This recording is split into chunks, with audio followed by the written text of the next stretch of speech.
You are now listening to the Sae Bae Cast, the #1 old school RuneScape podcast featuring guests from all across Galanor. To support this podcast, visit the Patreon link in the description. All right, welcome to the Sae Bae Cast number 69. Yes, 69 with Ignoble Solid. How you doing, Ignoble? Hello, Sae Bae. How's it going? I am so happy to be here. I'm so glad to be number 69. Glad to be put in this perfect position. I'm fucking glad that you're 69 too. Genuinely, this just worked out. I swear to God, it just kind of worked out. I was like, who would be a good guest for 69? Like, who's the horniest man on Twitch? And I would think about that months prior. Like, we were on episode 40. I'm like, whenever it gets to 69, if it ever gets that boy, who would be good? And I think the stars just aligned. I mean, I've been wanting to get you on for months. I have a fucking huge list. And I was like, you know what? We can make some arrangements and just push a few guests alongside and get just Ignoble on. So I'm honored. Yeah, I'm super excited. If the numbers work out like that, does that mean 73 is going to be, somebody specific? I think it might be. I think it might just be. No confirmation, and I know that the closer time gets, I'm gonna keep kind of hinting at it, but I haven't actually disclosed who's gonna be on episode 73, or maybe prior or before. But I'll just let you know that May is looking very good. It's gonna be a crazy month, I think, as long as everything works out. But I don't want to get my hopes up too high because things can cancel, things can move and stuff. So right. I'm excited. Yeah, me too. Okay, so Ignoble Solid. Who are you? For those that have never heard of Ignoble Solid, can you break yourself down and so people can kind of understand who you are? Sure. I'm a very multifaceted individual. Okay, let's not start with that. I guess at heart, I am a completionist Ironman. I'm a Twitch streamer. A lot of my focus recently has been on doing PVM grinds, endgame PVM grinds, focused on Theater of Blood, a little bit of Inferno here and there, sometimes Chambers, but still at heart, the collection log is a reason why I play the game. I think that's about it. A lot of people, I think, know me for my pulling up of certain types of just chatting streams all over whenever I go live, but... that's I don't know. We'll go into that a little bit. We got some Twitter topics on that specifically, actually. Oh God. So Ignoble Solid. I'm trying to think. I probably should have looked this up before, but I'm trying to think how long I've been following you for. When did you start streaming? And do you have a rough date of when I came to your stream? I know that's a weird thing to ask, but yeah. So I started streaming. My very first stream was, I think, end of 2018, the very first time I clicked the go live button. Jesus. And, it was just, I don't know. I don't know why I did it. It was fun. I had, I think, one viewer, and that was me on my phone. And then I was pretty on off. My streaming was I streamed for an hour, and I was like, okay, that was cool. I'm going to click the end stream button. And then I sort of started streaming a little more in 2019. I think that's when I started getting a little more integrated into the community. And then, the ups and downs and quarantine hit. That's when I'd say I became a full, really, really considered myself okay, I stream on Twitch now. In terms of when I met you, probably somewhere in the middle of quarantine. I'd say a year and a half ago. That's what I was thinking. It's all just a blur to me right now, but I don't know. It probably was a year and a half ago. It's weird because sometimes I think, I don't know, time flies so fast, but then at the same time, I'm 2 years ago. Oh, that was just 2020. Sometimes I think 2 years ago was 2021 or something. I'm like, oh no, that's just last year. Dude, COVID has warped time. Time seems so weird right now. I don't know why. Right? It's so weird. If you're telling me somebody's yeah, did you know COVID started 2 years ago? I'm just like, bro, what?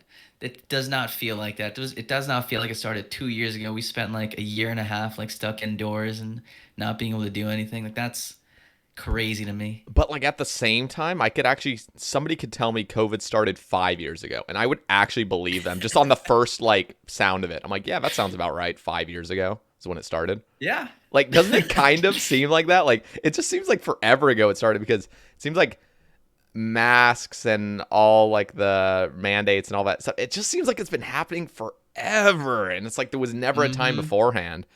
Clearly you can just, you know, think about it a little bit harder and you're like, okay, yeah, that makes sense. But I don't like, it's so hard to remember like a pre-mask day, you know, a pre-vaccine, like, you know, this, what was life like when we didn't have to wear masks everywhere, masks on planes and stuff? It's crazy, strange. It's also, you know, what's really weird is listening back to podcasts and other forms of entertainment that's pre-COVID, and then they talk about things like viruses and stuff. And I'm not gonna go down this fucking rabbit hole because it's a Sae Bae cast. We're talking about RuneScape, but it is very interesting to see a world before COVID had ever happened. You know, it's like this was never even like just a thing. You know, in all of humanity, this had never been a thing, and then all of a sudden it was a thing. It's like, damn.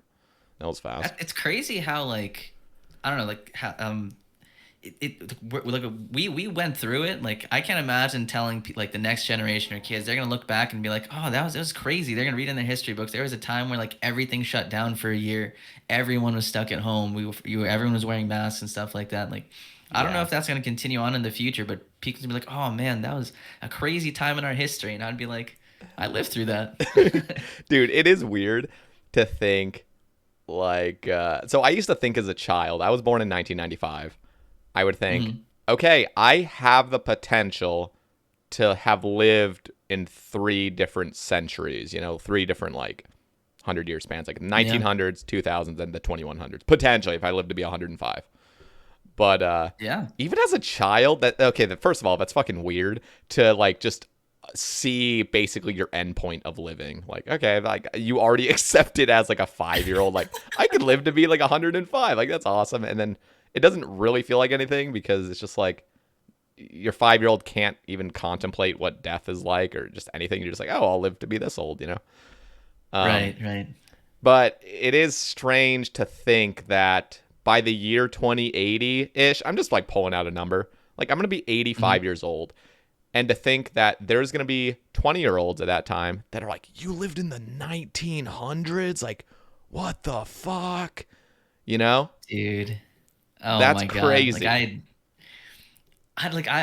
you never think about how, I don't know, like how different that, you always think like you're the youngest type of thing. Like everyone else is old as shit. Like, I'm a year older than you. I was born in 94. Okay. And like, I still live like near a college campus. Like I'm still in school, but like everyone I see around me is just like, they're all born in like the 2000s. They're all like super young doing their own things. And I feel like such a boomer. These kids have their own, like, you know, I don't know, like if this is a thing where you were, but like, do you remember like planking and Tebowing and stuff like that? Those fads, like, I mentioned it to like one of the kids, like an undergrad kid, and he's just like, "What the fuck are you talking about, dude? Like that shit, like I don't even know what that is." I'm just like, "No, dude, no." Dude, it is weird. It is weird. Also, my brother and I went on a walk this morning before he went to work, and we were walking, and we were just talking about like, you know how every generation thinks that the generation before, or like, sorry, the generation after them is like, oh, you guys are weirdos. You guys are going to ruin the fucking, like, you guys are going to ruin humanity. You guys are dumbasses. You know, like just the typical boomer mindset. Like, you kids don't know what you're doing. Like, dude, it's the circle of goddamn life. It's just like, dude, it's like inevitable. When you hit your 30s, you look at teenagers and you're like, you guys are just fucking dumbasses. Like, bro, I'm looking at them right now. I'm just like, you guys are a bunch of fucking idiots. There's no way that the world is going to be okay in your hands. But at the same time, I'm like, dude, this is how the world's always worked. Like, people don't live to be over 100 generally. It's like, dude, you have like 100. It is actually insane to think sometimes how long, just how far we've progressed as humans, where nobody's ever lived beyond like, I don't know, 130 or something. I'm just pulling out a random. It's like, to think that there's not like one person that's like, oh, these are our ancestors, they're still alive, they've been overseeing just to make sure that, you know, humans are doing their thing. It's like, no, dude, everyone's relatively a fucking child right now. Like, we're all just under 100 years old, basically, just kind of like figuring out stuff. And that's insane to think how far we've progressed as that. Yeah, it's crazy. Like, you know, I don't know, like average life expectancy maybe just like a couple hundred years ago was like, I don't know, like 40, maybe 50. It's like nowadays, like everyone's expected to easily live into their 70s, 80s if they like, if they take care of themselves decently, and barring any tragic accidents. But like, it's crazy. Like, and that's just, and it's so much in the recent future, in the recent past too. It's just like only in the last couple of decades have we had this like, I don't know, technology, like boom in technology and science and medicine and whatever that gets us to where we are today. Dude, 100. Sometimes I get super fucking high and just like, I've definitely had this conversation before and thought about talking to somebody about it and just like stared at the ceiling, just like, oh man, dude. I don't know. Dude, I'm already wanting this. Okay, so I'm just gonna preface this right now. First of all, Whale and Uncle want to come on the Sae Bae cast again as a trio, and like I've already had both of them on as solo appearances, and that'd be fun. But you know what I want? I want you and Sek on. you, Sek on. Like that's what I want. Like I want that. Okay, so I'm gonna make that happen. I don't even care. I'm down for it. All right. I'm making. We'll do it.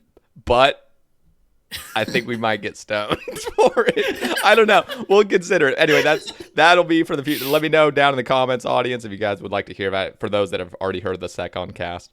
All right, let's... I think that cast would just be like us laughing half the time, just like super quiet the other time, and then just saying like, dude, science is cool. And you'd be like, yeah. And then just go back to just quiet. Dude, I think the worst thing about getting high is just like, you have so many ideas and so many like crazy things, but you can't get them all out because you forget them and you can't express them fully before you forget. It's like, God damn it. Right.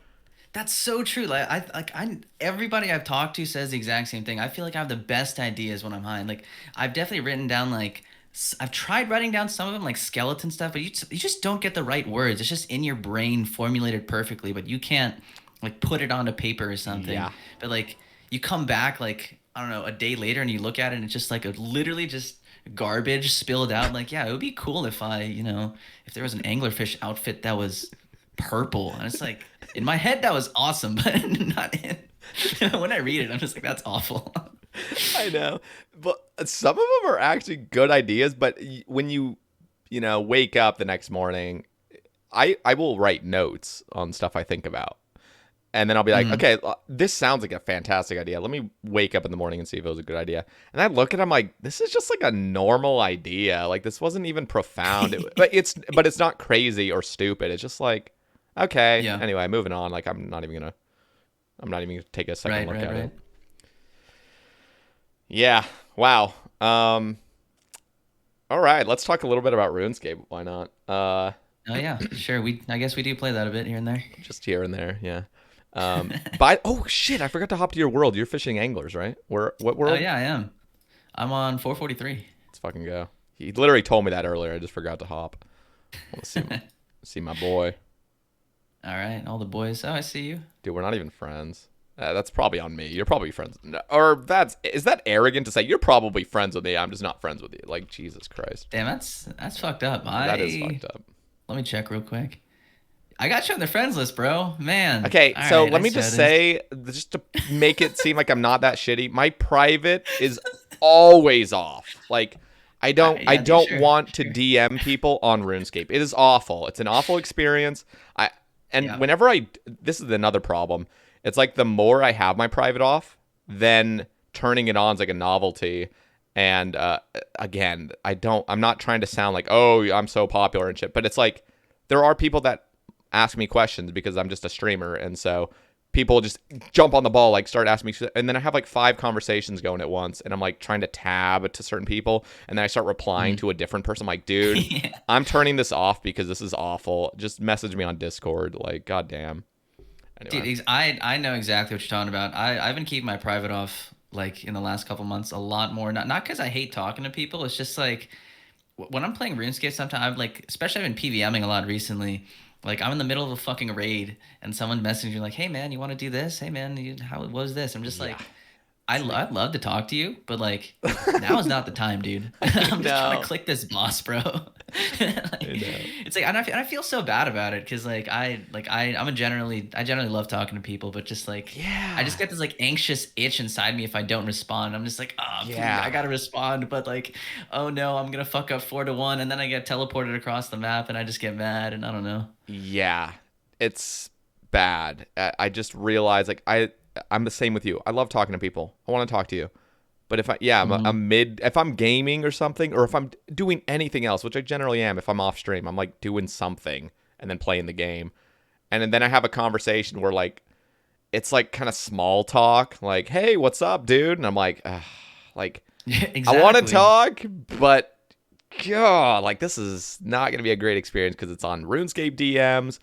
I'm probably hopping worlds. You might be hopping worlds. I'll send a fucking big paragraph and then it doesn't even go through because you're hopping. Like, damn, this sucks. Bro, oh my God, that is painful. Yeah. I try to shift all conversations to Discord. I'm like, if you want to talk to me, just DM me or on Discord or something. Yeah. So I just hopefully that paints a clearer picture. I'm not a hateful person. I want to talk to people, I promise. And I like friends and I want to add you guys, but there's a limit of 400 friends and I've already hit that cap multiple times. I've had to like do a fucking big clear, just because I'll just add. When I first started streaming, I added anybody. I was like, hey, can you add me to your friends list? Fuck yeah. Like, I'm a new streamer. Let's go. That's all. It was flattering. But now it's like, okay, I only have 400 spots. And like, I just don't even want to talk to anybody on RuneScape. Talk to me on Discord.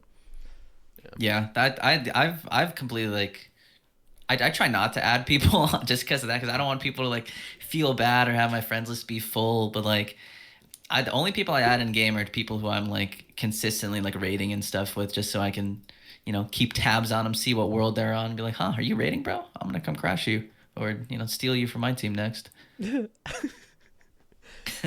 So, let me ask you. Well, you know what? Let's just bring up the first main topic. TOB. You are a king at TOB, and you're obsessed with that place. I swear to God, every time I pop in your stream, TOB, you're a fucking Tob Andy, but I love it. So, oh no, let's talk about Tob. No. But there is a reason why you're hunting something, right? That is correct. I am currently hunting a scythe. I am over. Let me double check my KC real quick. Dude, just type it in game so I can see it. Like do the KC. Oh, true. I can do that. Yeah. Damn. I have over 1,000 regular tops and over 100 hard mode KC, and I have. Okay, I got you beat by a little bit. But I'm still hunting a scythe. I'm still a little dry on it. I have all the other regular drops from TOB. I think one of the coolest things, I'm pretty good in terms of getting purples, but I have 5 full sets of Justy. 5 full sets. If you want a piece, just ask. I have 7 Justy helms.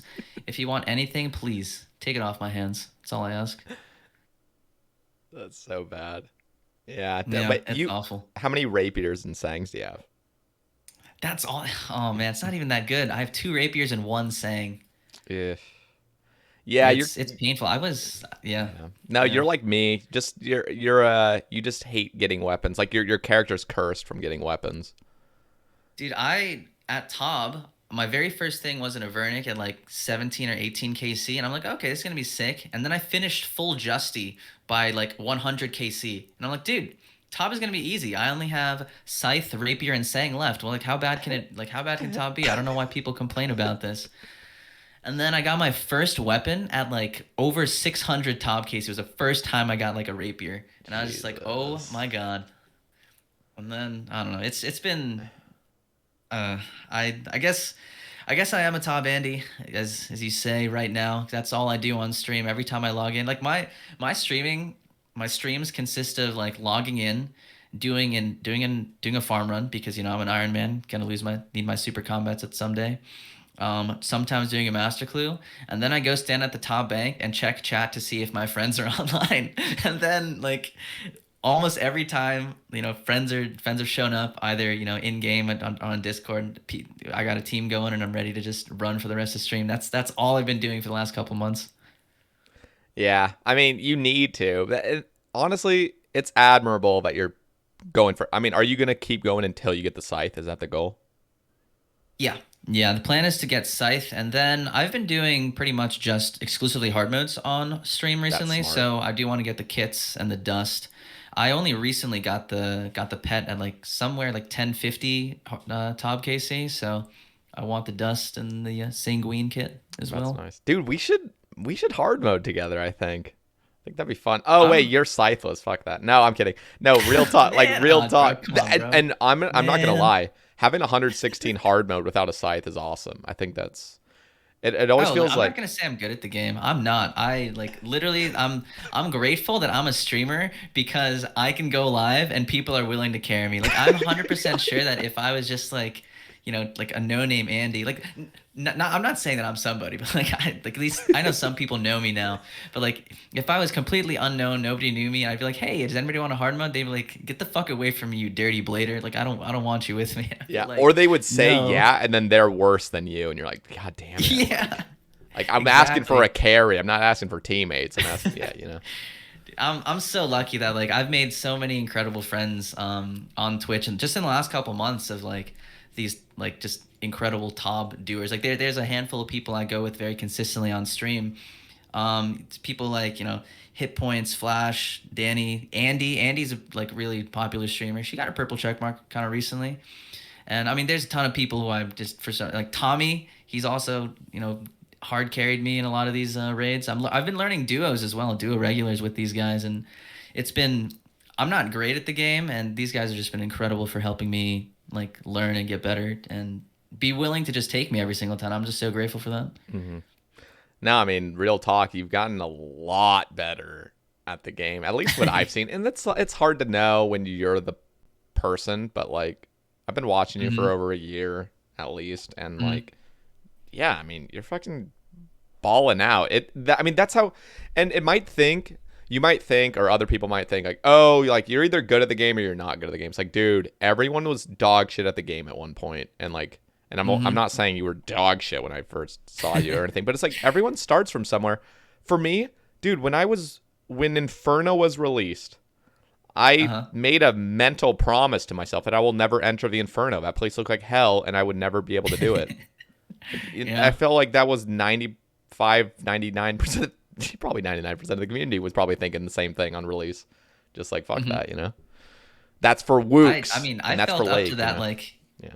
even I felt that way about Inferno like until I got into Inferno the first time. I'm like, there's no way like I'd ever be able to complete this. Like to me, like the only reason I went to Inferno in the first place, and like my Inferno, I got my first cape like roughly about a year ago now, and the only reason I did it is because like, all right, I'm running out of content to do. I'm not really super interested in still doing raids. I want to try something new. Like I'm just gonna meme around on stream, go to Inferno, and have a good time. And just I spent 2.5 months at Inferno.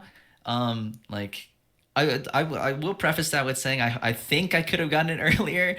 I streamed every single one of my attempts, so that was my little caveat on there. But That's insane.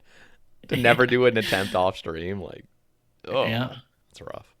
Yeah, to me is like it started off as like okay, I'm just gonna do this for content type thing, and then I started doing it. I'm just like, this is actually interesting, actually challenging. Like to me, like my Inferno streams or time that I did Inferno were some of the most fun I had in terms of one, meeting a ton of new people in the community, two, and like getting better at the game and actively learning and progressing because like Inferno is a challenge, you don't walk in day one knowing how to do everything. Yep. You have to learn how to prayer flick, like learn all the safe spots, moving around and putting it all together. It's like solving, the way I like to say it to other people is like it's just solving a giant puzzle on like a time crunch, right? Yeah. And it's just, I don't know, I felt so much better as I was able to learn all these new techniques, like all the different flicking techniques and stuff. It was awesome. I just felt like a gamer, and I also felt like a just good streamer, just put it all together. It felt great. Yeah. Now, Inferno really is that confidence building thing. It's like, all right, part of it is the social implication. Like, if you don't have an Infernal cape and you're a streamer, you're just going to get harassed, I feel like. Just, where's your Infernal cape, buddy? Like, Dude, Yeah. I feel so bad because like when I didn't have one, I was like, all right, it's not that big a deal, whatever. It's just a fire keeper. Now I see myself going to other people's channels and just like judging the shit out of them because they don't have one. I feel so bad. I feel so bad, but I'm Now just like, that's all right, the like, honeymoon phase. It's the same thing with Fire Cape. As soon as I got my fire, I literally died my first jad. This is back 2015. I died my first jad, got to the second try, and just camped at the GE and looked at those obby cape noobs. I'm like, you guys are fucking noobs. You guys suck. Like, you know what I mean? God. It's just like such a childish thing to do, but it's so natural. It's like so biologically built in us. Like as soon as you do something, it's like everyone else that hasn't done this, you guys suck. Yeah, exactly. It's just like the same thing with like other players. I feel like on like a more general thing, you see people who have like higher total, more pets and stuff. Like, oh, you guys are fucking like absolute nerds and losers and stuff. And then you see the people under you who have like less total level, fewer pets or like fewer completion log slots. Like, oh, you guys are also absolute noobs. You guys are. Like, I'm at the perfect spot every single time. It's so bad. It's so bad, but it's so true. I saw that a lot more before I started streaming. Like you like compare people, or you compare yourself with your clan. If you're in a clan, I was an Iron clan, and so I was like, you're a beast. And generally, I don't think I've ever seen. I'm different in this way. I've never seen somebody that plays too much as you're a nerd. I've actually always looked up to players that are just have played more than me. Back then there wasn't the Infernal Cape. It was in the transition of like the Infernal Cape was a thing. But before that, it was really just, what's your XP at? Because the only challenging thing was like maybe Chambers, KC, sort of. Right. But there was no way to like quantify, oh, you can solo Chambers, or you can do it. Like there was no combat achievements, no Infernal Cape to flex. It was just like, dude, do you remember? When did you start old school? Let me just ask that. Oh boy. So I started old school like in the first couple weeks it came out. I made a main account. I logged in on that for a week, and then I was like, dude, this is really boring. I'm gonna, bot agility because I don't want to run fucking rooftops. And then I was banned in like a couple days, which is like, I don't know, this is fucking dumb. I don't know. And then I came back in like 2017ish, I want to say, is when I started my Ironman. Yeah. Or maybe a little earlier, maybe 2016, 2017, somewhere around there, where I started my Ironman.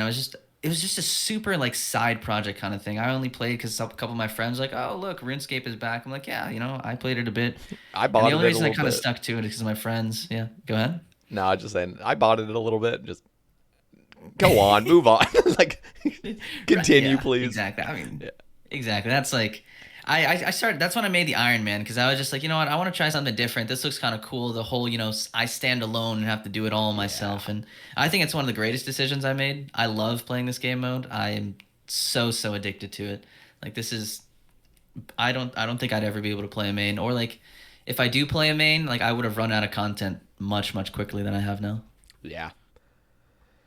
Yeah. So the reason I kind of asked is just, I guess you really started playing in 2017. This is what it made it sound like. So was that pre-Infernal Cape? Oh, dude, I had no idea about anything PVM related, dude. Yeah, I no, would just, that's stand everybody. at Catherby and chop U logs while I played other video games, bro. Yeah, no, that's how everyone starts. I mean, dude, when I played, so I started in 2015. Dude, it was such a beautiful experience. Like, dude, I kind of almost wish I could go back to that newbie stage where the game was, there was just so much that I didn't know. So fucking much. Like, I remember all of a sudden, and again, I never looked at news posts or anything, all of a sudden, like, Sire was a thing. And that might have come out, like, right before I had started playing, but all of a sudden I started seeing, like, these bludgeons, these abyssal daggers. I'm like, what the fuck are those? Like, those are awesome. Like, I wouldn't even... I was so newbie, I wouldn't even bother looking it up because I'm like, that's way out of my league. Like that's like stuff that like max players are doing, like I'm not at that point. Yeah. And so everything's just a big mystery, and it's like, damn, like this is cool. And it was so cool because I was an adult too, so it wasn't even like a childhood thing. It was like I'm in my 20s at this point, and I still kind of feel that this is a cool feeling. I don't know. It's just awesome to get the like, oh, I'm discovering something new, something so different. I don't know, Yeah. like it just that. I mean, I mean, you've put a lot of time into the game. I've put a lot of time into the game. There's nothing like, I don't know, nothing completely new to us right now. It's like we've done most things like several hundred times, if not more. Yeah. But like getting that experience of something new and having like a whole new world to explore, as cliche as that sounds, is just such an awesome time. Yeah. I really try. I make rambles and I make other things. And dude, sometimes, very rarely, I'll listen back to them. It's cringe as hell. But I'll listen back to a couple. Like I've done this to a couple of them. I'll just listen back and I'm like, dude, I am speaking like the things I'm saying right now are so foreign to the vast majority of players I'm imagining because I try to take a deeper look and I'm like, dude, in 2015, if I was listening to this, I would have no fucking clue what this guy's talking about and I would literally leave because this is just so, like overwhelming. But Yeah. then I also have the other side, like the devil's advocate, sort of in a good way, where it's like, you know what? Back in 2015, when I discovered Hexus podcasts, which was not even something I even gave a fuck about. You know, I didn't care about skilling, but it was still like high level players talking about the game. This is awesome because I have no idea what you're talking about, but you guys know what you're talking about, right? Like you just assume they know what they're talking about. You're like, oh, this is cool. This is interesting. So, Yeah. I feel like I feel that way about a lot of like endgame content creators, or like a lot of people who stream like raids, Inferno, like even Tob, of course, and stuff like that. It's like there are a lot of people who watch those streamers who have, you know, are nowhere near like Tob ready, Inferno ready, stuff like that, but they're there just like sort of absorbing like, oh, this is what the end game is. There's a lot of, you know, fun stuff at the end of it. I'm so excited to see somebody else do this. It's just I love taking that in. I remember when I was like a noob player too, I would watch people do like the end game Slayer bosses, watch them do like, I don't like Thermi, I don't think it even counts as like technically end game, but like I'd be like, oh man, that's crazy. Somebody's doing Cerberus. That's they're killing, you know, Abbey demons. I can't wait to get there. It's, I don't know. yeah, no, it really is an amazing experience. I mean, you're on your first Ironman, right? Like, this is still your first Ironman account? Yep. This Like- is the only account I've played. I do have an alt account, but that's just literally a raid holder it's for me. Yeah, or So- money alt as well. Yep. 'Cause That's you do literally splits, exactly right? it. Yep. Good decision because you never get weapons. But everyone else probably does, right? How many sites have don't you tell anyone, seen? come on. Let me ask that. How many sites have you seen? I've seen 4 sites. Okay, And that's- the most recent one was on Tasty's live stream where I don't know. I saw it's actually a very good clip. I fucking hate it, but it hurt me internally. But that was the last site I saw. God damn it. Oh man. That's brutal. See, I didn't used to split. And then as soon as I started splitting, I never saw Scythe. I'm like, dude, what the fuck? Like, what the fuck is RNG? Like, it literally is cursed. It's just like anything that Sometimes it anything just feel bad. like that, man. Yeah, no, I mean, literally. Sometimes I think, okay, clearly RNG doesn't work this way, but it's like this superstition I have, and I'm like, you know what? Let me just try to convince myself that what I'm trying to do right now is go for a certain number of KC. So something I tried to do, which was I was unsuccessful at, was when I was back at my nightmare grind, about 5 months in, instead of me suffering and going for the mace, again, this was unsuccessful, so I still suffered. But instead of suffering because I'm trying to go for an RNG item that's like 400 hours, I said, okay, you know what? This is my new plan. I'm going to try to mentally convince myself that my goal right now is to hit 4,000 normal solo nightmares. That's my whole goal. And let me just try to ingrain that in my brain because for the most part, I should get a mace by then. And as long as I can see the light at the end of a tunnel and just say 4,000 is my goal, then that is my goal at that point. And then I can just relax. But it's impossible to trick yourself, you know? It's like you're always thinking, fuck, I'm going for the mace. Like, God damn it. Like, Yeah, I feel like when you're hunting a specific item like that, there was somebody asked a question about that, like when you go dry on an item, what do you like sort of do? But like for me, I'm hunting the scythe. I don't see a light at the end of the tunnel. The only thing that keeps me going is because it's literally the people I do it with. Like, yeah. I know that I can log in every day and there will be at least some group of people, even if it's not my normal rotation of tobbers, there's always people in the chat willing to join or just want to do tobs. And it's like, if I look at it as like, all right, I'm just having a fun time streaming theater. You know, if I happen to get a scythe along the way, that's great. But it's never, if I'm in the mood that I'm only hunting the scythe, that is all I have to do, then I get in this like negative mindset of, okay, I got to do efficient tobs, I got to do them fast, I got to do as many as possible. Yeah. It's just like that puts me in a very just bad mindset, and I feel like when you're streaming and stuff like that, that's never where you want to be. You know what? That's actually a really good point, and I actually kind of relate that to Nex, because Nex can be miserable. Like, it has the potential to be miserable. But I have certain feelings about Nex, but no, go ahead. No, we can talk about it. I'll just share briefly that like me doing my 4-mans, going in, I have my team set up. We do 1-kill trips. There's no juggling bullshit. There's no like, are you all good for another kill? No, it's just like we all are on the same page. We go in, we do full max melee switches into full max range, and the kills are consistent because they're 4-mans. If one person dies, we can still carry through. It's fun. That's fun, but I know I'm losing time, but that's not what I worry about. I'm just like, okay, let me enjoy this, because this could be really AIDS if I try to do the efficient way that I hate, you know? Yeah. Yeah, you just have to, if you put it in a different lens like that, I think you can get through stuff. I mean, even in like general, not just RuneScape, right? Yeah. If you just if you're like, okay, I need to accomplish this, I need to do this, like, yeah, you'll be in a bad mental state. But yeah. Next, dude. Oh man, I don't know. That's something. Let me hear your thoughts. And also, just so everyone knows, like, have you done any Nex? And how much have you done, if so? I will preface this with saying most of my Nex KC was the first couple masses. Yeah. First day, masses and first couple days. I haven't done any small team Nexes. I've done a few attempts with like 6 to 8 people. Just done like a day of that, but nothing too crazy. Don't have anything in my name.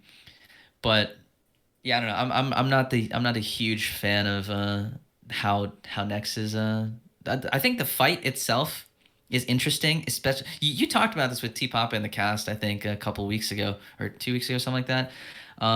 You think it's interesting when you have like, you know, the full switches, when you have like, you know, the range swap to melee swap, stuff like that. But when you're just standing there and just hitting it with the T-bow and just, I don't know, and then I'm gonna turn around and hit the you know, one of his minions, and I'm gonna go back to hitting the boss. It's like, it's just so, you know, boring. Like you don't feel like you're engaged with the content. You know, it just feels. No, I've actually felt that way about all range-based monsters. Hydra fucking sucks. Oh yeah, absolutely. Like I'm even thinking ranging God Wars dungeon bosses. Like, dude, it's boring. Like this is not fun. Like some people. Okay, let me just preface as well that not everyone feels the same way about this kind of stuff.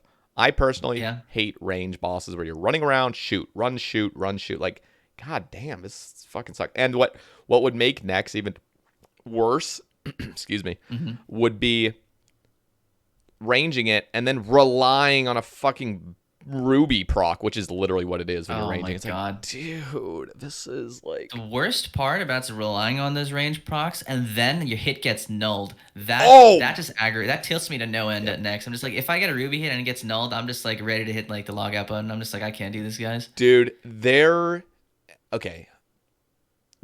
will be people, when I say this, that'll play devil's advocate, or you know, just have a counterpoint saying, well, you know, get good. Don't do that. You like try to have Nex, not do that. So you're all lining up. Like, dude, nulled attacks in any case is just bad. It's a bad feeling. I agree. It's not fun. So just get rid of it. And yeah, like it's the same thing with Sire. Back when Sire, it was like your next attack would just get nulled. Like, okay, I understand you can try to make this horrible scenario, try to like make it advantageous for yourself and try to do some weird little trick to like not make it so bad. I don't even know what I'm trying to say. I'm just imagining like copium, whatever. Yeah, like trying to make it less miserable is a mechanic. It's like, dude, just fucking get rid of the nulled attacks. Like, exactly. I 100% agree. I don't think nulled attacks should be like in the game, like in those specific instances. Like I'm sure nulled attacks at certain things are okay, but like for specifically like Nex, Sire, it makes no sense to me. It's just I don't know. It's like even if it's like I would much prefer like if you try to click Nex, you just get like a message that says Nex is invulnerable now, just something like that. Just Yeah. I don't know. It just hurts. I'm okay with attacks being nulled when it goes to the minion phase. But you know what I'm not a fan of is agree. if the phase is if Nex is like 15 HP away from proccing the next minion, you hit a Ruby and it hits like a 200 XP drop. Like, give me the goddamn full hit and then move on to the minions. Like, why does there have to Take be away the 100 HP, please? Dude, Yeah. it's the same thing with Zolcano. Fuck that place, by the way. Like I to the end, literally until they fix it, I will always have a problem with Zolcano. It's awful. There's a guaranteed 3 phases, completely arbitrary, 620 HP and then I think 240 HP or something like that. 240, I think, yeah. Yeah, why? Like what is the purpose of that? If you're in masses, you should be killing this thing faster. But no, you mine for like a split second because you instantly get to 620. Like, dude, just let us one phase it. That would be fun. Yep. Just let us, please. Exactly. Yeah, it just feels so arbitrary, like those like forced caps on you. Like I don't. It's so Not the biggest fan. They have really nailed certain minigame. I think they're starting to understand it a little bit more. I was really disappointed with Nex that they didn't get rid of that nulling and stuff. And I really feel like they could still fix it. But I think with Nex, like the thing that disappointed me the most, like like my reason for boycotting it, like I'm also it's like I have like a running joke with stream is like I'm not gonna do Nex until they release Fasani's Nex in 2024. Like I'm not touching that content because like I know like many months ago I think Husky came on the cast and talked about like all right. We learned from our mistakes with Nightmare, like doing these group bosses, like with these kind of drop rates. It's like that's not fun. Like we don't like doing it's not the community doesn't like it doing those several 100-hour grinds. We understand, and then to come out in January and then drop Nex on us like that, I was just like, my brain was just exploding. I was like, what? You just told us that you guys learned from all the experiences. You were never gonna do this again, and then like certain J mods are like, I'm not gonna go into who, but like it's. Like they sort of flipped it back. Like people on Twitter were like complaining and Reddit were complaining, like, the time to completion for this boss at this rate is like, 5,000 KC, and obviously on top of like the supply cost, et cetera. And like, and the response was, well, it's an endgame item. Like, why should you not spend, 700 hours grinding it out? And it's like, why does that feel bad? I'm just like, do I have to explain to you why it feels bad to grind 700 hours at a single boss that doesn't feel extremely interactive in the first place? It's like that just made me feel like so, I don't know, made me feel not great about them listening to the community. But that's Next specifically. I think recently they've done a lot better with stuff like, the Guardians of the Rift. That was just, they knocked it out of the park on that one. Yeah, they really did. Like, that's actually insane. Think of if your job as a developer was to make rune crafting fun. Like, dude, that is such a hard thing. Like, and then stay true to rune crafting too. So not just make a complete alteration, but stay true to the design, but make it engaging, and make people want it. Like, that's impressive. That shit's impressive that they pulled that off. Yeah, I mean, just think about the pressure that is on them to be like, all right, our goal is to make rune crafting not a bottom 3 skill or something like that. And I don't know. I think they did incredible, and credit where credit's due. Like, where the people, the developers who worked on this are just, I'm so happy that we have Guardians of the Rift. It's fun, enjoyable, it's interactive, and like just and you're not punished by not punished by other people's success. That's that is a big thing. Yeah. I think like that's kind of stuff is okay only for like raids, like only one person get an item in like a team raid or something like that. That's why people do solo chambers, right?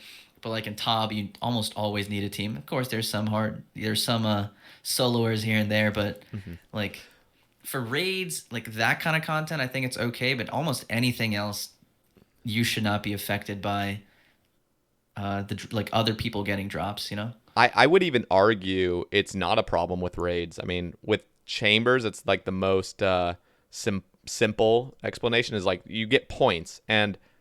Yeah, somebody also get an item or something, but like you've still got that chance, and that's not being taken from you. You having a 10% chance at a drop, I mean, that shit will add up. Like RNG is RNG, and like statistics are statistics. Yep. You will eventually get the drop. So it's like, that's totally fine. And you know what's really cool about the whole damage-based aspect with raids and stuff, where it's like, by the way, I'm a huge fan of damage-based. I think that's the most fair way to calculate drop chances. TOB is a little funky. I don't really like it because it's basically like if you had a 5-man Tob team, 4 of them max melee, Torva, Scythe, and then you had one guy that's level 60 combat with a DSIM. One of those Scythers is going to probably get MVP in every room because they're just the most talented. And then that level 60 has the same chance as all the other 3 Scythers that didn't get MVP. Like, dude, that is stupid. Yeah, I think there should be like a little more contribution based. Like since I think Chambers and TOB are heavily like damage based raids, obviously. Like, yeah, I think your contribution should scale with like the damage you do. Stuff like, I hope, when Raids 3 comes out, fingers crossed for that. Like if they add a lot of rooms which are like not as like DPS checks, if there are more like puzzle kind of rooms, which could be interesting. Like I'd love to see like contribution points so that are not just tied to damage, like as long as you contribute to the raid, you get some percentage or some chance of doing it, of being useful to the team. Yeah, the issue with that, so the thing I kind of like about Chambers is like the idea of it was kind of like a dungeoneering raid where there is skilling involved in it. And so you would get points from skilling, get points for helping out your team. But with like Theater of Blood and Nex and things like that, like, dude, I'm going to be honest. Sometimes adding incentives to not just do straight DPS, it can be a little toxic where it's just like, oh, I'm just going to leech. But raids are designed for like team like, I don't know. I just feel like sometimes maybe we shouldn't be catering to free-for-alls where it's like you're trying to discourage selfishness and just, I don't even know where I'm trying to go with this, but just saying like, I think damage base is just always the most fair, even if it sometimes makes people selfish and try to go for the most damage. I think if you're in like a small 4-man team and you're all friends, you'll just recognize like, hey, let's do the certain mechanics that'll make this raid a lot better instead of having one guy that's just selfish and just, I don't know. I feel like that selfishness will inevitably just weed itself out because you're just not going to want to invite that guy to the raid. I don't really know. Yeah. That definitely happens. I agree. You shouldn't cater to free-for-all teams and stuff like that. I feel like that'll always be a little bit of a toxic place. You ever go to like 416 or something? People are dropping claws and, it's like, oh, so you're going to hammer spec, right? And then the guy drops claws like, yeah, sure, totally, dude, whatever you say. Yeah. I agree. Like the team aspect of it. You do realize, like, I mean, coming from me, like from the TOB side, I don't have a scythe, right? That's like a massive DPS loss right there. Like they very rarely do I ever get MVPs, and I mean I just resigned myself to that. Like I'm just like, yeah, I know I'm not going to be doing that, but I'm still going to be outputting as much DPS as I possibly can with this blade. I think with Nex, going back, and I've said this before on other casts and rambles and stuff, I just think reduce the time it takes to get the main items. I honestly feel like, so like right now, they changed back the rates from 1 in 53 to 1 in 43. Great change, by the way. Thank God. Yep, I agree on that for sure. Yeah, and I think, like, I would even say you could even increase the rates even more, like maybe 1 in 33 or something. Again, it doesn't really matter. It's whatever. But this is just my thoughts for like future bosses. I'm not saying like change Nex again and again and again until I'm satisfied. But like for future bosses, when it's one boss and it's not a raid where there's multiple rooms, multiple encounters, multiple engagement, and stuff like that. Really, you could make items like item completion around 200 hours.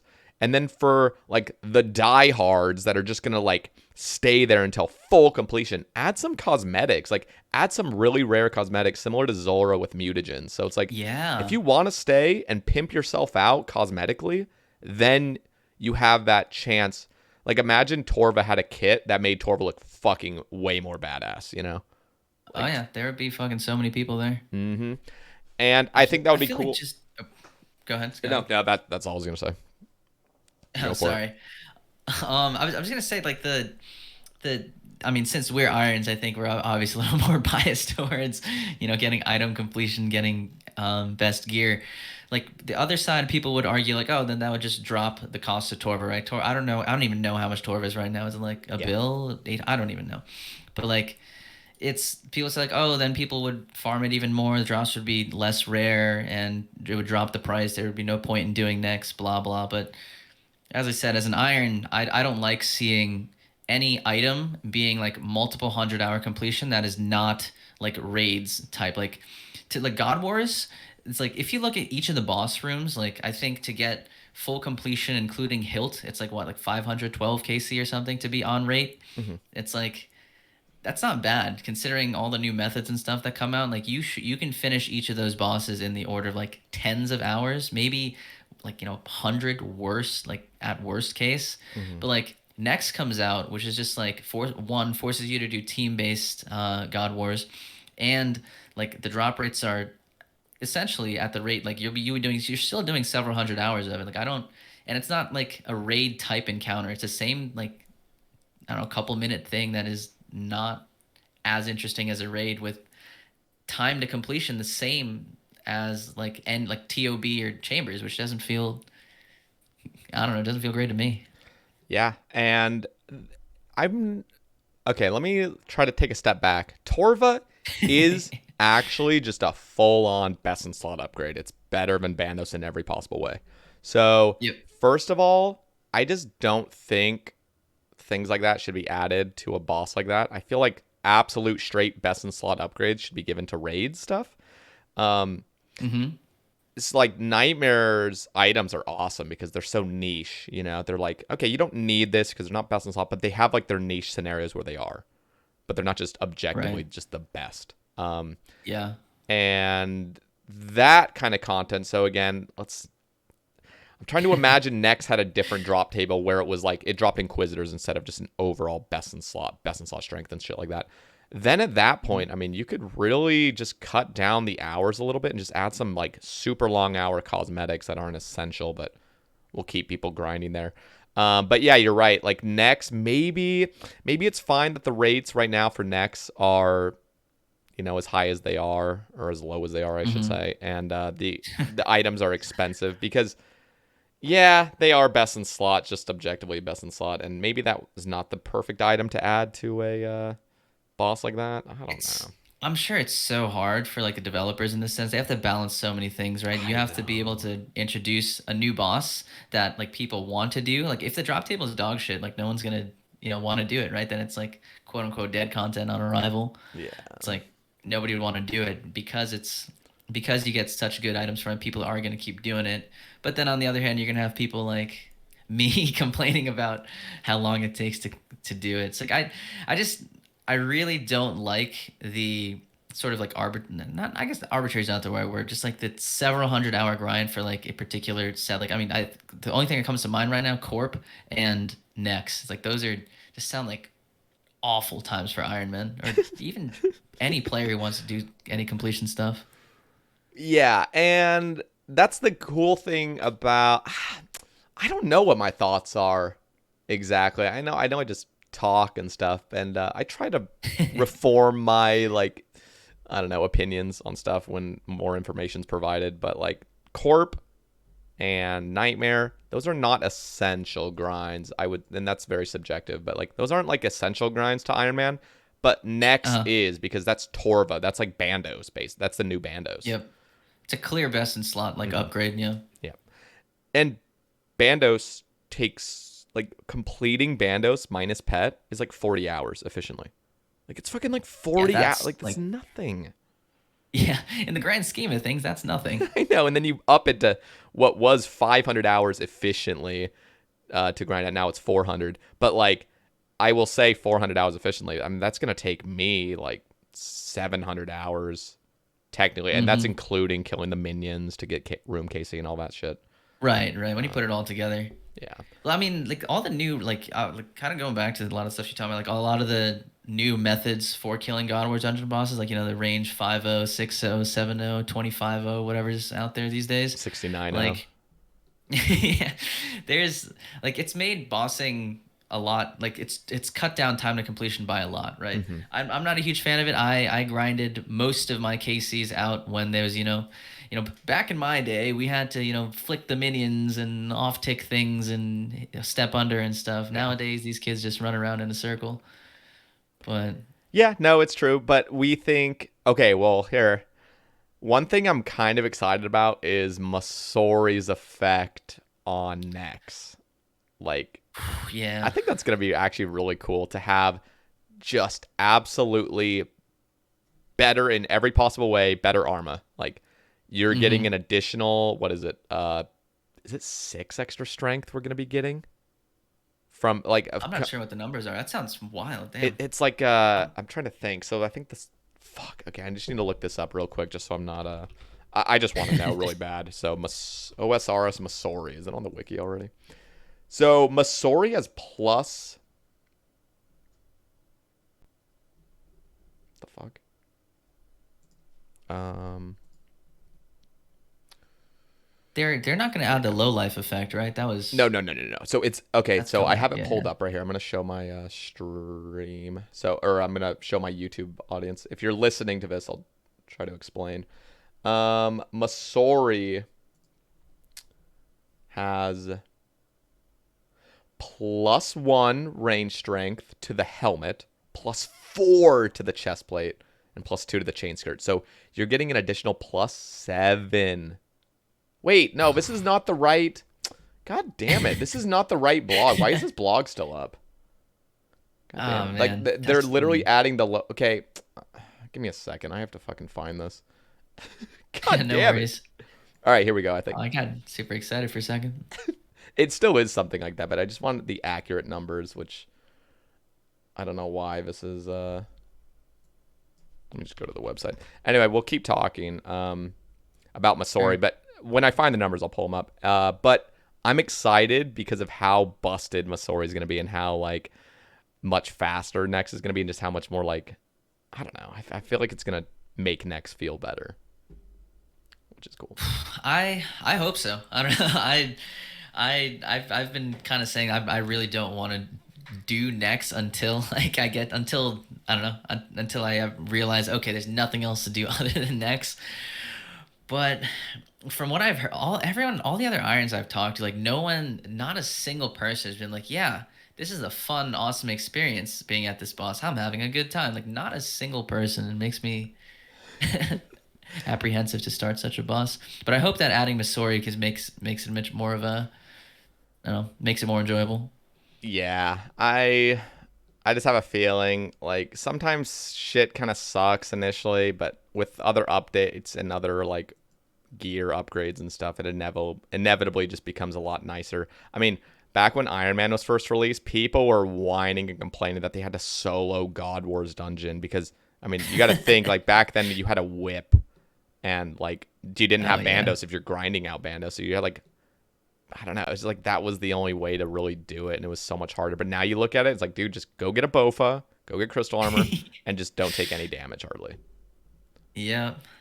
What are your thoughts on like I guess the meta quote unquote for a lot of things is shifting to go rush Prifddinas, get a Bofa, and then start doing most other PVM content? Because it feels like the Bofa is just such a massive. I don't know. You feel like you skipped a lot. Like I remember, like in order to start like real PVM, I had to grind out Zulrah and get out Blowpipe because otherwise there would be no way I'd have any type of range DPS. Nowadays, like Bofas feels much quicker to get to if that makes sense, even But if it might yeah, not be. what Bofa's a weird item. Like, well, okay, let me ask you this. I know I'm just kind of moving on, but like, let me ask you about the Sure, Bofa sure. when it first was released. What were your thoughts on it? Like them saying let's add a Bofa. Like, were you happy with it? Like, what was your feeling? The way they presented it, I was happy because I've always been in the camp where like blowpipe is busted. I got used to it and I love I love the old blowpipe, the damage it did. But if they were gonna be dropping like significantly dropping the power level of the blowpipe, that meant that there needs to be something like in between a blowpipe and a T-bow because at the time there's like almost nothing like filling out that niche. And okay, the crystal bow, or not the crystal bow, the bofa is gonna come in, take that spot, be like that mid-level, that jump right in between the blowpipe and the T-bow. And I was happy when it was announced it came out. Now I'm not as happy as it, because it's like there's no like maintenance required for it. You get a bofa, you corrupt it. Yeah, I guess 2,000 shards is like, I get that is a significant amount, but once you get the bofa, there's no upkeep. You don't have to go back and do Zulrah for scales. You don't have to make your own darts. You don't have to get any of that kind of stuff. It just feels Just there. It's just there. It feels a little too strong to me. Let me just say, this is the cool thing that I thought about, is I think Masori is a great addition, because you can't use the bofa with Masori, because then you lose the bonuses from the crystal armor. So that in turn makes blowpipe better, it makes T-bow better, makes all these other things better, but it pushes the bofa down, which I actually like, because I think the bofa right now is just way too OP. Not way too OP, but it's just slightly overpowered. And this Masori is just going to encourage like crossbows and other things like that, and blowpipe and T-bow.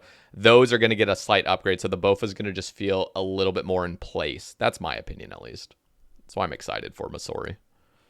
Yeah, I would love to see it shake up a little bit. The one thing I do like, the one thing I wish that they did it next a little better, like obviously like the whatever the new crossbow is, I forget what it's called, the Nile crossbow Zaryte? or something. Zaryte. The Zaryte crossbow, there we go. Like with the spec makes it useful, but like you're only using it for the spec. You're not doing it for like the damage. Like pretty much it feels like to me you just sit there and T-bow the boss the entire time, and then turn around and T-bow the minions and stuff like that. If you have the crossbow, you use it. But I've been told in my runs, like, don't bring an ACB, don't bring ruby bolts, just T-bow the boss. And it's just, Yeah. Well, here's another really cool thing. Again, this assumes you have a Zaryte crossbow. Before you have a Zaryte crossbow, yeah, I'd probably say the same thing. Just fucking T-bow everything. And also rapier things if you want to do melee swaps. I would honestly highly encourage anybody to try it. Give it a try and see how it feels to do melee swaps and range swaps. And those are designed for smaller teams, like no more than 5 mans really. Because at that point, you might as well just keep ranging. It's just like hardly worth the switch. I guess before we move on from that, I got a quick question. How do you feel about like this? How hard is it to get those 4 or 5 man like next teams? Are there always people ready to go, or is it just like you have to wait around? There's the a right Discord. People come, people go. There's actually a 4-man Discord now, and there's a 4-man CC. In fact, I'm just gonna join it real quick and see if there's people in it. It's called 4-man next. 4 space man space next. The number 4. Okay. So sounds good. There's nobody in there. That's awkward. Okay, well, okay. Very cool. Oh my god. Hi. Yeah. So there is a Discord for it. I think what generally happens is like I'm looking at my recently joined chat channels, and like Swarley is one of the people that generally when we set up a 4-man team, we just go to Swarley's CC, or we'll go to like Joe Watermelon CC or Purple Thorax. It's like, but 4-man next is kind of a popular thing, I think. At least it was a few weeks ago. But there's a dedicated Discord, and I think there's over 100 people in it. It's mainly for Ironmen that are trying to conserve brews and restores, and you just do 1-kill trips. They're fucking fun. Yeah, I just love it. Like, I love that. Even though it's slower. You're convincing me a little more to. I'll give it a shot. Dude, I will invite you. I think you'd have a really fun time, actually. And you already have a rapier, and you already pretty much have max besides Torva and Zaryte Crossbow. So, yeah, fuck yeah. I would love to invite you. As long as you invite me to hard mode TOB occasionally. Dude, I would love to. I'll hit you up. All right. So we recently just lost somebody who hard modes with consistently. His name is Tasty. You might know him, but he finished his last hit. Oh no, Tasty Life. Nasty. Tasty Life. Okay, yeah, all right.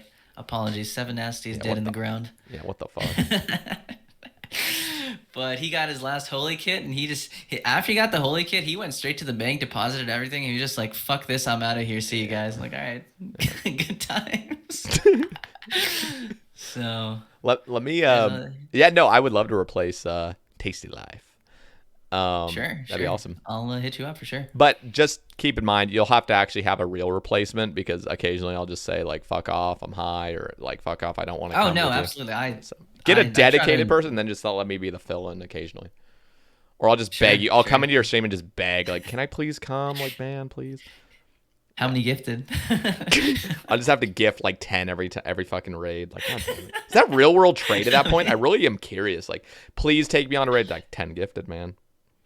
I mean, people do that for like, I've seen streams where they're like, they take you on TOBs. Like if you sub, if you're a higher tier sub, like you get moved higher on their priority list of people to take. There's like, there's like a gray line somewhere where it's like, this is fine, kind of like. Yeah. I don't give a fuck if people do that. I know like some people are just irritated or by it, but real quickly, I wanted to talk about next, just final thoughts on it, is I forgot about the Light Bearer's Ring. So the Light Bearer's Ring gives you a double spec regen. So every 30 seconds instead of just 10, it's going to boost you to 20.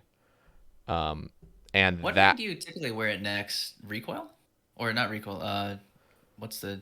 I personally wear a Brimstone ring because it gives nice offensive bonuses and range bonuses, both in accuracy and you get defense on like all styles, which is really cool as well. Not like it really matters, but that's my preferred. But you know what the really cool thing is you can actually start wearing a Light Bearer ring and just get extra Zaryte Crossbow specs. I mean, that's going to be fucking massive. With Masori and with the Light Bearer's Ring, I mean, damn, you're going to be shredding Nex, I think.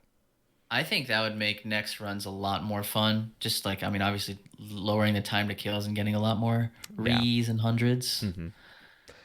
I would also really love, this is just my selfishness, who fucking knows what it will do to PvP. I don't know the metas in PvP, but dude, I really wish the Zaryte Crossbow actually had just a 50% spec instead of 75. Yeah. I really wish you could just do two back to back. That would feel so much nicer. Oh, absolutely. I think that would be way too broken, but I know. And my other selfishness is like, I actually am sort of tempted, and this would only be the case if it switched to 50%, but bringing a Zaryte Crossbow for clues when you have to kill those little Saradomin wizards and stuff.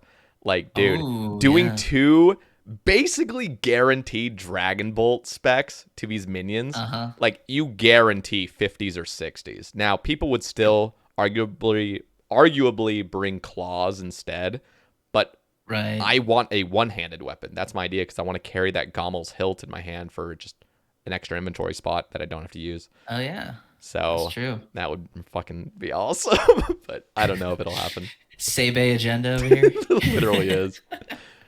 Speaking of, I guess Sae Bae agendas, like I haven't told a lot of people this, but I literally have a document on my, like a text file on my desktop called saebaeagenda.txt. And it keeps just like a bunch of my, like just a bunch of stuff that I want in the game. Dude, so, let's fucking pull it up. Do you have it? Like, do you have things that you want to like advocate for? Yeah.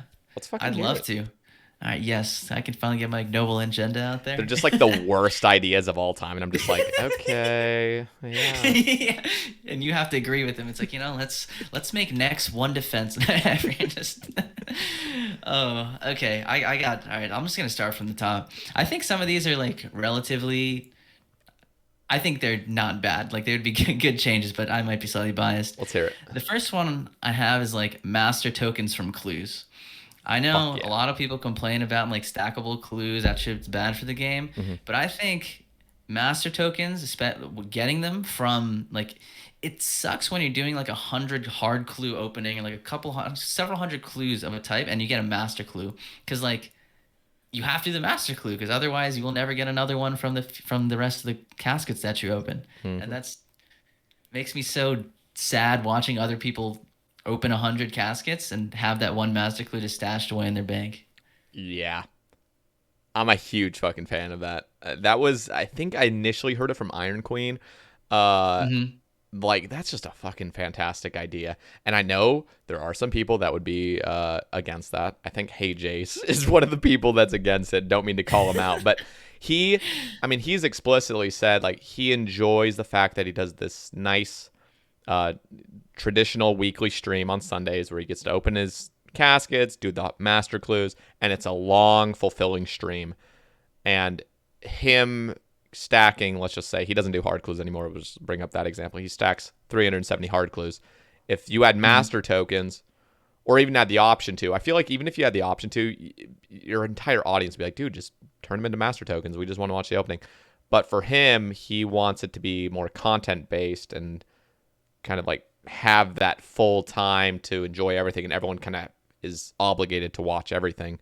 But dude, I'm gonna be honest. Like, I think, we okay, I gotta be careful saying this. Like, we shouldn't necessarily cater to certain content creators. Oh god, I might have to edit that out. But like, real talk, like, I think there's just way more pros, and I'm a content creator now.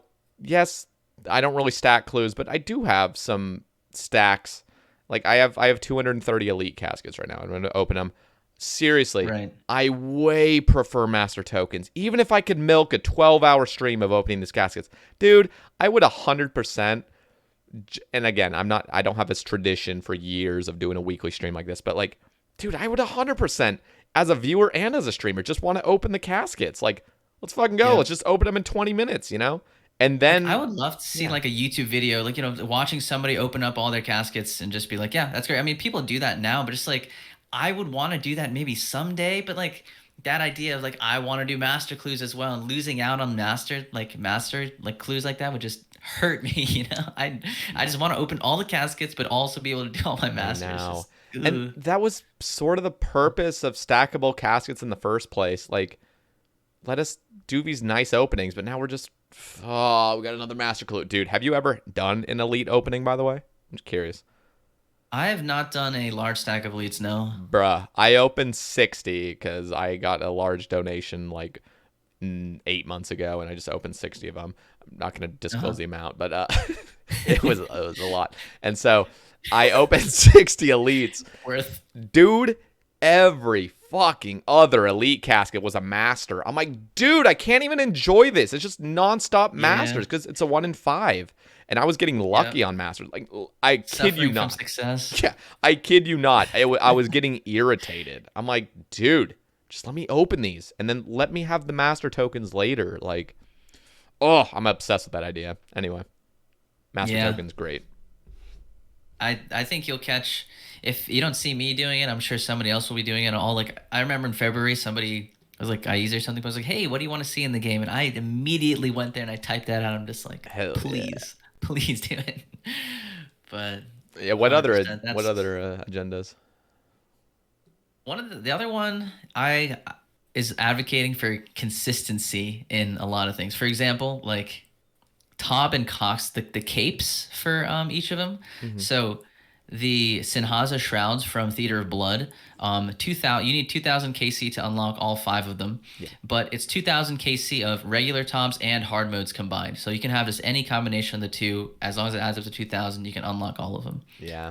The Chambers capes, on the other hand, are CMs only. It's just like, why? Like, I wish you would go back and change that to let it add up both of them. Like, it's super minor, and I feel like the handful of people who have 2,000 CMs are gonna be like, that's like, why would you do that? You just you invalidated my entire time. But like, it's just inconsistencies like that. Just I don't know. It bugs me a lot. I've never considered that, but I mean, it would probably upset a handful of people. Literally a handful. Like, I think 5 people have done 2,000 CMs. No, but I know more than that have. But real talk, that would be kind of cool. But at the same time, you see so many again, we shouldn't cater toward the bots and stuff, but like there are literally bot farms and just people that do just farm normal chambers all day. Like, and so all of a sudden with that update, it's like everyone just fucking has that 2,000 cape. It's like the cape, like the cape itself doesn't matter. It's just a cosmetic item, right? I mean, that argument also works against me. It's like, why do you care what the number is, right? But like, me coming from a completionist side, being like, I want to unlock all those capes maybe someday. It's the Like, consistency. yeah, I it's like agree with if you. you're gonna do that for theater, why not do the same thing for chambers as well? I agree with you at this moment, and one of the things I'm trying to get better at is here's some counter arguments before I take a firm stance on something. Right now, though, I mean that Sure. sounds great. I know people just selfishly would get upset, and the other fact, like some people selfishly would just want it just so they can get free fucking collection logs. But yeah, I think the consistency is cool about that. So yeah, Mm-hmm. and And I would. I think yeah. Oh, sorry. I was just briefly going to say, like, even with raids 3, I think that should be sort of the consistent thing. Like, inevitably, well, I think on release they're coming out with invocations, and you can just customize it. I don't think there's ever going to be a hard mode raids 3 simply because they're already doing that on Inception. Right. But yeah, I mean the same thing. They should just have a 2000 cape or something, whatever the number is. Remember when they Yeah, were I think those trying? kind of cosmetic coups are cool. Just a Yeah, little yeah. flex, you know. Remember when they were trying to poll when Theater Blood was coming out? 5,000 was going to be the number of completions. I don't remember this. Yeah, I do yeah. not It what was the hell? it was going to be 5,000 was the upper tier Jeez. cape, Oh and my people were God. like, "Jesus Christ, 5,000? Like, fuck." Sometimes I think though, like, should there like what I should be the cap? I mean, like that's so yeah, subjective. I don't know. yeah. I go back and forth on this because like as you know, as I said, like, in a completionist sort of mindset, like I want to check off all the boxes, get all the items, like it's okay to have a lot items that it pains me to say this, but like it's okay to have items that are quote unquote never attainable, right? Like the third age set and stuff like that. It's like setting that arbitrary number is just I don't know. I don't know what to do there. I think you whatever number they choose, you can argue, be like, yeah, 5,000 is fine. It's just like a crazy high number that for the sake of it. But Yeah, I yeah, think yeah. 2,000 is good as is. Yeah, no, that's fine. I sometimes I wonder, like, okay, let's play this scenario. I am not advocating for this, so just stating that disclaimer. But what if there was a 50,000 TOB KC cape? Nobody. Okay, first of all, let me just state this as well. Again, not advocating for this whatsoever, but let me just say the collection log will never be completed. It just won't. Hmm. It's not something that you're supposed to chase after to complete. It's just something to show off how much you've done. It's an awesome flex, but nobody's going to fucking complete Hmm. it. So, again, I'm not saying do this, but let's imagine a scenario where there just is a 50,000 top cape that nobody's going to get. Maybe one sociopath's going to get it, and it's going to consume his whole life getting to that point. But, like, is that really like the worst thing ever to just have these obscene things that are like, fuck, like how did you like that's insane. Like you did a 50,000 game, but it's like no, you don't need to go for it because the collection log's not something you're going to complete, Yeah. you know? I don't know.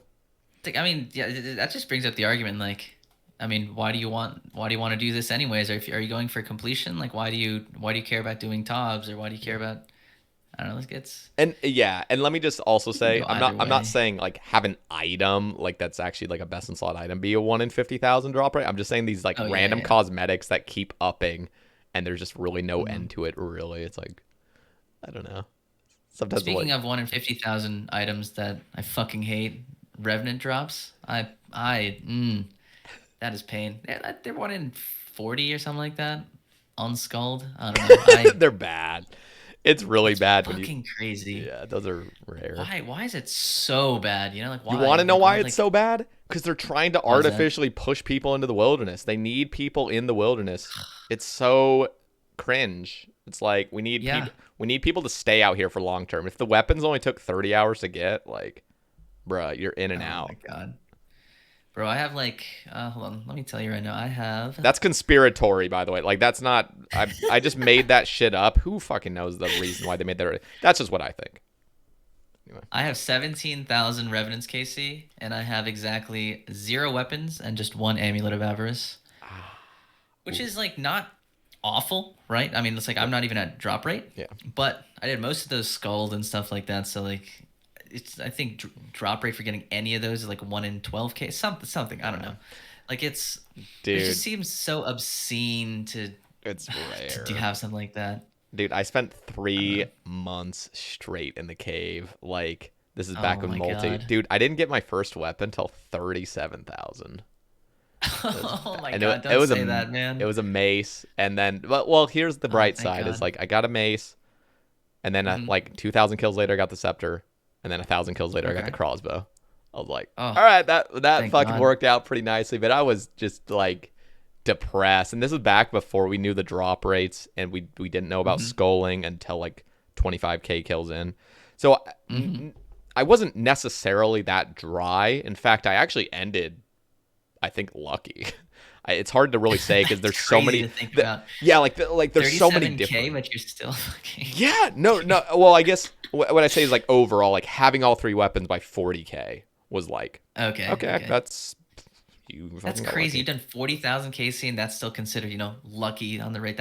I don't think that's okay. And you know what the most depressing That's, thing is? I don't have a single weapon what's on my that? log. It was all pre-log. Oh my God. Yeah. Oh, I'm so sorry. Dude, that kind of gets me into this a little more of a, I think that the recent ignoble agendas I gave you were just all kind of like, okay, made a little more sense. I think this one is a little more, could have a little more disagreement. Like proposing like Ironmen specifically being able to use items on the log.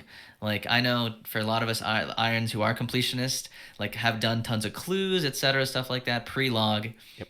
How would you feel about being able to use that item on like your collection log, use it on a treasure chest, and be like, oh, okay, suddenly it's in your log because you're an iron and you actually did get it. Yeah.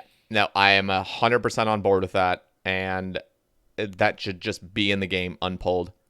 If you're a main, you Mm-hmm. chose to not limit yourself. Get fucked. No, that was toxic. No, but like real talk, if it ever came to a poll, it would fail because the Yeah. majority of players are mains, and if it's not offering any benefit to them, then Yep. yeah, of course vote no. Even if it's not even considered spite voting, it's just like fuck Ironman. I don't want them to get free slots.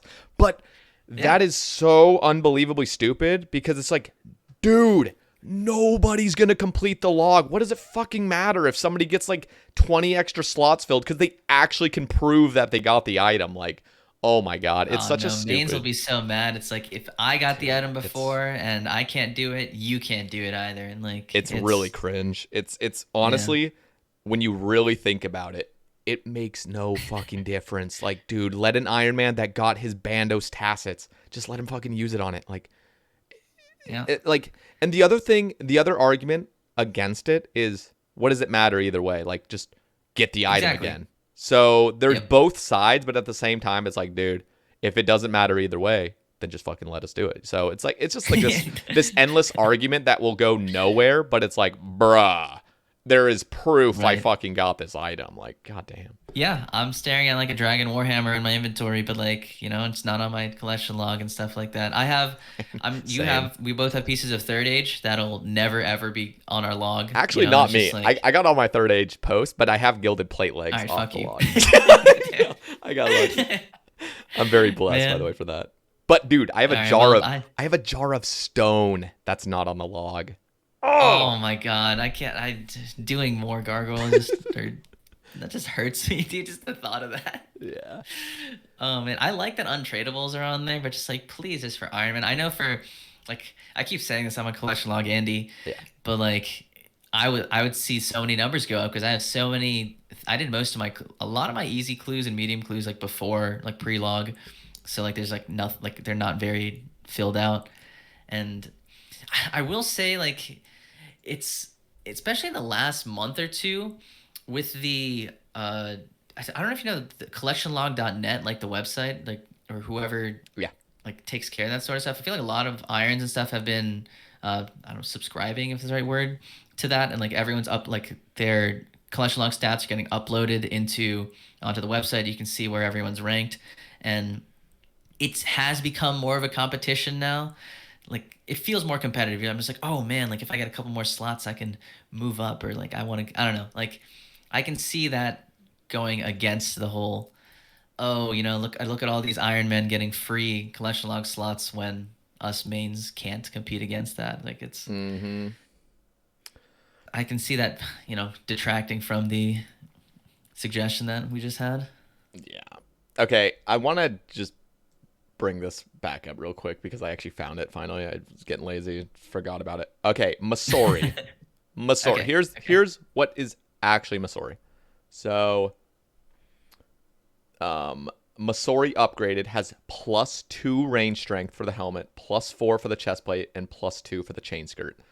So I apologize for the misinformation earlier. That is a +8. Like, that's wearing an anguish and 3/5 of another anguish. And then, dude, the magic defensive bonuses are just fucking nutty. Like the defensive bonuses in general. I'm just gonna take a quick pic just to show you. Sure. Just so you're kind of aware. Yeah. Loud as shit. I leaked my DMs with you. All right, there you go. Oh God. It's fine. It's just like. Did they see the picture? Okay. Oof. All right. Hope not. They didn't see shit. All right. So I have to drop a lot of pictures of my toes to get on the Sae Bae cast. I don't know. So it shows down below what the improvements are to normal Armadyl. It's insane.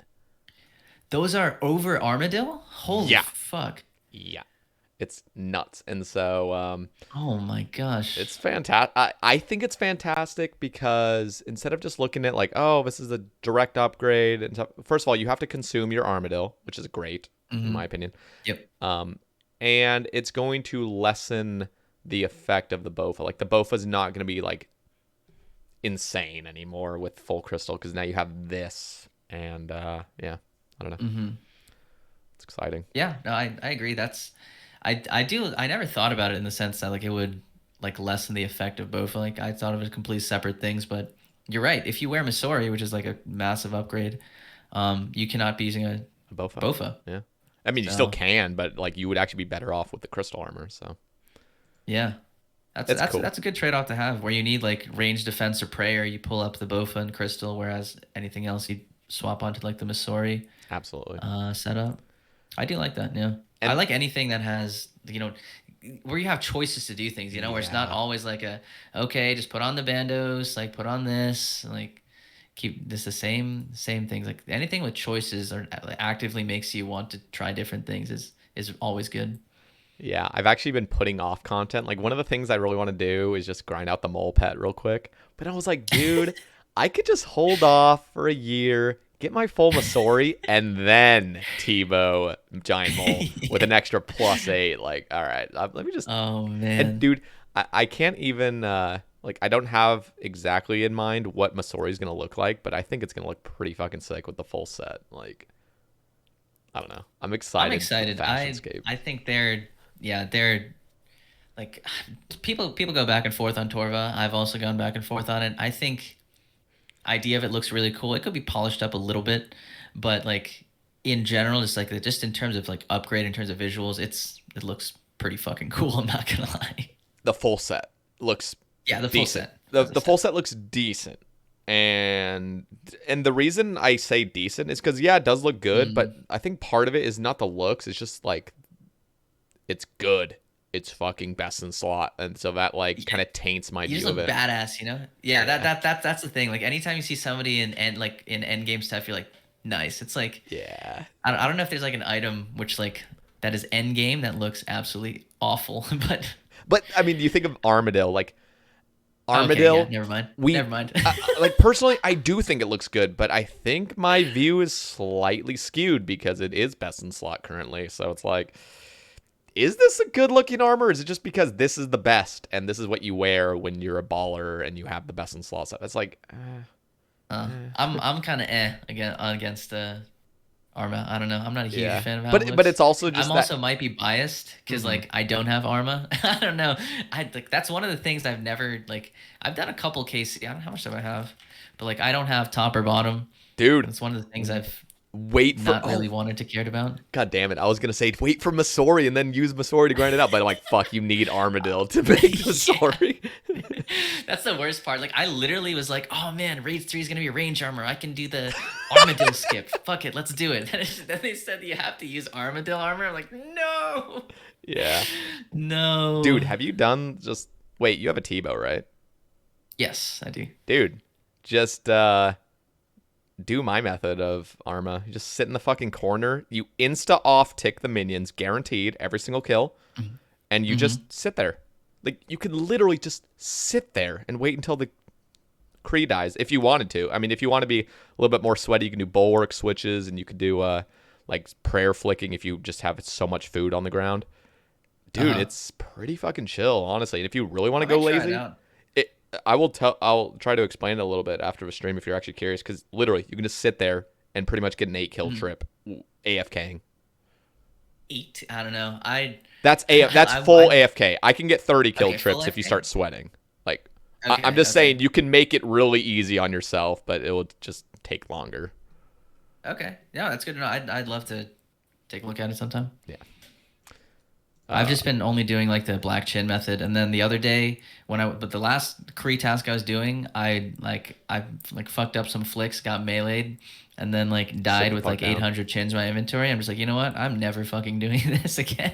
Yeah, that's bad. That's miserable. I'm sorry. 800 black chins gone. Painful. Yeah. That's exciting though to think of black chins. Full Masori, buckler, just fucking up shit. Like you are going to be obliterating stuff. Like the massive defense and just like the range strength. You'll just be just standing there, just like I don't know. Oh man, I that makes me so excited. You're making me actually want to do Arma right now. I might just pull up there after this. Yeah. No, I have a little video on it, but I mean.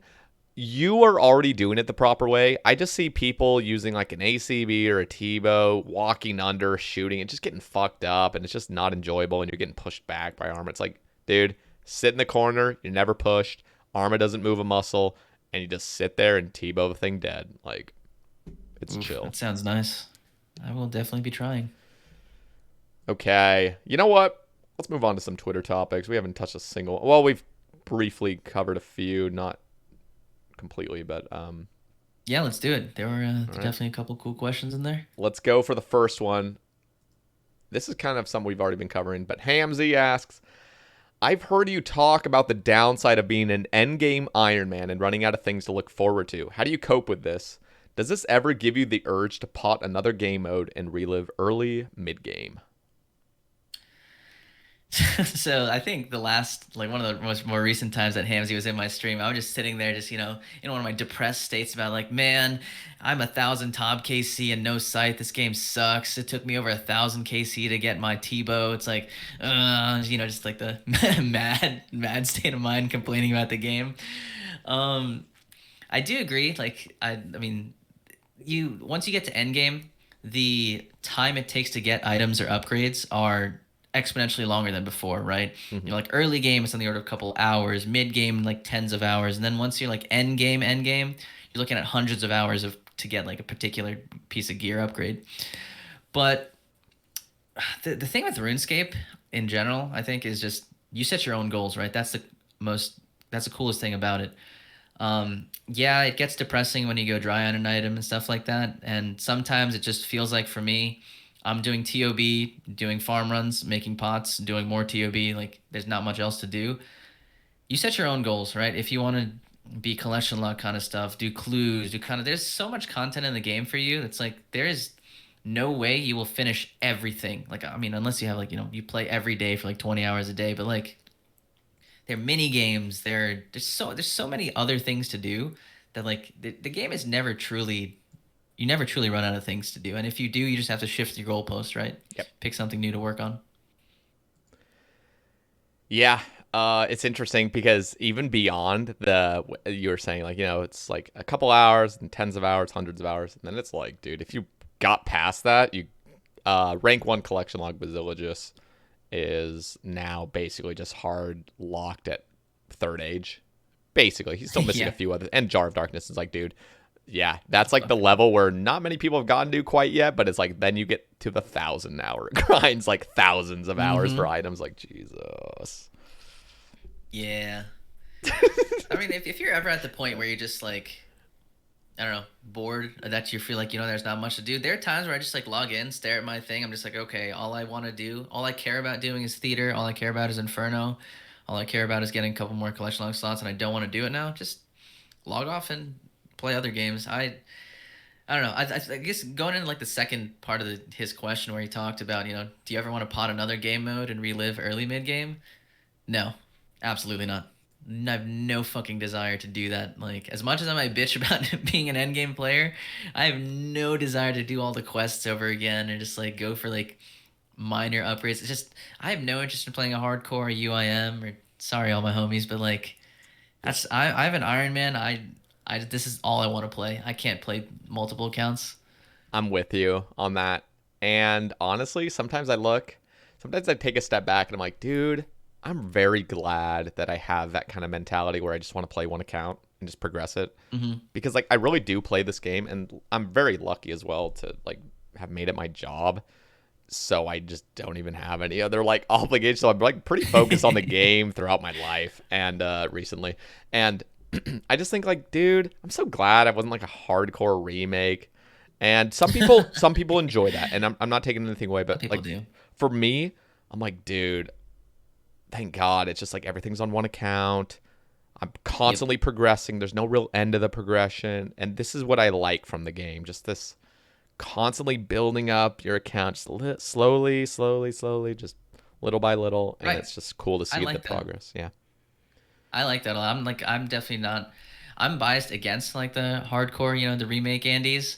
It's great stream content and stuff like that for a lot of people, but like, I just have no interest in doing like the early game stuff over and over again, and a lot of the stuff is like, I'm not great at the game, so I know like if I die, it's most likely to me fucking something up. And if you watch me PVM, if you've caught any of my top streams, I spend more time in the cage than actually, clicking the boss.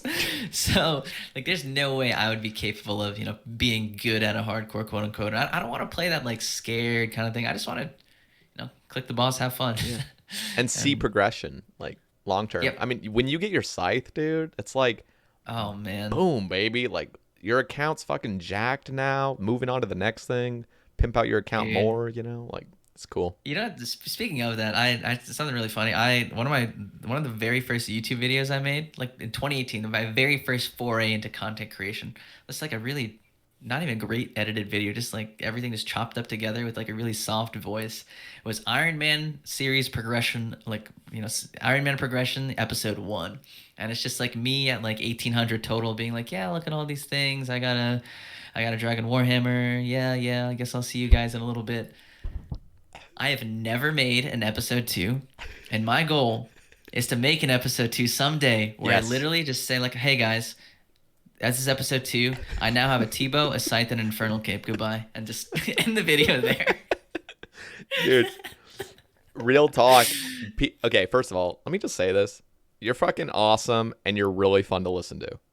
So I'm just going to put that out there. I love listening to you. You're very entertaining. You're just naturally entertaining. And honestly, I'm very surprised. Thanks, man. I'm very surprised you're not partnered yet. Like, that blows my mind. And I think this year is your year. That's my personal belief. I think you'll easily get partnered by the end of the year. And I appreciate it, man. I really think you should jump back on the YouTube stuff if you have any desire, because like, bruh, you got ideas, you got creative stuff, and people love hearing it. You'd be surprised. YouTube's fucking massive too. Like, yeah, I think if I ever do, find, the motivation and time to go down that route, I really like to. I think when I first started, like the very first thing I did was make like a YouTube video or two. And like, I literally, one of my first videos, like I made like simple kind of iron guides, and they have like, a certain number of views. They're not that bad.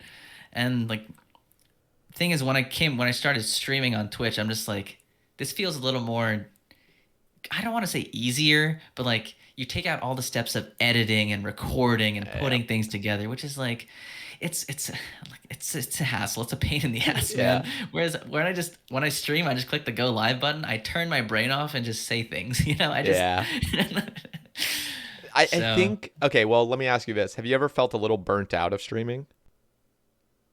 Oh yeah, of course. I've definitely gone through lulls. Because that is the beauty of YouTube, I think. At least for me. I think, there's times I'm a little burnt from streaming. I'm just like not feeling 100%. Don't really want to go live. And it's like those like perfect opportunities. And RuneScape's known, like RuneScape YouTube content's known for just face camless, just fucking record your game. And it's like a really nice balance for me where it's like, okay, if I'm not really feeling the stream today, let's think of a video idea. And the cool thing is like you can make your YouTube channel whatever you want. You can literally just fucking do what I do and just record, upload, like no editing. And like, it's slower and stuff. You won't get like fucking crazy views or pop off, but it's still something that's just nice and it feels. And I feel like we're similar in this. It's like that slow grind, that slow progression, but it's like always building. It's really cool, dude. Like I'd highly encourage. Yeah. I try to encourage like any content creator I get on the cast to like get into YouTube if they're not, because it's cool. It's awesome. So yeah, I might take a gander that you're like really, I don't know, inspiring, I guess, is in a good way to put it. Like I love the fact that you're spread across all these platforms, like Twitch, you got YouTube, you got the rambles going, then you got like the podcast popping up. I'm so happy to see you just, spread your wings. Spread my legs. Metaphor, I don't know. Yeah. Or that, yeah. Like it's episode it is 69. Man. Yeah, I was gonna say. Yeah. Oh, damn it. It's awesome. I'm glad that you're out on all these platforms, because it's sometimes you get bored of one, go into the next one. Just there's always, at least for me, I can pull up to a Seder stream, a Sae Bae cast, or like a ramble. There's always something to consume. Much love. Dude, I want to say this as well. Like, I struggle with this.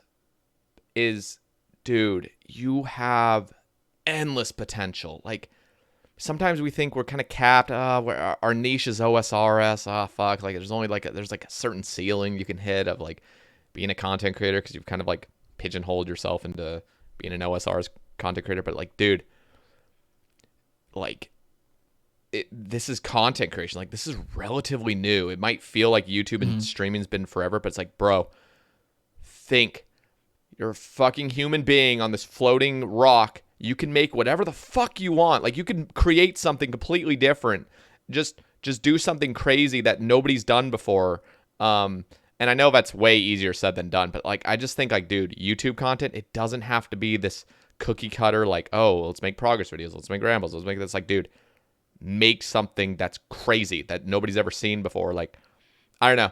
I know I'm just trying to be, like motivate people to like make shit, but it's like, dude, I try to motivate myself. I'm like, dude, think outside. I try to convince myself, usually when I'm high, I'm like, dude, think outside the box. Like, like you can make whatever you want. Make something so cool. Just make something that's so different that's like nobody's ever made, and just upload it. Like, I don't know. I agree. Totally agree. It's like, what I mean? Yeah, the world is your oyster, right? You can do whatever you want. I mean, everybody started from somewhere, right? Yeah. Like nobody came out on day one with a YouTube video and it got like 50,000 views and they became a YouTuber. It's like, yeah. I don't know. I just think like sometimes I have these realizations. I'm like, bro, everyone that we know and love and interact with, we're all gonna be dead in 100 years. What the like? Just fucking do something. Like, do something crazy. Like, do something cool. Like, think outside the box and do something that's like you love to do and want to do, and go all out on it. Like, again, this is very optimistic. There's a lot of other sides to it, but like, I don't know. I think the thing that just like, it's just a lot of people just don't do things. I think there's a lot of talent and stuff that's hidden in a lot of people that you never see, Yeah. And it's just, if they made a video, I don't know, just did something or channeled that into, I don't know, like there's like, you never know until you do it, right? You like, just send it. Why not? I want to give a shout out to Idol. Have you watched Idols? stream? Dude, Idol is one of my favorite streamers. I like he's part of our stream team, based. Shut the fuck out. But Idol is an incredible streamer. I'm a huge fan, and if there's anybody I would simp for, it's him. Like I'm just like I go to his streams. He streams like typically like daytime ish for me. I'm like Eastern Standard Time, and he's almost always live during that day. His streams are just so funny, and I don't know what the word is, like a little like they're just wholesome, slightly wholesome, maybe a little less. It's just like it makes me truly happy to be there. He's really enjoying. He's a great entertainer.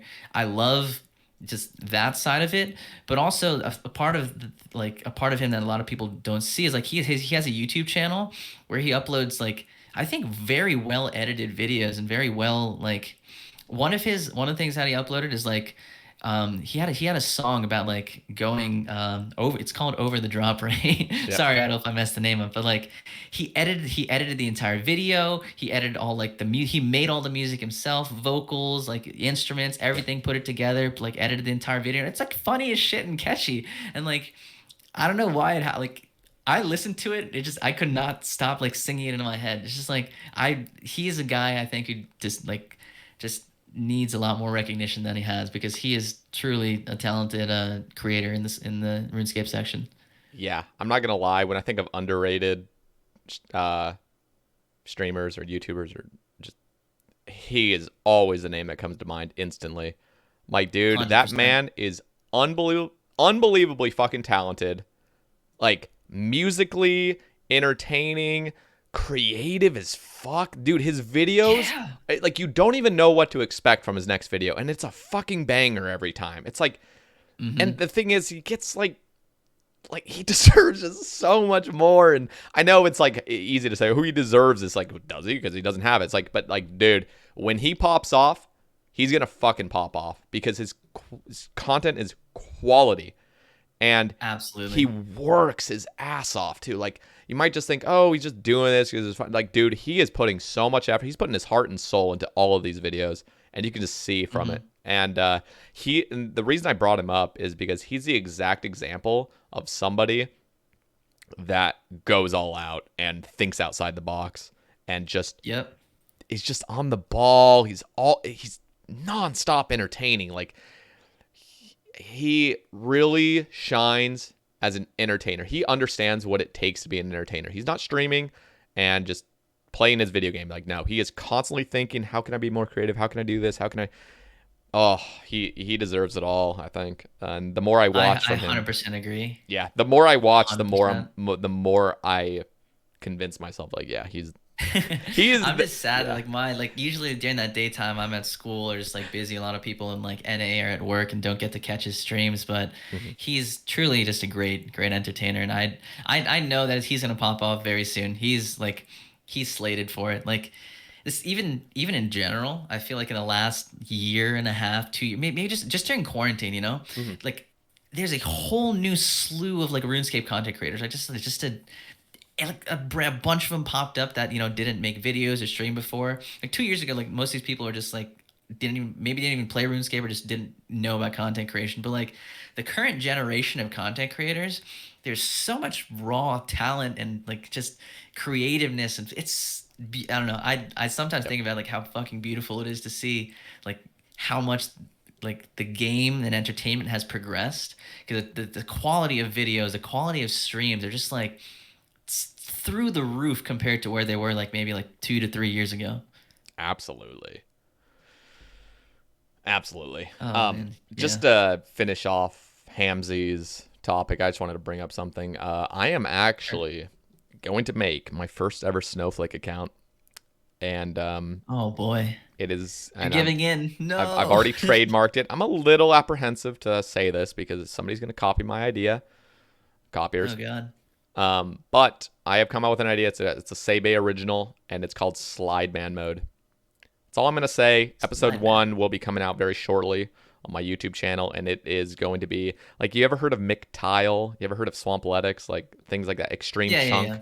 You ever heard of that? Yeah. Yep. This is like that shit all combined on steroids times 2 billion. So this will be the snowflake to end all snowflakes, and I'm really excited to release episode 1. But that's enough. I really want to explain more about it, but you'll just have to wait and see. But Dun dun dun. Now I'm excited. I want to see it. yeah, so that's the reason I brought that up, just to finish Hamsy's thing, is like, do I ever have the urge to play another game mode? Not really, but I think for content creation's sake and just a cool idea, I think, all memes aside, I am treating this idea as a meme, but at the same time, I think I'm gonna put a little bit of effort into it and see where things go. But anyway, Yeah, it's always nice trying new things, right? yeah. My heels hurt says, both of you are completion type Ironmen, which inevitably means you'll go dry for something like a Scythe or an Inquisitor's Mace. Two totally random items I chose. What are some tips for dealing with unlucky streaks? What keeps you going when the item doesn't feel like it exists? Ooh, I think we touched on this slightly earlier. Yeah. To me, it's just like you can't focus on the item. It's like it just puts me in a depression. I try to focus on like the fun and entertainment I'm having. I do most of my Theater of Bloods on stream. I like rarely do them off stream. Like if I am doing them off stream, I'm like doing them with my like friends and voice and having a good time, or like I'm doing it with other people who are like live at the moment. It's like I'm never hard like focused on I need the scythe. I need to get like a trio team or a duo team and crank out efficient tops, because that just, I don't know, makes me sad. I don't know how did you get through the the many months of nightmare, dude? How did you do it? I'm still in shock and awe about that. Dude, it was really tough. I actually really don't know how I did it, because I did one solo nightmare for the CAs. Bruh, that was unbearable. Yeah. Like, that was fucking miserable. I did one. Yet you did that thousands of times. Yeah, like legitimately nearly 3,000 solos of one tick flicking. Oh my god. Phoenix necklace procking. Like, dude, is bad. How do your fingers and wrists still work, man? You get pretty used to it. Like a month in, I had zero discomfort. It was just muscle memory. In fact, I would even be like, okay, let me just chill this kill. Let me just bring a couple extra prayer pots and just like, nah. It was just muscle memory. It's like I needed to one tick flick. It was weird. Huh. Okay. Yeah. Oh, that's how we get past it. Yeah, it was rough. But I will say, like, the confidence of, like, you go super dry on something. It's like, all right, nothing else will ever phase me after this. It's like... Yeah. True. Well, there are rarer items, but yeah. Like, I will say another thing that kind of keeps me going is, like, as a content creator, like, you, like, now other people become invested in it, too. It's not just you with the scythe. Now it's just, like my streamer friends know. A lot of people go to my stream. Like, even, dude, I was at Guardians of the Rift a couple of days ago, just learning how to play, doing something, and someone was like, "Hey, Ignoble." I'm like, "Oh, hey, man, how's it going?" Just you say hi to people, they say hi back. He's like, he says "nice scythe" and then just fucking leaves the altar, and I'm just like, bro, like, like there's been so many people who've come up to me, especially in the last like couple of weeks, who've been like, "Ignoble, good luck on scythe." Like on other people on the other side be like, "Hey, man, where's your scythe? You get it yet?" And it's just like, it's coming, but it's like it's not just you who's invested in it. It's like just you plus like the entire community and who you've built up around you.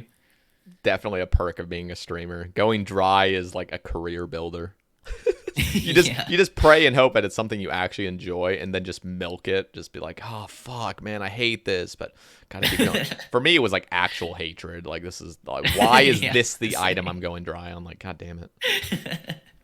I'm lucky that Theater of Blood is a very fun piece of content to do. So if I do go dry there, I might go dry on the item, but not dry in friendships and something cheesy like that. Also, like Streamer 101, like Streamers 101, like that, like the first rule in the book is make everything really dramatic. So like like for me, when I got my second imbued heart when I was hunting the Eternal Gem, just freak the fuck out. Just like, like just start crying about it. And then like, no way. Like it's not even really, yeah, it's not even necessarily to build up like sympathy, but it sort of is. But it's just like, just going over the top about shit like that. Like, that's the beauty of it. So it instead of like taking it easy, like, oh, that doesn't matter. I didn't hit that item, so it doesn't matter. But it's like, nah, Streamer 101, make everything a huge fucking deal. Oh, 100%. You're as a streamer, you're an entertainer first and foremost, right? It's like you're not there. Like, if you wanted to watch somebody just be like shrug his shoulders about getting a purple, you're just like, okay, yeah, cool, whatever. Like, anybody could be that. But as a streamer, like, you're supposed to play things up, right? I don't think Yeah. any like most people sit at there. Like I don't picture you sitting at your desk like when you're not streaming, just like you get a drop, you don't like yell and start screaming and Yeah. like most people don't do that. Yeah. No, I'm actually trying to think. The last time I got something off stream, how did I react? Because it must have just been like a silent like gasp, sort of, and then like, oh, gotta post this to Twitter in my mind, you know, like. The only thing that I could think of, I got my first Twisted Bow off stream with a couple friends, and like I just like looked at my game in shock, and I was just like screenshot, upload, and then just like just sit there in happiness. It wasn't like if it was on stream, I'd be fucking bouncing against the walls and just like I don't even know how to just say what I do, but Let me ask you this. It's kind of off topic, but as a sure. streamer, Hmm. um, I've noticed this, and I'm assuming most people notice this when their stream starts growing. Is like for me when I started streaming, I was so timid. Wasn't really sure. Like I would get like I would have a reaction or I would say something, and then it's like if I didn't get the reaction I expected, I would start getting like self conscious. I was like, ah, should I have said that? Should I? And then the more viewers you get and the more popular you get, it's like you just stop giving a fuck Hmm. and you just do stuff and you just become more loud. You become more just engaging. You become just I don't know. I I I, agree with that. I feel that. and Go ahead. just before I let you give your say on it. Like my rambles, dude. Jesus Christ, you go back to like ramble 2, 3, 4. It's like, dude, like I sounded like a little baby. Like I didn't even know what the fuck I was. I just like I was so timid about it. It's the same thing with the Sae Bae casts, and I was actually on a Hex's podcast. I can't even remember the episode, but it was recent. It was like maybe a year and a half ago, or maybe 2 years ago, and I was on it, Hmm. and I'm like, dude, I sound like so timid, so shy, like not really knowing what I'm doing. 'Cause it's like it's not my platform. It's the first time I'm invited on a podcast, and I'm like, Right. this is strange. But then you see over time, like my rambles now. I mean, just you play episode 2 and you play episode 96, like. It's like first of all the volume increased like 300%. I'm just fucking yelling basically and like just comparatively, and then like I just know what I'm talking about. I'm not like thinking, not stuttering as much, and I don't know. That's kind Right. of the beauty of streaming. Like you see yourself grow as an entertainer. It's kind of cool. Quick before I say like my experience with it. I like just listening from your Sae Bae cast like earlier, just from the earliest Sae Bae cast to like what you've done now. I feel like it's night and day. It's like you found your groove as like somebody who knows when to move to certain topics or facilitate certain conversations. Like it's you become so much better at that. Like just like listening to one of your very first cast, you're just like they're just like I don't want to say like awkward silences, but just like just like the little like pieces of like dull like lulls and stuff like that. But you've gotten so good at being able to manage all those things in these casts that like there's not a single time in any of the recent casts I've listened to where I'm just like, this is weird. Is they gonna say something? Is something gonna happen? Like it's you, See, like, well, first of all, thank you very much. That really means a lot. And I think hopefully in a year or two from now, we'll look back at these casts and be like, damn, you were such a baby then. Like you've grown so because that's what you would hope for anything. Like you always are constantly improving. And dude, podcasting is no fucking joke. Like I can't even I can barely listen back to them. I'm just like this is so cringe. Like especially when it's like a recent one, it's like you anticipate what you're about to say and you're like pre-cringing. You're like, "Oh my god, oh I god, know what I'm about to say." It's weird. I don't think I can listen to this podcast. I don't know if I can do this. Like whenever you premiere this, I'm like, yeah, that's great. I'll look at the comments sometime, I guess. Yeah. So, what are your thoughts on the whole growing as a streamer in your personal experience? I think it's something. That's almost exactly what I went through. Not and like streaming in general has also helped me, like, stop like being as self conscious before because I was somebody who was like hyper self aware. So I cared all the time how like people like perceive me like like what do I come off to them and stuff like that, and I still do that now, but I'd say I do it less.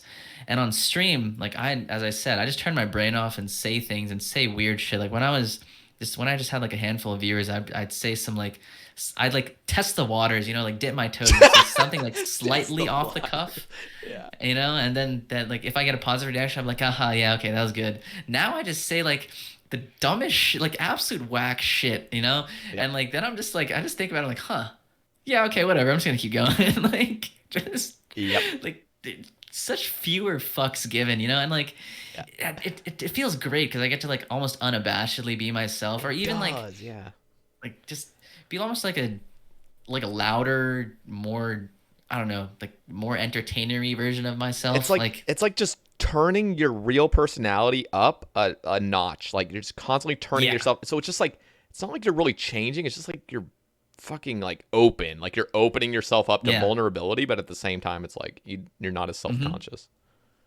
That's exactly it. I love it. I love that. I love being in that period so much. Like whenever I go live now, like I never have this thing in the back of my mind. It's just like, oh, you know, like am I being like, what if somebody doesn't like me and stuff? And like sometimes you think about it because I'm like, I use like especially when the stream was very like growing like at first. I'm just like, oh man, like you know, like I want like somebody to follow me and like you know people come to my chat and like they say hi and then they watch me and then they don't follow and then they never come back. It's like, what did I do? It's like, am I just bad at this? Did they not like it when I said this? Like, you know, I'd have thoughts about that in my head, but now I'm just like, if you don't like me, you don't fucking like me. You know, there's hundreds of other content creators. Like, just the people who like me, they'll stay. It is what it is. I don't have to cater to one type of person. It's just I get to be myself.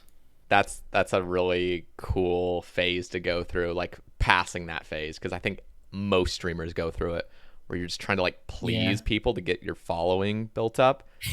And it's like that's natural, sort of like you just want something, like you want people there, and you would kind of do a lot more for it. You would, you know, I wouldn't say like change your values for it or anything, but you would do things that you wouldn't normally do just to get a follower. Not anything weird, but just kind of like agreeing. You made it sound weird. Just yeah, like I guess what I mean is like somebody that comes in your stream who normally, if you were at a higher viewer count and you're doing your thing, they probably wouldn't even stick around. But because they're there and they've given you the time, they might say some weird things or just things that you don't agree with necessarily. But you just kind of like, they're like, yeah, I can kind of agree with that. Even though normally you'd be like, that's weird, or I don't agree with that.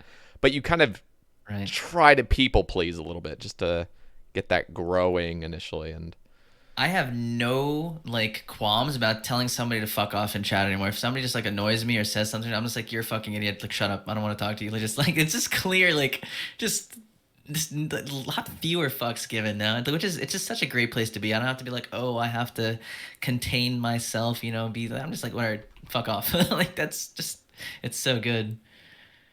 Yeah, great feeling. It's beautiful. The streaming journey. If you stick with it long enough, years and years, you just see different phases, and it's cool. And also, I think it's a really cool.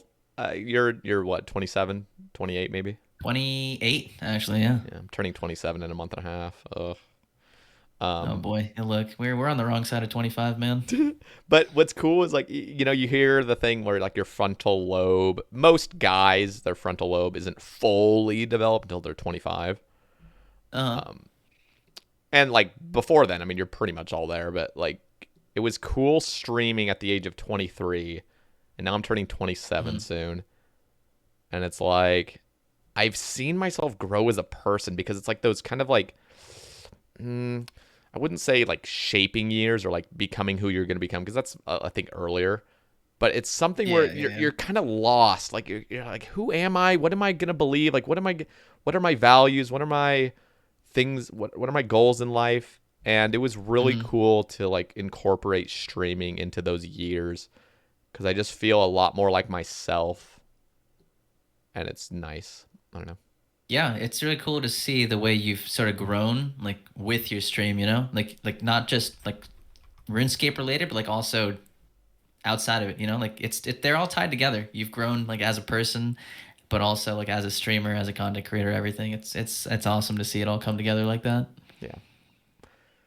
Thank you. All right, Chelsea Grin, shout out. When's the EP coming out, and can we look forward to the piano streams?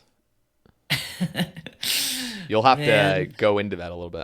I don't understand it.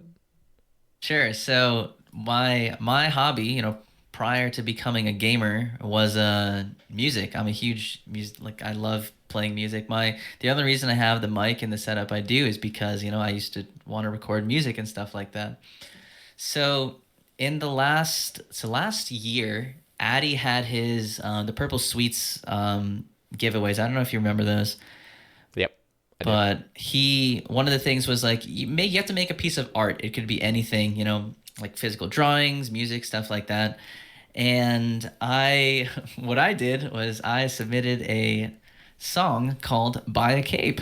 It's on my Twitter profile. It's one of the few like YouTube videos that I have. It's obviously not great, but I think I can kind of hold my own when playing music and stuff like that. But Chelsea was also a huge part of that contest. She won a lot. She actually won a lot of Purple Sweets. So shout out to her art. She's also an incredible artist. Like, Very if you incredible. haven't seen the stuff she puts out, it's absolutely Dude, awesome. I love seeing it pop up on Twitter. if you guys, I just briefly, if you guys are listening to this on Spotify, the album cover is from Chelsea Grin. Like, she made that. It's fantastic. It looks fucking awesome. She's really talented. Truly, truly. And she's so cool. I think she's a little busy with school and stuff now, but I love seeing her in the community. She's really a cool person. Yeah. But yeah, for that I submitted a song, and then like I think it was pretty generally well received, and like I didn't even think about it like that. Like I remember you talking like just like maybe like an hour ago. I don't know how long we've been doing this, but like how like you should just do stuff, just make it. And I was like, oh, it'd be kind of cool to make like a RuneScape related song. It could be kind of fun. And like I ran it by Mr. Mofo, who is an absolute legend in the community. And he was just like, dude, this would be fucking sick. So like he helped me come up with some lyrics to it, and we worked together a little bit. I put it together. Still, I watched it again recently. I was like, oh, that's kind of scuffed, but I feel like you always do that when you look at your own stuff. Yeah. But I think it came out pretty awesome. I had a super fun time making it, and like just that's kind of where like my desire to want to go back into music came from. But I haven't really explored that recently. But that's kind of where what Chelsea's referring to. Like she's very excited to see some music related stuff, but unfortunately I don't have anything planned as of now. But one day, one of my goals, I will send a piano stream, just like go into the music category, just like fuck RuneScape, none of that stuff, just play a couple covers and then click the end stream button and just see what happens. I love it. I was also Yeah. pretty musical. Mm-hmm.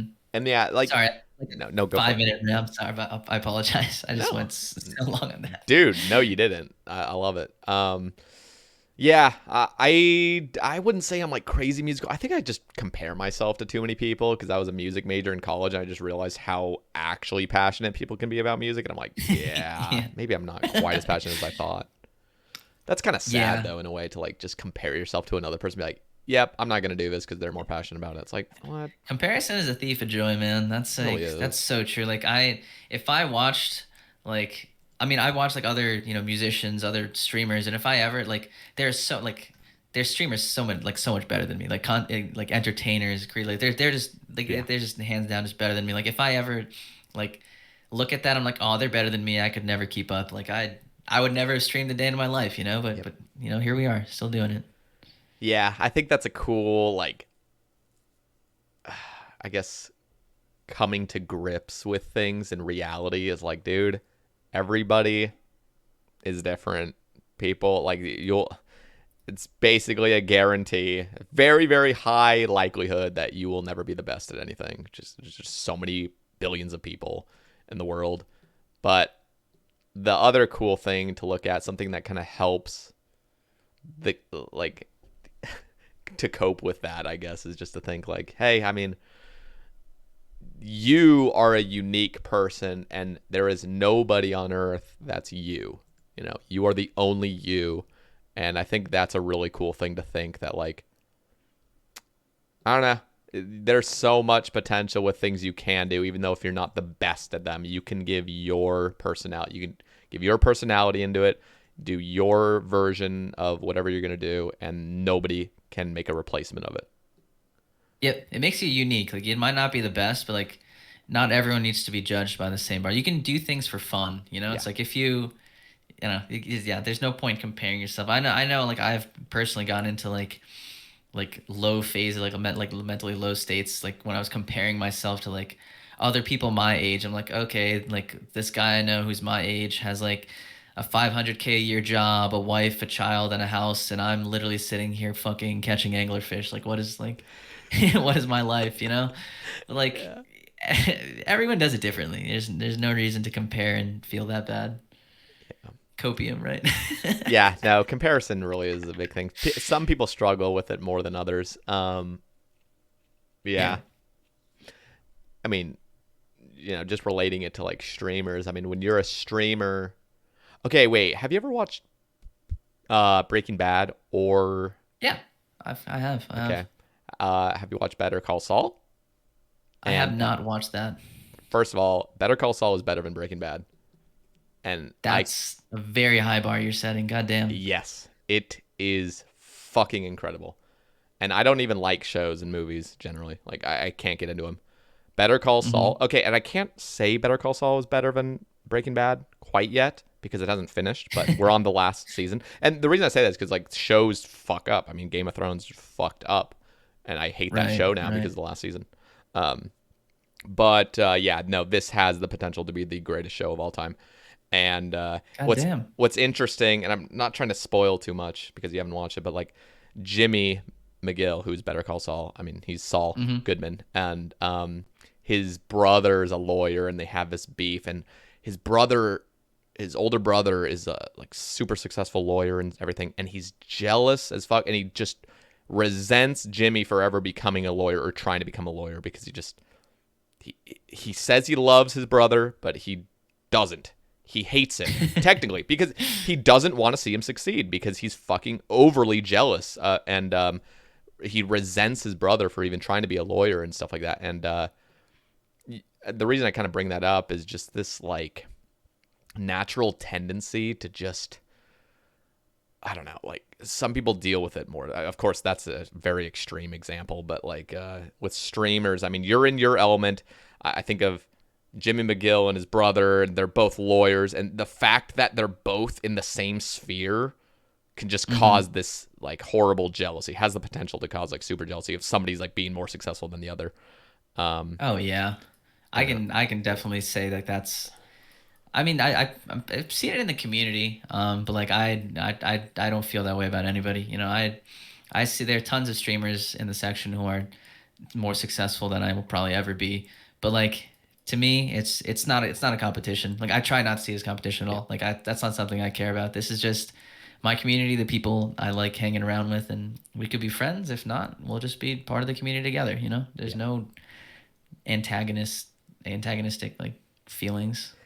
Yeah, and that's fucking awesome. I feel like with a lot of streamers I have talked to, there always is that sort of like just comparison because you're in the same fucking sphere. It's like you're an OSRS Twitch streamer. It's just like natural comparisons and stuff. But Right. yeah, I think the more you get into the scene and the more like seasoned you are as a streamer, it's like you just realize you're in your like you are you do your thing, other people do their thing. Everyone has a different level of monetary success, but it's like, Yep. I don't know, you got to get out of that whole system of just what am I doing wrong because I'm not getting this level of support, or what am I doing wrong because of this? Like, dude, like just ignore it. Like just see like how you've grown as a streamer. And I don't know where Yeah, was no, really I going with totally that. agree. I think I've been lucky recently to just become friends with lots of streamers, like more than like see them as just not just content creators or like they're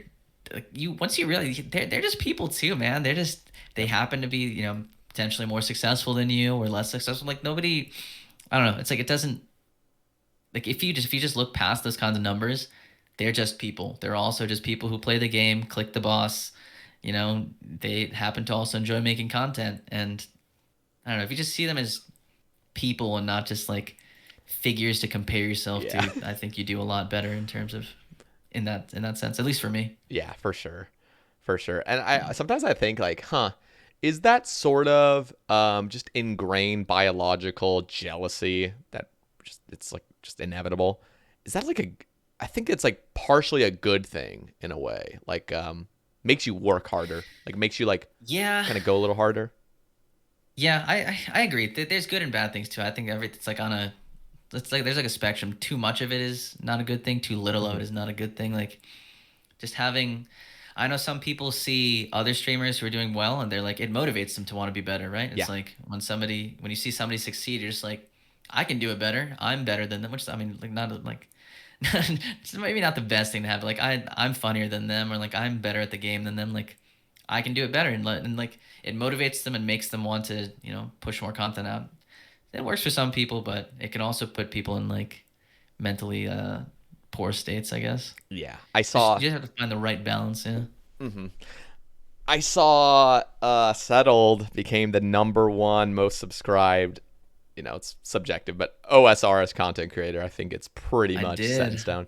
And Crazy. He passed Torvesta. And the reason I kind of bring that up, I don't fucking know either of them. I've never talked to either of them. But I always wonder, I'm like, they're clearly both just super fucking successful. Like they're made, It doesn't even matter. But sometimes I wonder, at that top level, does that like does that affect them mentally? I'm just thinking like Torvesta. Dude, Torvesta seems like the most level-headed dude of all time. I just feel like yeah, he does. like he's just like he's not. But I think, okay, let's just imagine it was somebody else, or let's just imagine it is Torvesta and you just don't know. But like, does that cause sort of like a competition, like low key, like fuck, like this guy passed me, like clearly they're friends, but I just wonder deep down. And yeah, I wanted to like, I got dropped down to #2. I gotta beat this guy's ass and put out new content. Yeah. The other thing I want to just bring up briefly that's similar of an example is when Oda Block shot up, and the kings of the OSRS community for years, Bodhi, SparkMac, all these guys just killing it, and then you see Oda Block just boom, fucking 10 times your sub count. Fuck you. Like, I'm the king. I'm the new king on the block. And I don't fucking know. Like, I don't follow the drama or anything. And I don't even know if there is any drama. But I just remember, like, popping into streams. And I love SparkMac to death, by the way. I think I love his content. But you could see this kind of, like, resentment. Like, just this kind of, like, fuck. Like, I was the king on top. And now this guy is passing me, like, god damn it, so I wonder if it's like this sort of being on the top makes it worse. I don't even know where I'm going with it. It's just something to talk about, but I don't know. Do you have any thoughts on I don't even have any question. I'm just talking. I don't know. I don't like. I think, I honestly want to say no, because, I think at the end of the day, we're all human beings and we all see, like, it's maybe on like a larger scale. Cause like, to me, I'm like, oh man, okay. Like I'm averaging X amount of viewers, and then somebody new pops up and is averaging more than me. I'm like, what do they do? Like, why can't I, like, rather than like on my scale, like at their level, which is, tens, hundreds of times higher than that. Like, I'd say it's the same set of feelings, it's just at a different scale, like the base feelings of potential jealousy or like motivation are all there. It's just, I don't know, like maybe more visible because like you're at the top, seen by a lot more people, maybe. Yeah. I don't know. So I have an older brother and a younger brother. My younger brother's 21, my older brother's 29 actually in a week. He's turning 29 in a week. And they sort of have this little competition going. It's like this like unspoken competition of like, okay, my brother's still in college. Like my younger brother's still in college. He's like trying to build up this thing. And my older brother's pretty established. He's making good money per year. He's got a stable job, loves it, doing successful. And there's like this competition of like, okay, who, in a few more years is going to be making more money, and they care about it. And my dad's also sort of competitive on there, and he kind of like fuels the fire a little bit. But I just wasn't ever in that sort of. I just was like always the more chill person that didn't fucking care. And like I would honestly say I'm sort of like the black sheep of the family. Just like kind of like everyone was like both of my brothers are diehard Tar Heels fans. Are you a Duke fan, by the way? Aren't you living in North Carolina? I do. I do live in North Carolina. You a basketball fan at all? I am. I am a Oh, God. basketball fan. I am not a Tar Heels fan. Oh, God. I'm a Duke fan, unfortunately. For your No, I don't give a for your fuck. But brother. if my brothers heard that, they would freak out. They would be pissed. Yeah, well, guess we can't meet. See, that's the funny thing. Like, my dad was a diehard Tar Heels fan, and then my older brother became a diehard Tar Heels fan because he just like followed. It's sort of like that, just nature of just following whatever your dad likes. And then my little brother got super obsessed with it. I never got super obsessed with it, so I was just always like, I don't fucking care about this sports team. Like, what? Like, my older brother yelling at the TV, like, no! Like, whenever they miss a shot, I'm like, dude, like, Jesus Christ. So like just a quick little tangent. So the very first time Duke and UNC met in March Madness with this year was in the Final Four, and that game we were like a couple of streamer friends like in the base stream team. We were in Vegas that weekend, and like I was the only Duke supporter, and like everyone else was like whatever, and I was like, I'm gonna, we're in Vegas. I'm gonna put money down on this game, and other people were just like, you know what, fuck it, we trust you, Ignoble. You definitely seem like you know what you're doing. You like the sports team. We'll support you. They lost, and we're as a group, that particular game put us down an undisclosed amount of money. Oh God. It was let's it's better if you move past that. Actually,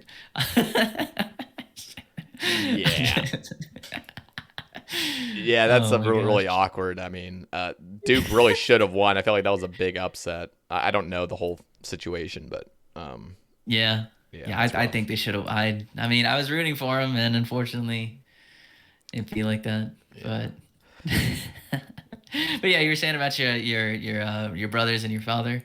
Yeah, no, that was pretty much it. Just kind of saying like, I don't know. I just because I don't care much about this kind of social norm of like financial success and like the kind of like brotherly like sort of feud or something like that, where it's like who's gonna make the most money. It's like my family kind of had this sort of competitive nature, and I just never really was a part of it. I was just like, I'll just do my own thing. Like, didn't really give a fuck. And so I don't know. It's interesting because I have experienced it since streaming, and it's just within the community. You start comparing, you start having a little bit of competition with others, like unspoken sort of like, who's gonna. Yeah. I think it's about how you channel that energy. It just like if you can translate it into like a positive motivation, or you can unfortunately go in the other way, just make you feel bad and be like, oh man, these guys are better than me. I can't do that. Da. Secon asks thoughts on Cerberus. I'm gonna go through all of his questions and we'll go one by one. Thoughts on Cerberus. Are you the budget version of me, or am I the budget version of you? What do you enjoy about streaming? Do you ever plan to leave education? Why the humility? And explain to everyone why you deserve to be the number 2 streamer on the RS section behind Sater. Jesus Christ. All right, there's a lot of questions there, but I guess I should preface this with saying like Secon was one of the first people once I started like actually streaming during quarantine, who I like got to know like pretty well. And I followed Secon like maybe like a year ago, maybe like 2019, like a year before I started actually really getting into streaming. And I watched him, I liked his content, and then I pulled up to his stream one day during quarantine, and I was just like, just a normal question, like, hey, like something about like, hey, like what got you into streaming, and like how do you feel about like streaming, like when did you something streaming related. And then in like typical Secon fashion, he pulls up my stream and just roasts the fuck out of me, and I'm just like, bro, come on, man, stop this. This is painful. But that's how I interacted with him first, and then he ended up coming by my stream like one of the first like the first time he ever came by. I was doing Cerberus, and mind you, remember we talked about how people get better at PVM over time? Like this is me in my like worst PVM stages. Oh, God. So I was doing Cerberus, and like I just like I could never take my eyes off chat. You know, like I was always like hyper focused. I need to focus. I need to respond. I got to do all these things. Like I never heard the ghosts. I could never see them. I always fucked them up, and like every time I died, Sakon was just like on his ass, just like fucking laughing. And at one point, like at Cerberus, there was like multiple death piles of sharks, karambwans, and prayer pots. Just like 3 or 4 different piles full of this is pre-gravestones, just fucking just everywhere. My entire screen is just like if you press the alt on like if in RuneLite, like the items take up the entire screen.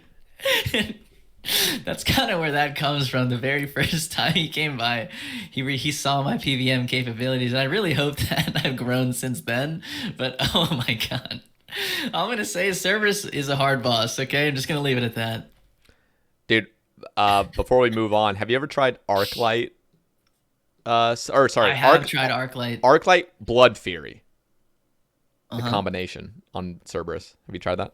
I've never tried that. I've never tried the combination. No. Bruh, that is game changing. Like you literally don't need to bring any food.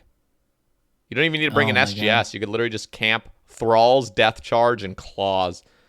And you just do not need food. Your Blood Fury will actually profit you health. It's fucking nuts. God, that sounds so nice. I finished the Cerberus grind, I think like right after like the Arclight changes where like allowed you to kill Cerberus. Mm-hmm. So, man. Are you still missing Pet? I have the Pet. The only thing I'm missing on the log is the jar. Okay. Well, if you ever go back. And I have like a very nice KC at Cerb, so I don't know if I want to ruin this anytime soon. Jeez, yeah, that's clean. Okay, we see it. It's 1,000 for those listeners on the dot. So if you ever do go back, decide to go get that jar, just be sure to bring a Blood Fury. That is one of the places you should just always have Blood Furies ready for, because it's just it's like night and day. Like, you know, I don't use that term lightly. It is night and day. It's a completely different boss. It's crazy. Damn. Okay. Yeah. If I do make my way back, I'll definitely put that into use. It's like one of those things where it's like, this is not healthy for the game. This is too OP. Like, it's too fucking easy. That's this. Yeah. It literally, anybody that's tried it in the comments, let me know. Like, it's fucking OP. All right. Are you the budget version of me, or am I the budget version of you? Sekon's asking. Oh, boy. The politically correct answer, we are both individual people who are, you know, good in our own ways. But the correct answer, you are a budget version of me, dude. I'm sorry, it is what it is. Sit the fuck down. Sekon's the clearance version. He's on the clearance aisle, dude. Just like God damn. No, I'm kidding. I fucking love both of you to death. That's why we need to make the cast with you and him and me, and you know, get dude, that. I'd love to. That would be an absolutely great time. Oh, yeah. I think it would be a great cast. Absolutely. But honestly, huge shout to Sakon. I don't say this lightly when I say that he was one of like my first like good homies on the platform. Like he really got me like very integrated into the community. Like I went to his channel and I met a lot of people through his channel, through the people that he knew, and spent a lot of time like with like especially early quarantine. Mm-hmm. There was times where we were like talking to each other like almost every day and like hanging out in Discord and stuff like that. So just definitely a huge shout out to that guy. I hope he's, you know, killing it now that he's past the RuneScape phase of his career. Sakon is one of those people that is just like, it's almost like lifelong friends if you keep in touch. I'm one of those people that barely keeps in touch with anybody. I'm just like that asshole, you know, that just never keeps friendships alive. But like Sakon's one of those people. It's like, dude, the first time I met him, first time I talked to him in voice, I should say. The first time I met him, I thought he was a fucking weirdo. But yeah, I mean, yeah, me too. Don't worry. No, but like first time we talked, it's just like, dude, he is one of the easiest people to talk to. So, oh yeah, like he listens.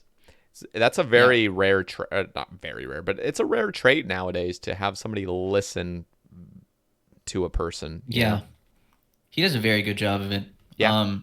Like the reason why I just got into him specifically as watching his channel is like there's a great mix of RuneScape content, like, you know, there's RuneScape content like, you know, the dumb jokes, the funny side, but there's also like a lot of serious topics and stuff brought up whenever he's streaming. You know, and like I love like listening to all the different aspects of people. You know, like yeah, there's some streams where like all you get to see is like some very hyped up, entertaining kind of thing, but there's also like tons of times where he was just like very like down to earth and like very had genuine conversations. And like there's not like, you know, chat is not saying dumb shit. Like chat is like genuinely interacting, having good like real conversations with people. And like I try to like that's literally where I try to integrate some of that into like my channel as well. Just like being able to show all the aspects of yourself, like not just the loud, outbursty, entertaining side, but also the more like grounded, the more like the real life experiences that you share with other people. Because that's how I feel attached to a streamer, you know, just because like obviously we play the same game, we enjoy the same kind of content, but like I get to now know more about you outside of the game. Like what do you do outside of that? Like what motivates you, what puts you together, and like and having conversation about that is just so intriguing and interesting to me sometimes. Yeah, he's also just very well spoken, which just makes it so much better. I mean, Oh yeah, absolutely, yeah, absolutely. just awesome guy. I love Secon. Where the fuck? Definitely, dude, definitely. I got 2 clue bottles, so I'm gonna be doing this easy and this medium while I do this cast. All right, next. Not making master clues. Sorry. You think I make master? Dude, listen. I know I'm not near you right now, but I'm gonna type my thing anyway. 493 masters completed. Guess how many of Holy those fuck. were related to Sherlock, like trading in to Sherlock? 50, 100? Two. Bro. All the others are Wow. Holy 491 shit. are all passive. Oh my god. I have only traded in 2. One of them was an Ari slash challenge. He told me to do that, and then he would say the proposal was he had to do a normal elite clue, and I had to trade in for Sherlock. So I did it one time, and then before that, I tried it one time when it was first like released. Yep. Okay. I guess that makes sense with the amount of Syracuse and stuff you've done. Yeah. A lot of clues. Yeah, you got a lot of clues, so that makes sense. God damn. Dude, it's before we move on to Secon's next question, like real talk, like I am rank 2 elites and rank 2 hards.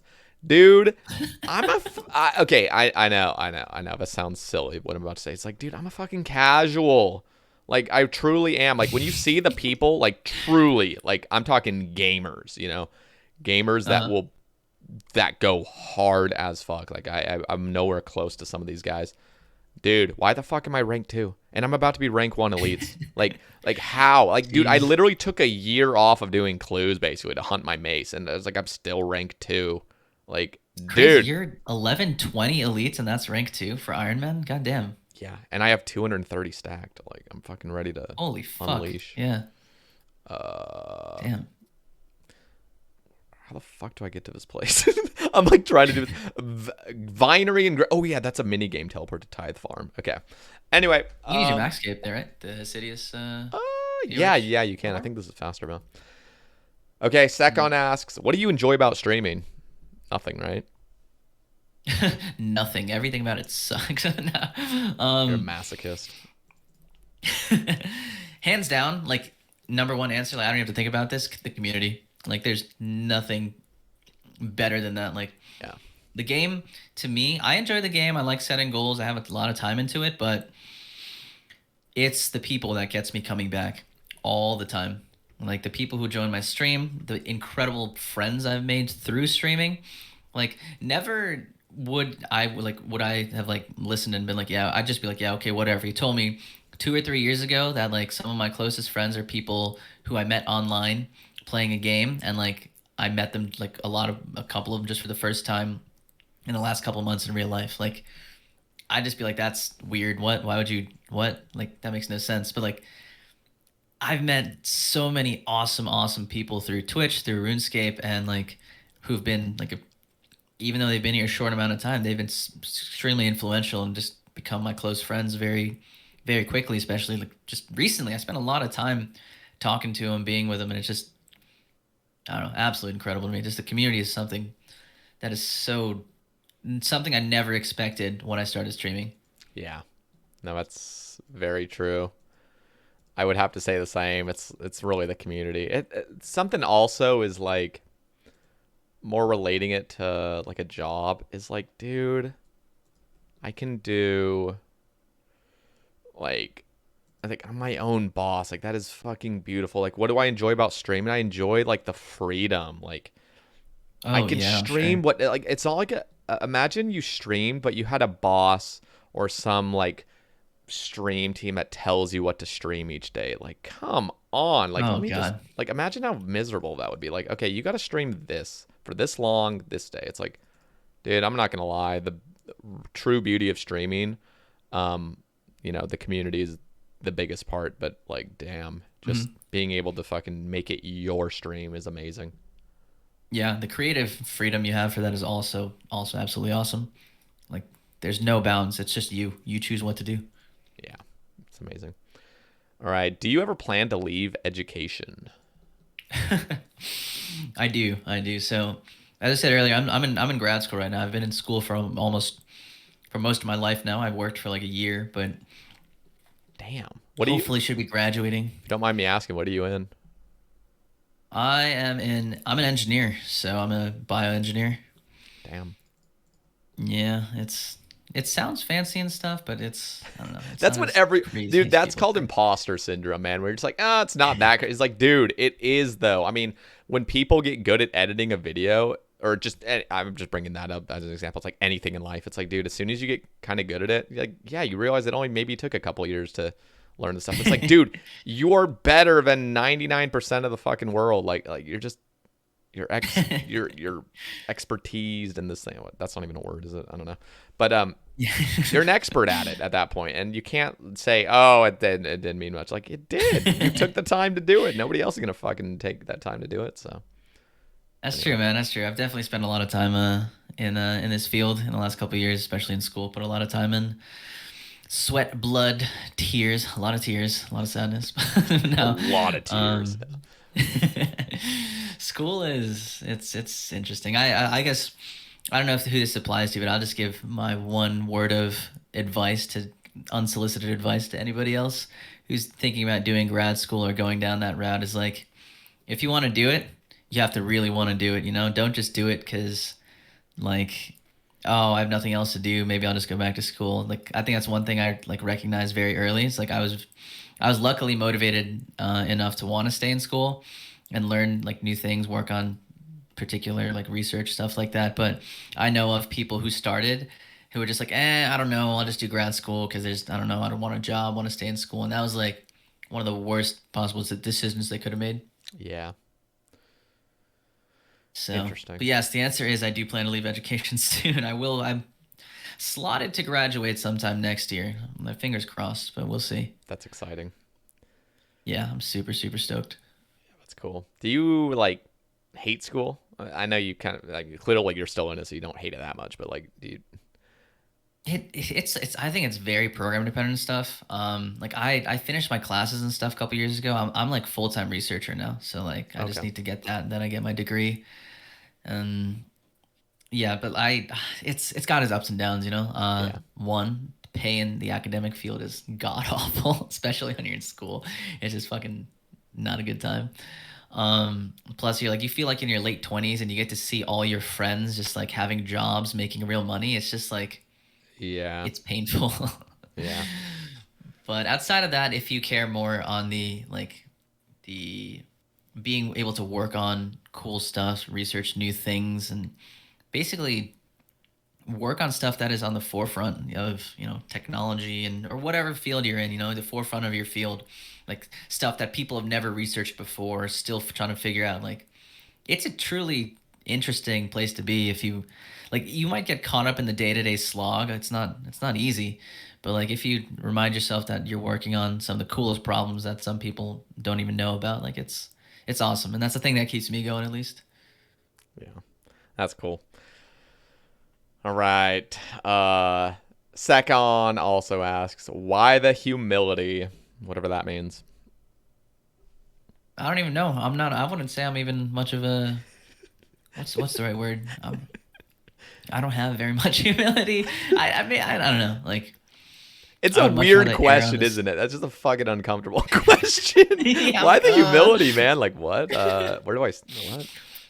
I don't know. I think it's in general in my life, I find it better to err on the side of having more humility than flexing. I guess that's definitely not the right academic word to use, but like, Yeah.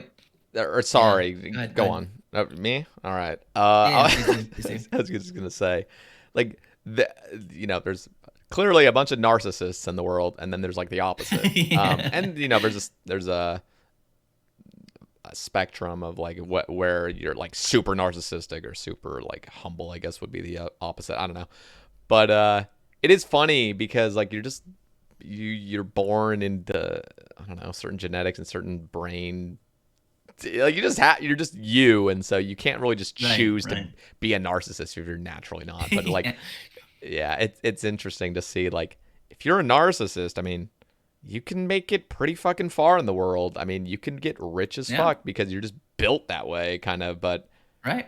there's Yep. also a lot of, I would argue, more beauty in just being fucking humble and empathetic and helping others rather than like climbing yourself, like doing anything you can for you to get to the top, you know? Right. Yeah, as I said, I prefer erring on the side of being more humble, or like not talking about like achievements or flexes or something like that, because the people who I like look up to the most, like who I find like the most interesting, or people who I just inspire to be, are people who just like, to me, people who flex, their achievements or their, whatever they have, is more of like a it's like a weakness, because they're just like, oh, look at me, I have all these things. I'm just like the people who I like the most might be extremely successful, but I like them not because they're flexing those things. And I don't know how to explain it exactly. It's like I'm their friend, or like I like them a lot because they have certain traits, and then I also find out like they're also happen to be really really good at something, or be, I don't know, like, if that makes sense. Yeah, no, it's so much more beautiful as well for somebody to discover that without you fucking shoving it down their throat. Like, I did this. Yeah, Like, yeah, okay, like it would have been so much better exactly. if you were just quiet about it. And I know sometimes it's just one of those things, like, I mean, I think everyone does this. Like, you do something amazing or you have accomplished something incredible, but it's never going to be brought up. So you almost feel the obligation to sort of flex it because, like, this Yeah. isn't naturally ever Oh, going I to come know. up. I totally know. You try So, to slide it in a conversation and be yeah. like, you try to get them to ask you something specific. So you like do some inception shit and try to like.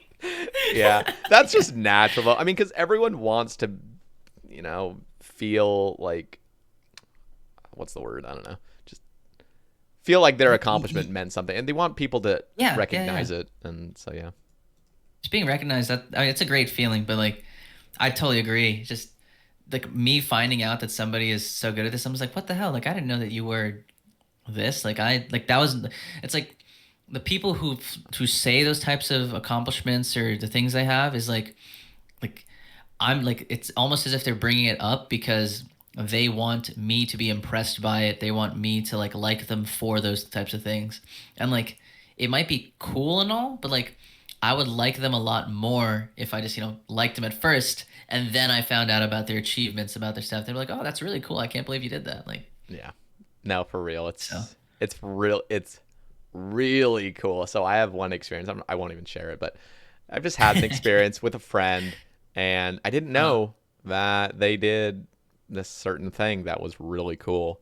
And I found out, found out organically that they did something, and I just sent them a DM. I'm just like, you're just fucking an amazing person to not flex that. Like, how have I not yeah. known that you've done that? Like, that is incredible.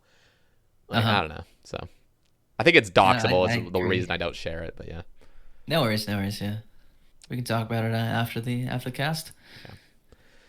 Okay, last thing, another uncomfortable question. Explain to everyone why you deserve to be the number 2 streamer on the RS section behind Sater or me. That's my real name, by the way, Sater. I don't deserve to be number 2 or close 1. You Sater can be number 1. No, you deserve to be number deserving. 1. I'll be number whatever. No. No. I think they're That's such an uncomfortable question. Jesus Christ. All right. No, you know what? The narcissist. Yeah, you know what? No, you know what? That question's fucking stupid. I deserve to be number one. Yeah. Fuck No, you. it's such a weird thing because sometimes it questions like that. It's almost like, okay, do I play the beta or the alpha in this situation where I over the top say, yeah, I deserve to be the fucking best, and then people like take it the wrong way, or do you act like a little pussy and just like, oh, I deserve to be at like the medium? Like, Jesus, don't ask this, Secon. Come on. All right. Man. T Papa Slice, big shout out. He was just on the Huge cast fucking shout out. Love that guy. a few weeks ago. If you could make one change to the game that would make the game easier for irons, what would it be? And also, what is your favorite content to stream and why? Okay. I mean, before I dive into that question, I do want to say to T Papa, huge fucking shout, man. I'm a massive fan of him. He's not just an awesome streamer, content creator, also a great friend. I spent a lot of time with him and a couple others, like late nights doing like degenerate hour Discord calls, and have become very close homies with people like him, Prison Joe, Mofo, Tasty, just like bunch of like fucking absolute homies. Like, love them all. So just huge shout to those guys. But going back to his question, which was what was it? God, sorry. If you could make one change to the game that would make the game easier for irons, what would it be? Oh, easier for irons. Oh boy.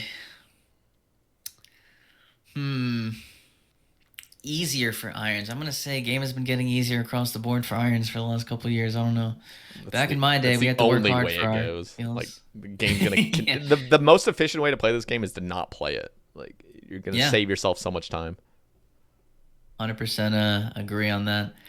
To make the game easier for irons, as someone who's like been not struggling, but stuck on endgame content, I would argue that like, oh man, maybe you should make drop rates easier to get to for irons, or like going try on certain items, or even like maybe even just cosmetics, like you add like a drop rate multiplier to it. I know I feel like that's a very scary road to go down, like, but I can't think of one big change to make it easier, because like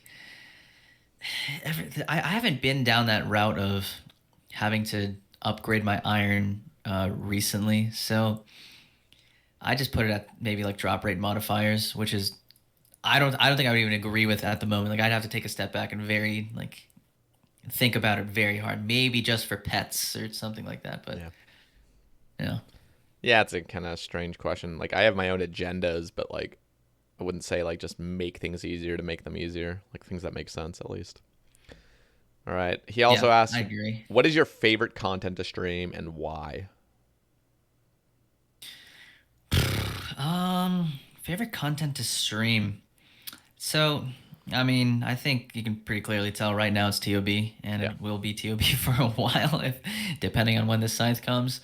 But the reason I say that, like, any content that allows me to like sort of engage with chat. I know, I mean, me saying TOB allows me to engage with chat makes you like scratch your head, but like I've done TOB like over 1,000 times. Yeah. Like, I can do a lot of things, sort of just like, do whatever, look at chat, read it, respond. Like, it's like, I wouldn't say it's become like the back of my hand, but it's become, I'm very in tune with it now. I of course fuck up. I miss soda seg balls coming to my face. I click the wrong Nihilo, whatever. But like, for the most part, I'm still able to like really interact with chat, and anything that allows me to keep myself occupied in game and also be able to talk to chat is like perfect like stream content.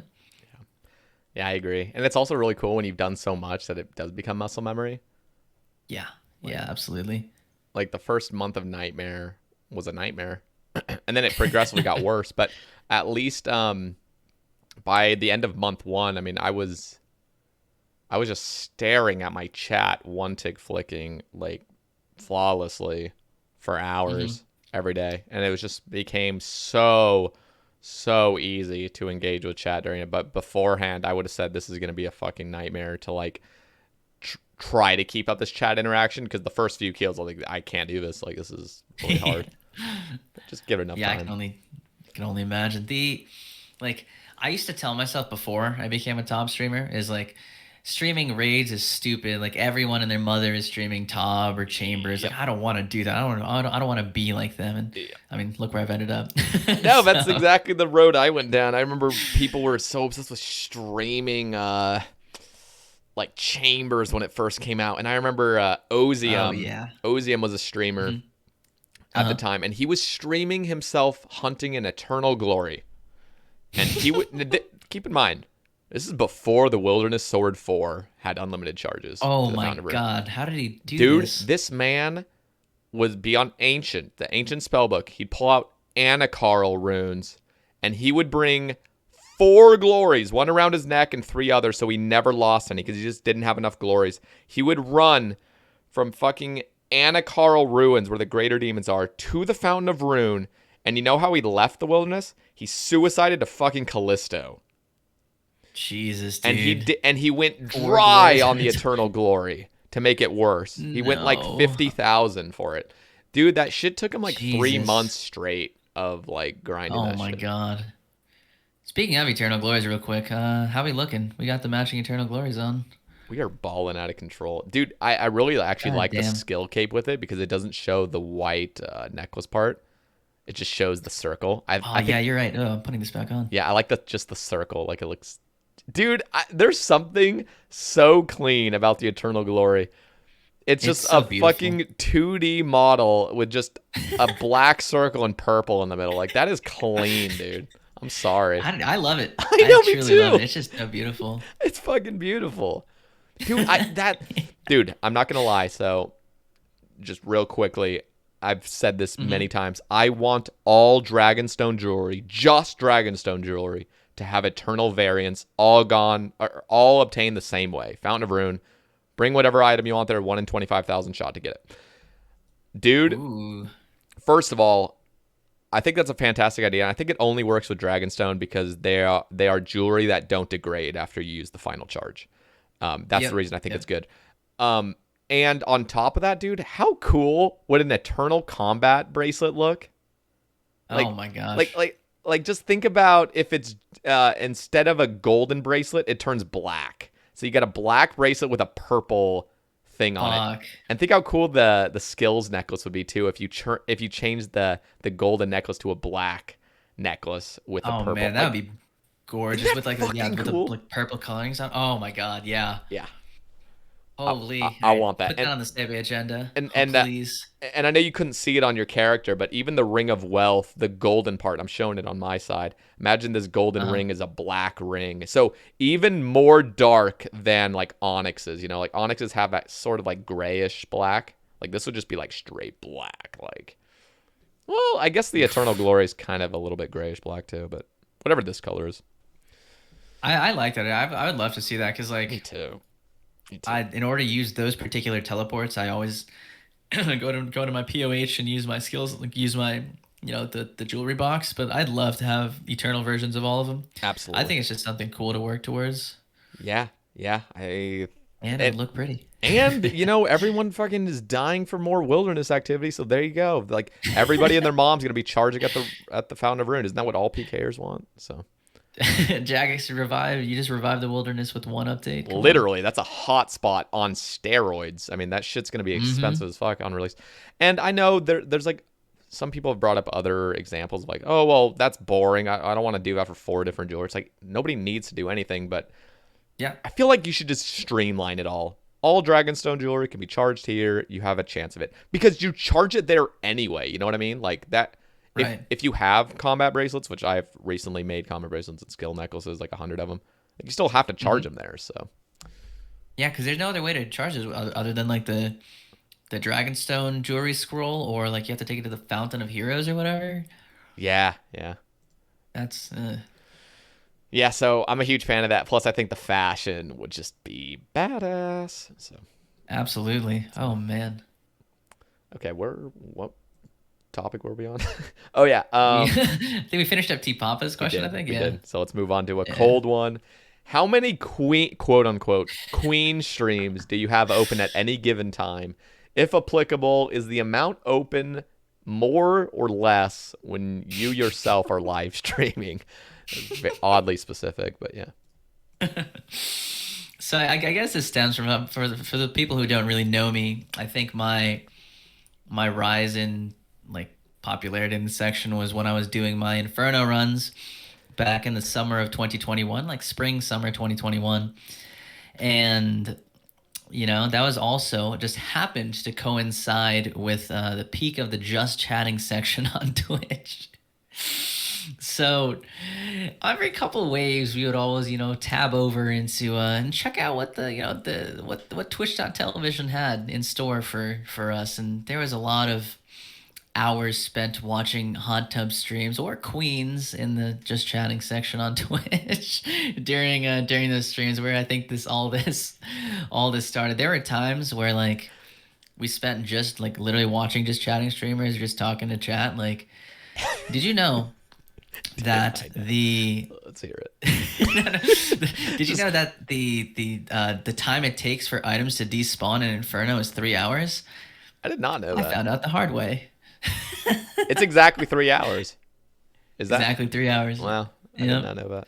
So that's convenient. I spent a little too often watching Queen streams, but during the peak of my Inferno times, I had literally multiple tabs open. It was more of like a just bring attention to how ironic this is, as like as Twitch is supposed to be a quote unquote gaming platform, and this is just I don't know, not exactly gaming. When you first brought up did you know? I thought it was gonna be like some random fact of like some like hot tub streamer or something. Just like that's what I was anticipating. I was like, oh, okay, that's normal actually. No, it was RuneScape related. That's funny. Yeah, that's how I met your. I mean, that was your stream. Like, and same with Second. I think that's kind of why it's like the whole budget version question came out. Like, Second would do the same things, but you took it to different lengths. Like, you would go harder than him, which is why he's the budget version of you. There was a lot of time spent in Queen streams during those years, during those runs. They've definitely gone down recently.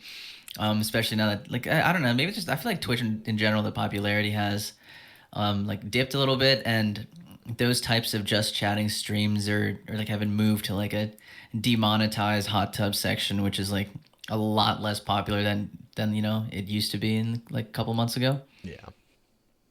So, but to answer your question, Mr. Chungus, let's just say it's non-zero. Okay, there's always something to keep me entertained or chat entertained. But no, I just want to say just before we move on from this, but a cold one, honestly, one of the coolest dudes. I got to meet him last year at Tastegiving. Yeah, absolutely one of the most biggest homies, dude. For someone who's such a massive gamer, the first hardcore Ironman is solo Theater of Blood, first time no fucking milking, just like how humble and kind he is just, I don't know, that's just something that shouldn't be overlooked, with that kind of skill and that kind of what he's done to the game, you could be just narcissistic, absolute, somebody with a head so far up their own ass, but he is nowhere near that. He's just an absolute legend, man. Such a great guy. He really is. I love a cold one. Oh yeah, I guess even just extending to the other big people in the community, I don't know if this is the same in other gaming communities, but I feel like for us, even the absolute mega gamers, think Exact or Bodhi, Wooks, they're all such great people, it's Yep. I have this thing where I'm I don't think it's just not possible to be as good as the game, to be as good as Exact at the game, to be as handsome as him, and be as kind of, it's just he I'm 100% sure he sold his soul to the devil or something. There's no other way it's possible. They're just such awesome people, so fucking kind, polite, humble. Yeah. It's just not it. We are spoiled as a RuneScape section to have those guys be the forefront of our community. Oh yeah, no, for real, and deserved completely. Just empathetic humans, man. Just yeah. I love it. I love it so much, man. I'm just so happy that we have those kind of people representing RuneScape. Because they're just such great people, and I can go on and on about it, but they're. All right, we're gonna no. We're gonna do it for the next 2 hours. You're gonna go on about it now. No, but real talk, I completely agree. It really is an awesome thing that our community is just the people we think about when we think of OSRS, like the greats, they're all like fucking awesome people. So Yeah, absolutely. I love it so much. All right. Time for my favorite question. Will there ever come a day where you get bitches? That's from Lizzie Chunks. By the way, let me just quickly shout out Lizzie. She's fucking awesome. She like, I go into her stream. Okay, so I don't really know how to explain this, but like everything she does is just funny. Like, you know what I mean? It's just like one of those people where it's like she doesn't even have to try. It's just like everything she says, everything she does. It's just like there's something like just charming and funny about it. I don't even know. I don't know how to describe it either. I know what you're talking about. She just got it like it's just like an innate type of thing. Yeah, it's like she doesn't even give a fuck. She's not even trying, and she's just like fucking hilarious. So big shout out to Lizzie Chunks. Yeah. But let's answer the true core question. Will there ever come a day where you get bitches? Lizzie, just because you asked this question, I'm gonna unmod you from my channel. Sorry, it's over. But the day I get bitches, I'm gonna log out of my RuneScape account and never come back in, okay? So you better fucking hope that like I don't get bitches anytime soon, because then I will end my career as a content creator to go hang out with my bitches. It is what it is. Yeah, you're blessed that he doesn't have bitches right now. Yeah, we're all blessed. Yeah, you're welcome, Lizzie. Okay, the day I get bitches, it's over for all you kids. All right, you guys can't do anything about it. I will never come back. Oh my god. God damn it. All right. I love Lizzie to death. She's absolutely awesome. She is. Rolliston. I don't even know how to say this. Am I saying that right? Rolston, I think. Rolston. From all the years you've spent asking fellow scapers for feet pics, how many feet pics have you actually managed to amass? Also, serious question, can you shed some light on BA, or Barbarian Assault? I feel like it gets such a bad rap when people stop at level 5 and never get to see how much depth it has. Sure. Let me go into this. So look, feet are cool, is all I'm going to say. It's 2022. You can't kink shame. Not that I like feet or anything, but if, Sater, your feet happen to end up in my DMs after this cast, that would be crazy. But anyways, outside of that. Oh, go. So prior to me ever becoming a Twitch streamer or even like becoming a content creator, the very first community that I became a part of was BA.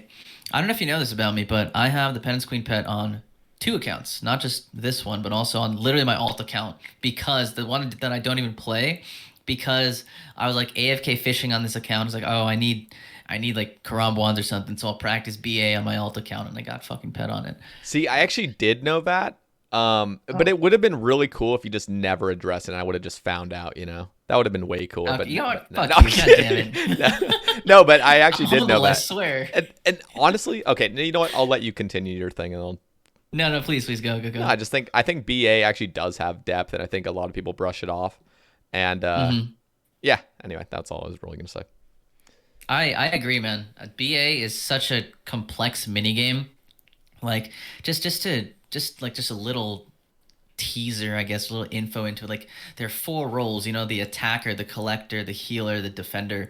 And like every role has its nuances and they're so intertwined. It's such an incredible team minigame. Like the defender and healer are always just like working together. Like the defender, for example, you just take the penance runners and you want to kill them, right? Mm-hmm. But like the defender, like there's more to it than that. Like you have to like you kill the runners, but like sometimes in some of the waves you have to like you don't want it to die. You want it to eat the wrong food and run in a certain direction because the penance healers are going to aggro the runner in a way that would make it easier for like the player healer to kill them faster. There's like so much nuance to it, like that comes together, and like the healer has to poison these particular healers on like your team healer has to poison the penance healers at like a particular tick, like within like a certain couple tick window.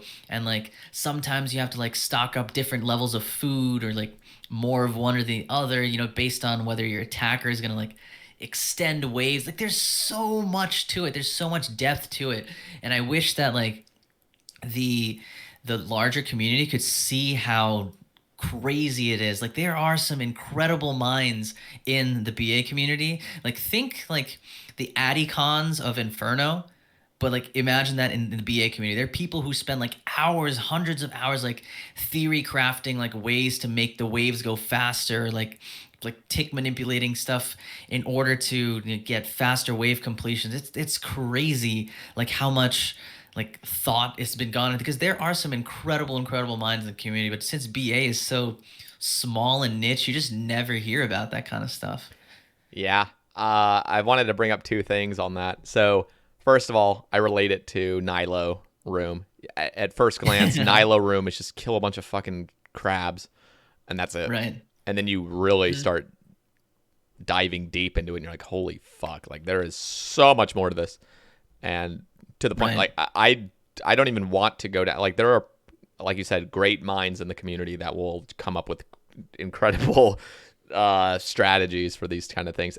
The other thing I wanted to add is, like, was any of his BA stuff, because I'm assuming some of it just conveniently like is really complex, and you kind of wonder, like, was it designed this way, or was it just a fucking happy mistake, and it's just like beautifully intertwined, and it's just taken years and years of just little improvements and little tweaks to see the true I would say beauty in it. that it's sorry to cut you off. No, that was pretty much it. But like I think that it's just a happy coincidence kind of thing. Like, the game is like, there's so much spaghetti code in that mini game was made in 2005 or 2006. There is zero chance that whoever coded that was ever thinking about these interactions that we're like talking about. Like everybody who has improved upon like BA metas, quote unquote, like they're just it's not bug abusing, but it's just like remnants of like how everything interacts. Like there's no way whoever coded this was like, yes, this was going to be meta, like when they made this like 15 years ago or something. I have a vision in 2022 they're gonna come out. Yeah. The other thing is like no way. like solo ohm. Like what the fuck? Like that is just, Yeah. it's like too convenient. Like what? Was somebody like I was don't know how Kieran that ended was up Kieran happening. designing it Yeah. this way? Like god damn. I There's don't so much know. Like depth to it. that's crazy. The way like solo ohm like happened, like that's, yeah, I don't know. I would say it's like the same kind of thing. Maybe a little more happy coincidence for BA, because like Kieran actually understands like tick cycles and all that kind of stuff. But back then, nobody fucking knew anything. Yep. I bet the coder. Okay, never mind. I'm not gonna take it that far. But I bet the coder doesn't even know what a tick was back then. Now that makes no sense. Honestly, probably not. They literally just like every 30 seconds the call changes, and you figure out what happens next. It's like there's so much nuance to the game. I can go on and on about this, but like it's such an incredible mini game. Like I remember like working on. I spent like hundreds of hours in the mini game, like because like I think across all my accounts I have like 1,000 gambles or something like that, which is like not even a lot. That's like drop rate for the Penance Queen, but like in order to like do if you're efficient, it's like 3.5 or 3.7, I think, gambles per hour. But like I spent a lot of that like learning, a lot of time like team forming, stuff like that. Like I spent like multiple hundred hours just playing that mini game, and I don't know. It does get a bad rap for, you just go to World 306 to get a torso, be super mad at people leaving at wave 8, and then I'm going to deal with that. But I guess before I wrap that up, I just want to say like just a huge shout to like the BA community, I can't name names because I'd unabashedly forget somebody, and I would hate to forget a single person, but it was the first community I was a part of as a RuneScaper. Like this first like true community. I played with some like IRL friends a little bit, but once I played BA and joined the community, it was just such a tight knit, close community. Like there's still a lot of people from there who are like my close friends who I still raid with, Tob with. Like I don't play BA anymore, but like I'm still homies with tons of them. So I shout out that super tight knit, close community, and I love each and every person in it. That's awesome. Yeah, it's cool.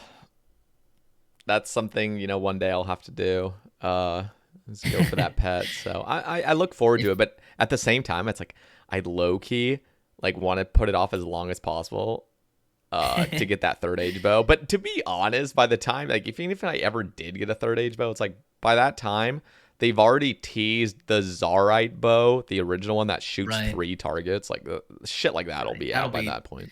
people tried that. I think they tested that out in the like Beta the worlds. trial worlds or whatever, and they were just like, "This is gonna be fucking awesome! I can't wait to see it." And then Jagex is like, "See ya, goodbye." Yeah, that was. I'm not gonna lie. That was like the equivalent of it was like a scythe on steroids. It felt like almost God damn. just like crazy. I mean, it almost is just a private server item, like something that's just unnaturally OP. It felt like I remember watching Sae Bae do an Inferno stream with it on those tournament worlds, and bro, like there's 2 snakes, like that wave where there's 2 snakes. Okay, first of all, those snakes are a 4x4. I mean, Yeah. like what the Zaryte bow said was something along the lines of like if NPC is 2 tiles away or something, that anything that's within 2 tiles, it'll target 3 of them or whatever.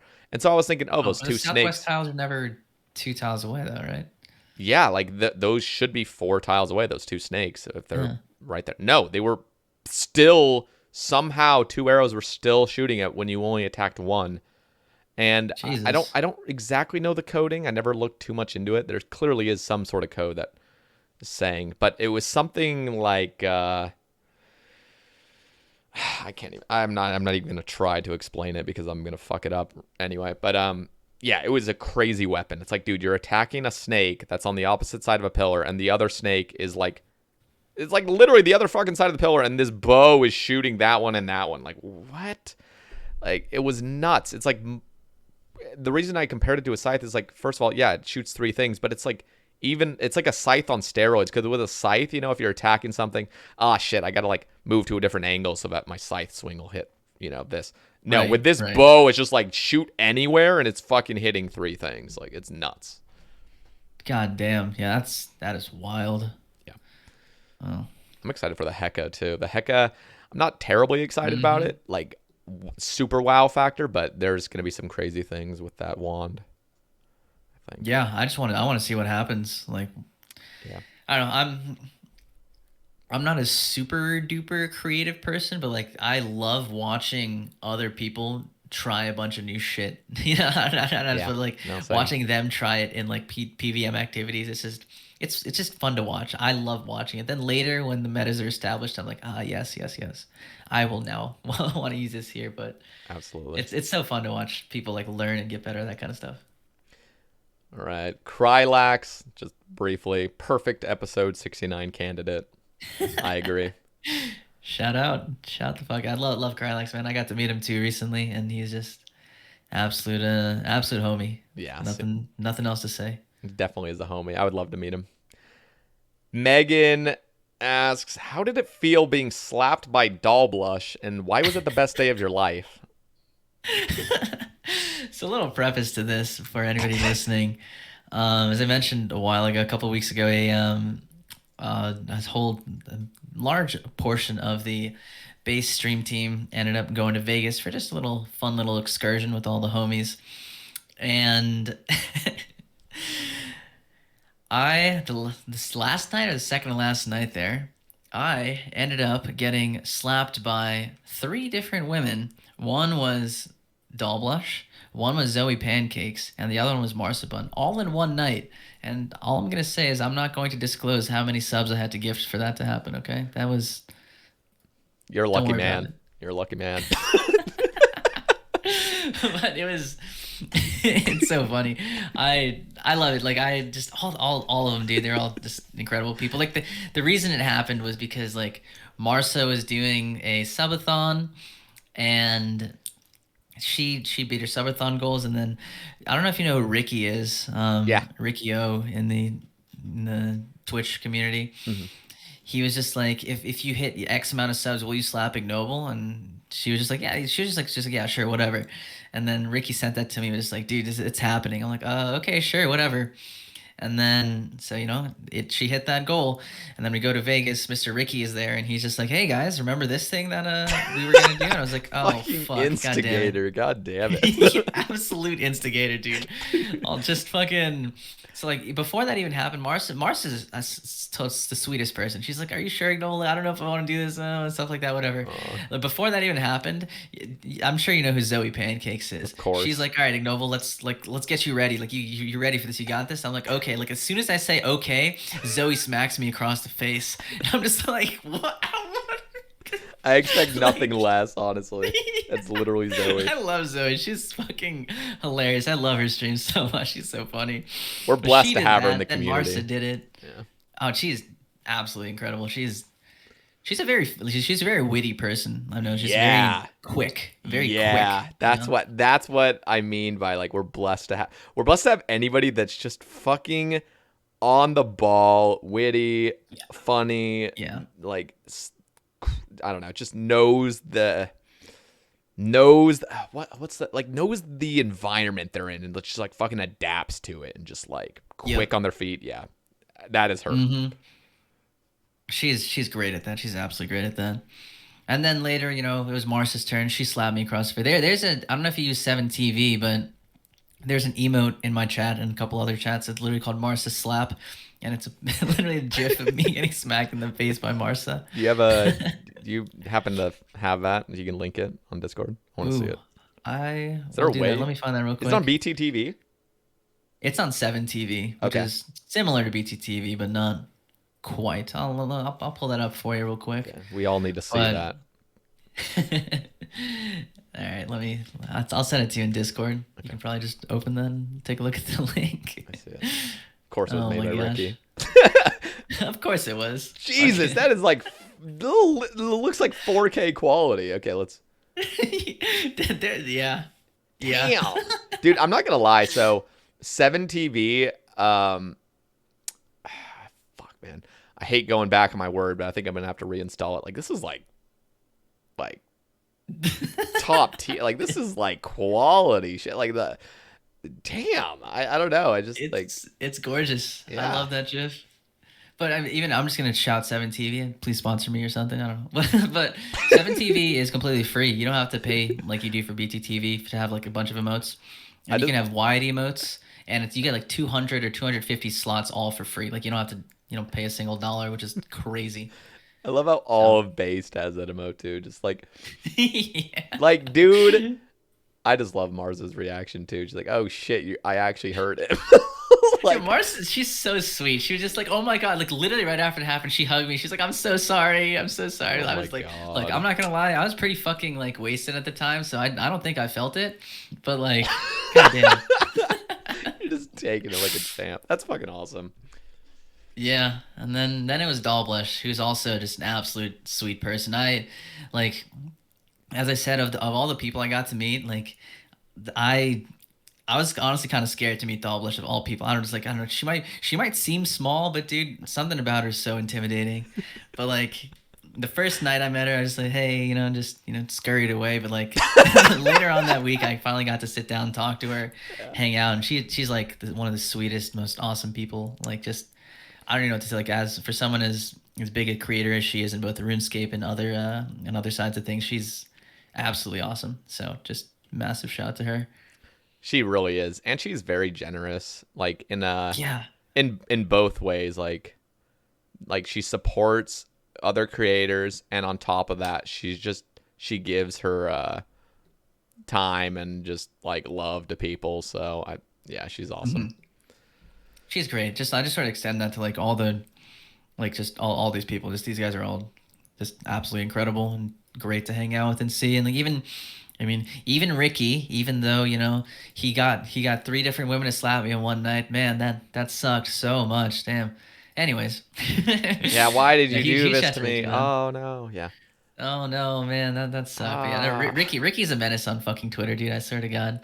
Oh yeah, and on Twitch. He's uploaded way too many on Twitch everywhere, dude. Everywhere. I know. I see him everywhere. Like I barely know. I know of him. I don't think we've ever talked, but like I see him everywhere.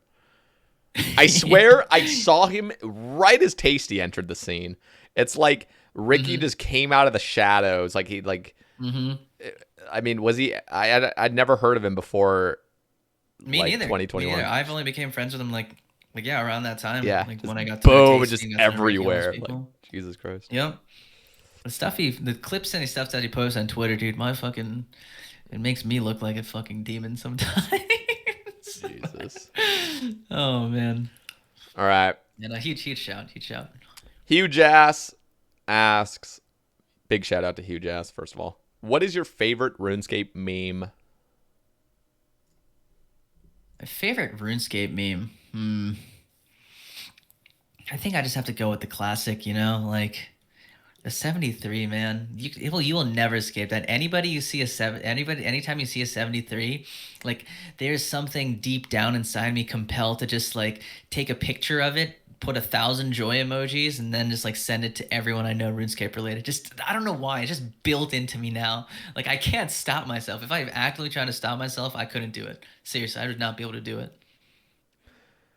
Yeah, there's a fuck ton of memes. That's probably the biggest one of all time. This the 73. Like, Yeah. I mean, there are so many memes. I feel like I would need to sit on this for a while and think of like what is truly the greatest. But I mean, you're probably I on the think ball. one of my other favorite ones, which might be a little not safe for work, maybe, like there is the UIM who posted a picture of like his like quote unquote max strength gear, and then I think McNeil responded was like change your RSN to Jarl can't count. What? Just one of the Jarl can't count. I think the guy's name was like Jarl can't bank or something like that. It was a UIM. He posted like Oh, was gear it and, not best in slot? Is that the reason why? Oh, it was nowhere near best in slot. And just like ignore it. It was such a great tweet. And like McNeil underneath was just like change your name to change your RSN to Jarl can't count, because I don't know. It's just fucking it is just totally not. It's just totally fucking hilarious how this guy just got absolutely dunked on Twitter. Yeah, I've tried to think. Fuck, like I want to share what I think, but I would need to come back to it. I'll have it in the back of my head throughout the rest of the cast. I'll see if by the end I've made up my mind. Sounds good. All right. Furry Wall asks, do you think if every skill was pulled today that some wouldn't pass? Example, fire making. Also, can I hear you both say Baba Booey? Baba Booey? Baba Booey? Baba Booey? What? I have no fucking idea. All right, but the first... Well, you heard us. Something sinister is going on. He's gonna like get a bunch of people to say Baba Booey and just make some fucking weird like devil ritual or I have no idea. Oh god, I don't want to fucking summon a random demon. God damn it. All right, do you think if every skill was pulled today that some wouldn't pass? Of course. Oh, absolutely. Fire making would never fucking pass the way it is. Like, why would you ever want to? People would be like, why would you want to burn logs? That's absolutely useless. Like, there's no like, nobody in this day and age burns logs ever. Unless you're going for super fast fire making XP, you just do winter taunt. Oh, so I want to just bring this up real quick about the fire making thing. And the reason I kind of bring this up is because of how Guardians of the Rift was designed, where you have this lantern that benefits you in the minigame. And I was thinking, that is like probably one of the most unintrusive ways of making fire making good. Because like we've always heard the things like, oh, you make a fucking fire and then everybody in the vicinity like benefits like combat, like you get like +3, just weird things where it just defines the meta and stuff. And I think Guardians of the Rift kind of nailed it. There's like a better option, but how cool would it be if fire making was always known as that supporting skill, or it's something where like there's a lantern you have and maybe there's different lanterns. And that's kind of like the core of fire making is these lanterns you light with different logs, and it benefits you with different skilling activities. So like you're chopping a tree, you have your lantern, and that lantern has different perks, and you can choose the log.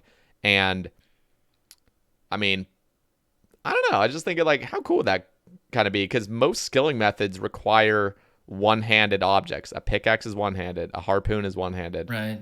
Fucking axe is one-handed. Like everything is one-handed, and I was like, damn, there's actually a lot of potential with that. Not crazy power buffs, but just little things, and you could kind of pick and choose what log you wanted in that moment, and that would be the supporting fire making skill. I've never thought about it like that. That would be. I do really like how Guardians of the Rift brought that in. as you said, in an unintrusive way. That will be a cool addition. I think you just have to tweak things around so it's not like, Mm-hmm. I don't know, anything crazy. Yeah, Like yeah, by very, having like a very red light. logs. Yeah. Very light. Yeah. I think that's kind of how Guardians of the Rift Even is. simple things like I would love to have some type of like clue modifier, maybe like, oh, if Yeah. you have this type of lantern, you're more likely to get clue drops from your skilling activity. Like Dude, that would be fucking just dope. just think about this. Like, I'm just thinking wood cutting right now. You have a Mhm. lantern, choose the log. One log is increased nests just in general, and then there's one that's like specifically like egg nests, so you're searching for the Oh, evil chicken, please, and one please. that's like specifically for clues, one that's specifically for seeds, and then there's one that's maybe like a log that would say this will bear like slightly increase your pet chance. So if you're hunting the pet, you would use these logs, but then of course you couldn't use a different log for like a different perk. Mm. You only get to choose one at a time, and it'd all be very balanced, very like small increases. Um, that's just fucking awesome, I think. And there's I even would love more to to see think. that. Yeah. And then there's one that would be just like chance of chopping 2 logs with double, Yeah. and one that gives a chance of extra XP. Just so many options, and it would just benefit all these skills. And fire making is now seen as the support skill that just helps Yeah, just all the like bring others. a way to bring it like make it more relevant, or even just like I spend like a lot of hours just AFKing at redwoods. There's a stack of like 20k redwoods in my bank. Like what am I ever gonna do with that? Like just something to dump that into would be absolutely awesome. Yeah. God I damn. do agree. I love the idea of those like lanterns, even just like Me too. small like 5% chance of getting egg nests and stuff. And Yeah. just Just speaking of egg yeah. nests, do you have any chicken I outfit I pieces? don't. I did so many openings before the counter came out. I'm probably at about Uh-huh. 300 though. I would say I'm about 300. rate, and I don't have one yet. Okay. Dang. All right. Yeah. Did I'm you? just curious because I'm also one day want to get there, and I've just been stacking eggs, like egg nests, Hmm. and I have like over 100 of them in my bank right now, and I'm waiting to Oh hit shit. 300 before I open all of them. Oh shit. That's cool. So It's crazy one that there's day, Ironmen that have full evil chicken. right? Oh It's man, nuts. I that mean, stuff gets me yeah. I mean, crazy. there's got to be like one player out there which gets fucking lucky. It's the same thing with Torva. Like it was like day 2 Right. and some Iron Man had fucking full Torva. It's like it's gonna happen to somebody where they just get fucking obscenely spooned. Just And then on the flip side, there's gonna be somebody who goes fucking 15k dry at next. So Yep. Dude, that UIM, like I don't know why it's like ingrained in my mind when I think of bad luck. I just think of that UIM that went 10,000 kills for his claw. Like a Jesus, UIM 10 fucking thousand. Like, dude, that's a bro, fucking that's just joke. Like, that's a nightmare and just like not funny. like 10,000 kills. That's why like I don't know to T Pop's question I brought up the idea of like drop rate modifiers. Which is that something you think should be brought into the game or is like because like it's just so demoralizing doing like 5,000 kills Hmm. and then like I don't know like you're no closer than you were 5,000 kills ago. It's like Yeah, I don't know. uh, I would like to stay open minded on that. I disagree with that personally right now, but Uh I huh. think part of that, like you can't just have extreme drop rates. I think that would be the main thing. So anything that's truly Hmm. useful, like I don't know, like a PVM item. I think anything that's cosmetic and doesn't actually have any use.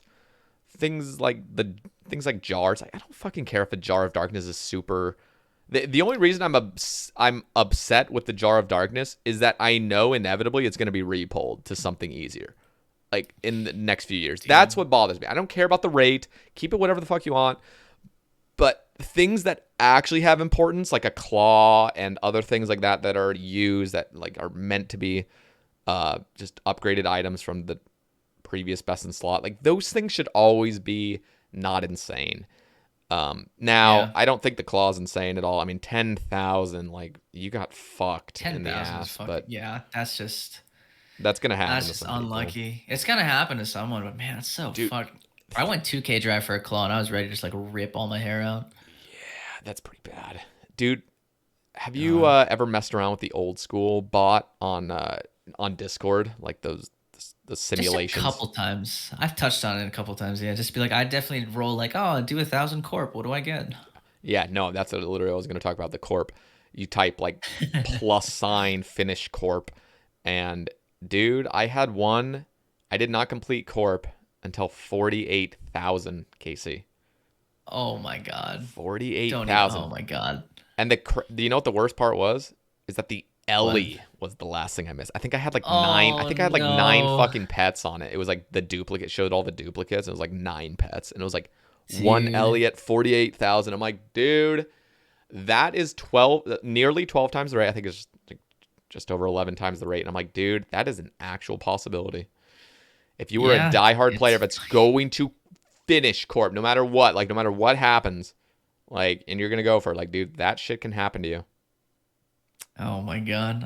Oh god. I can't even think about that. Just Yeah. hurting me deep down inside. Imagine like 4 corp KC per hour and doing 48,000 of it. You've spent 12,000 hours doing just corp. Yeah. Ah, that hurts.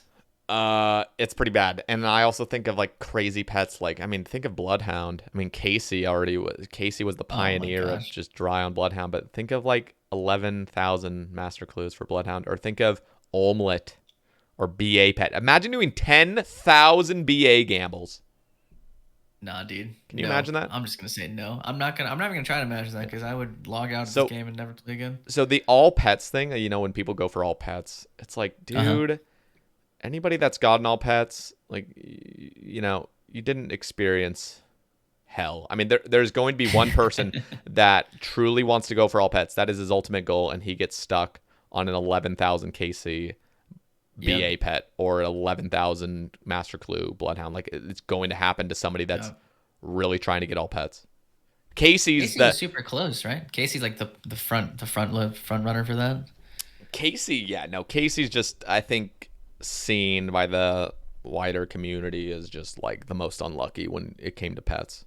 He went dry on Yeah. Omelette, went dry on BA, went dry on Bloodhound, went dry on Corp, like everything. Like, Warp, yeah. is bad. Gosh, yeah. Ugh. Okay. I pray that doesn't happen to me Hit if points. I happen to go for that. Hit points asks, Ignoble being episode 69 is not a coincidence, is it? It is not a coincidence. Absolutely not. This was in his day one of the Sae Bae cast. He's like, Ignoble's gonna be 69. But when I was in the womb, I was like, Sae Bae cast 69. Now, what do you love or hate the most about the Twitch platform and the OSRS section in general? Damn, okay. That's a juicy What do I hate juicy most? topic. Love. Oh boy. Yeah, and then his last thing before you answer is, will I ever carry you to a scythe? Hit Points is one of the good homies. I raid with him almost every single stream. He's an absolute legend. It's just an absolute supporter of the stream and come to be an absolute homie. So good raider, cool guy to be around. So shout out for that. What do I love or hate most? I'll give one of both. Love about the Twitch platform in the RS section. I said this before. The community. There's no like. That's just the clear cut answer by far. The people I've met over the last couple years has been absolutely extraordinary, dude. Like I don't think I would ever be able to have the types of friendships that I do, like if I didn't have Twitch or RuneScape in the last couple years. So huge shout out to them for that. What do I hate most about the platform? There's a lot of fucking weirdos, dude. Yeah. I don't know how else to describe it. There's a lot of fucking weirdos. There's a lot of people who think that there's some people who just like show up to your stream once and they're like, "Oh, I'm friends with the streamer," and like he's like it's like they think that they deserve your time, or I don't know how to describe it. It's like they're your friend now or something like that. They think that just because I'm streaming to them and I say hi or something like that, like I'm obligated to always talk to them or obligated to like be their friend, which is like not true at all, which is just really weird and really fucking, I don't know how to describe it. Yeah, if I think to answer in my way, I would agree with the first one. The community is the best fucking part of the platform, of course. Like when you really, I don't know. I think when you take a step back from anything in life, you realize the most important thing is always the people. Doesn't matter. Like nothing else fucking matters. Truly. The thing I hate, and I guess this isn't necessarily regarding the Twitch platform, although it kind of is, and this goes with any community in existence, is this sort of like mob mentality and like like rampant bullying. Like I think that's the thing that like, and again, it's not unique to OSRs. It's fucking everywhere. It's as soon as there's some dirt on somebody or somebody makes a mistake in their life and somebody makes a joke about it, and then they become the laughing stock of the community, and it's ruthless bullying from there on out. And there's no form of empathy or any sort of like, oh, this guy's a human, he made a mistake. No, it's just like, fuck this guy, I'm going to jump on the bandwagon. I'm going to look cool if I make a fucking joke about it. I'm going to get some, followers from this. People are going to think I'm fucking witty because I made this remark about it. Like, god damn, like this is a fucking person. And like, some of the time it's good to call out somebody's mistake, but if it's going to be this endless thing, and okay, endless isn't the right word, but blowing it out way out of proportion to just fucking make somebody's life miserable is just awful. And you know what? The worst thing about it is that people don't understand the effect of it because a lot of people haven't gone through that yet. And when you do go through it, and I wouldn't even say I necessarily know everything about it, but I've at least experienced a degree of when you make a mistake and then people jump on you and fucking hate you and will make it a huge deal. And it seriously negatively affects a lot of people, especially those that spend a lot of time online and don't get much outside like friendships made and stuff like that. Like that is their life. And when people take it to the extremes, it's really fucking embarrassing and it's really sad to see. And I hate it personally. I hate that shit. Yeah, I totally agree on that. It's people just forget that there's a human on the other side of the computer, right? And like, that's why I love I even like love this. It's like the Sae Bae cast or like just seeing other people physically, because like you see the game, but then you realize that there's a whole human being, a whole person who's got their their whole life outside of their internet presence. It's like people forget that all the time. You just see a screen name and it's just like, okay, that's just something. You don't connect that with being you don't get you don't feel that empathy because you don't really see that as like another human on the other side. I totally agree with that. There have been definitely some examples in the last couple like months of that on Twitter especially, right? It's just fucking I don't know, it's definitely painful. It's not great, and I wish there was a little more empathy in that regard. And the thing is, like, it's hard to recognize that this is actually like negatively affecting the person's mental health, like severely, because it's really easy to just treat it as a joke. It's like, just be, it's just a joke, man. Move on with it. It's like, dude, like, for a lot of people, this game means a lot to them, and like ruining their fucking reputation over a mistake, or sometimes it's not even a mistake. It's just somebody fucking. It's just like unnecessary hatred towards somebody because they did something they didn't like or something that was annoying to them. It's like, god damn, like, I don't know. That's just my take. And I agree on that, man. Seriously, it's like, you just have to remember that they're human beings. It's so easy, especially like, I mean, maybe even for us, like we have a face attached to our names, right? And face attached to our, like, in-game names. Like when people hear Sae Bae, they hear Ignoble Solid, they picture the person behind it. But like a lot of these people are just literally just a screen name, right? A lot of people are just hidden behind the internet, and especially when people have that like anonymity, it's very easy to just say shit without fear of repercussion, right? It's just you can just say whatever the fuck you want. What are people gonna say, right? You can bully the fuck out of someone and you're not gonna have any consequences, which is awful.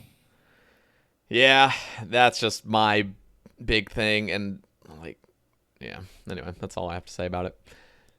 All Yeah. right. His last thing is, will I ever carry you to a scythe?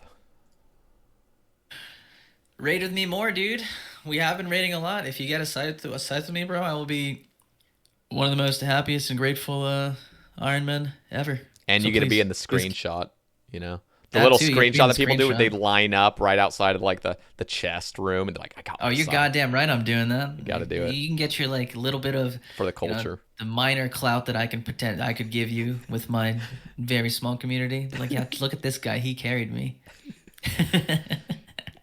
It's so cool that we kind of do these little things, like take the picture of like, take a little screenshot of your guy in game looking badass. Like, I got my Zook helmet, I got my fucking following behind me. Let's fucking go. I imagine like years from now when that is just seen as like, Jesus, like it's kind of like, like you know how like just trends change and people do other things. Like you're gonna look back at like how fucking like into yourself are you? Take a fucking screenshot of your guy like with Yeah. your homies in the back. Like, yeah, that's right, bitches. I got my Zook helmet. I got my scythe. I got my TiVo. Like, let's go. So funny. I don't know. That's like I 100% agree with you on that. It'll be look back and be like, that's cringe, but like it's crazy to me that I find like I'm in like late 20s now that I'm still hey guys, line up behind me, like I gotta take this picture with, with everybody behind me. I know. But at the same time, it's so charming because a lot of this stuff hasn't changed since the inception of the game. Like 99 parties, max parties. Everyone goes there. Everyone says the Jeezy and the ats and all this shit, like the bear. Yeah. It's just cool. I love to see it. I love that. It's like a max party, either, first couple of days of RuneScape versus a max party in 2022. It's the same vibes, man. Yeah, it's cool. I love that this game has been a part of my life for so long. Some people probably don't think that's a good thing, but I fucking love it. It's just like there is something beautiful, and there's something that is just biologically we just like community. Whether we like to admit it or not, sometimes we're like a solo player. Like, I don't want any community. But it's like, dude, it's like in you as a human to want some form of community, whether it's called a community or not. And part of that is just RuneScape. Right. I'm familiar with it, and that's beautiful. And it helps me connect with other humans. It's like, this is awesome.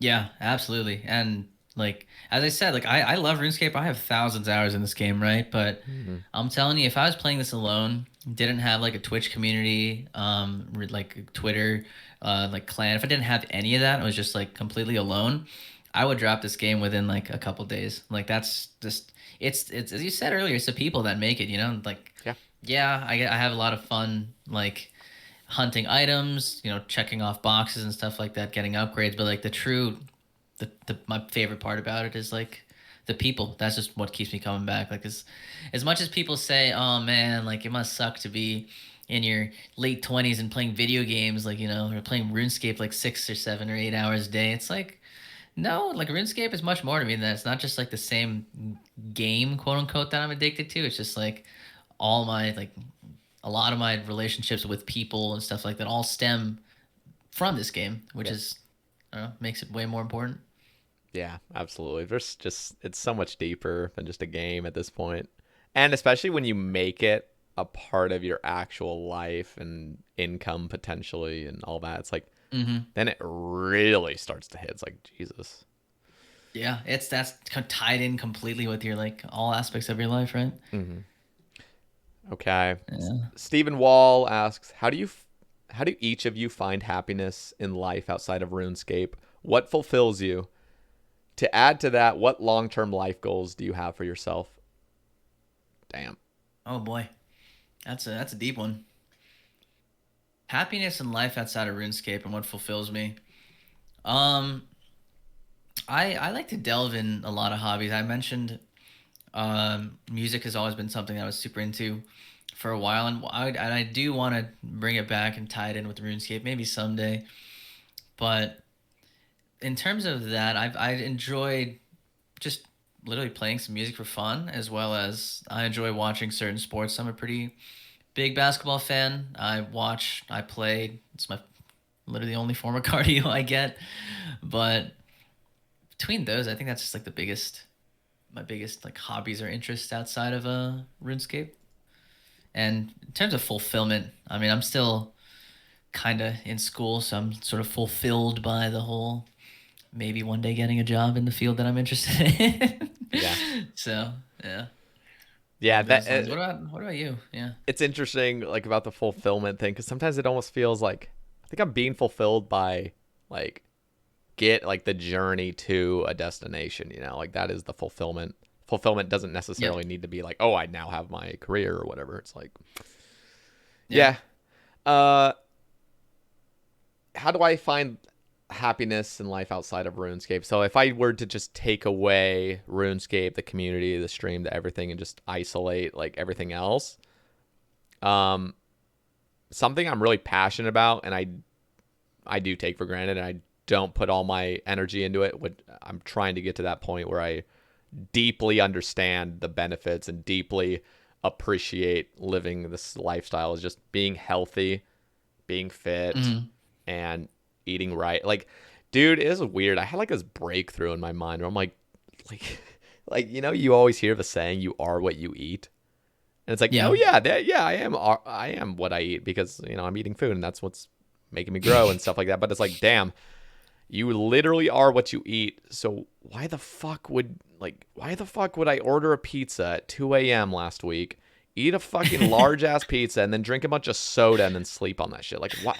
Why am I doing that to myself, you know? Um, and like a lot of the time I'll have great days where I eat right, get some exercise, drink a lot of water, Hmm. I'm hydrated, get some good sleep. But then I just fall into these Right. fucking ruts where it's like, okay, next 3 days I'm getting high, I'm getting eating all this pizza, eating all this shit, and then I'm just like, okay, reset, go back. Like it seems to be a common occurrence, and not to go too deep on this, but like what I've Mm. noticed in life when I like sort of take a look back, I'm like, you know what really keeps me on a good path and on a good you know, stable mental health life Uh, is is a girl, actually, believe it or not. It's like having somebody that you love and they love you. And, you know, I don't think I've ever truly experienced like real love. I've been in like, you know, flings and relationships in the past, not in the fucking past 3.5 years, um, mhm. but like that is what really kept me centered on stuff and grounded, was another person, like just having a partner, you know? I think that's what it comes Yeah. down to.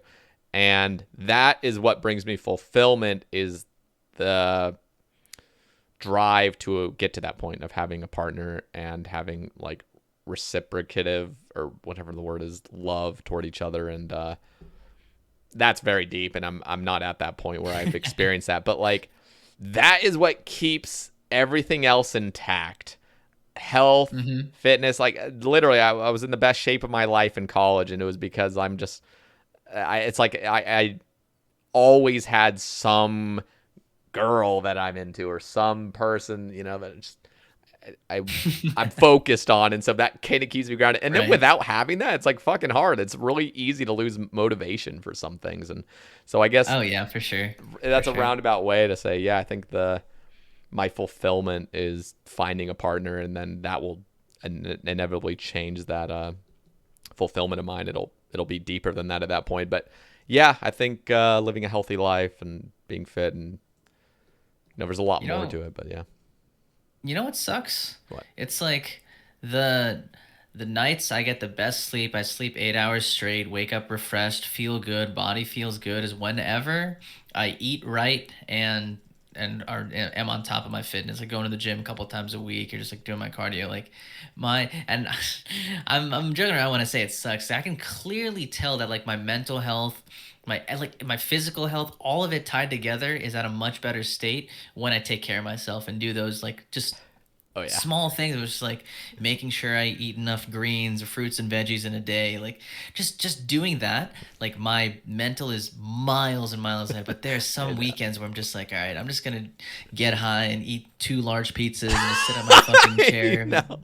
But It's like, you know what? At the same time, like as long as you don't overdo that, which I do, as long as you didn't yeah, no, overdo same that, boat, like same boat. you really can enjoy life, and that is actually what will make you appreciate the healthy moments that you have, is having those cheat days, not too Yep, often, but just going all out. You know, that's fun, and that yep. shouldn't be completely eradicated.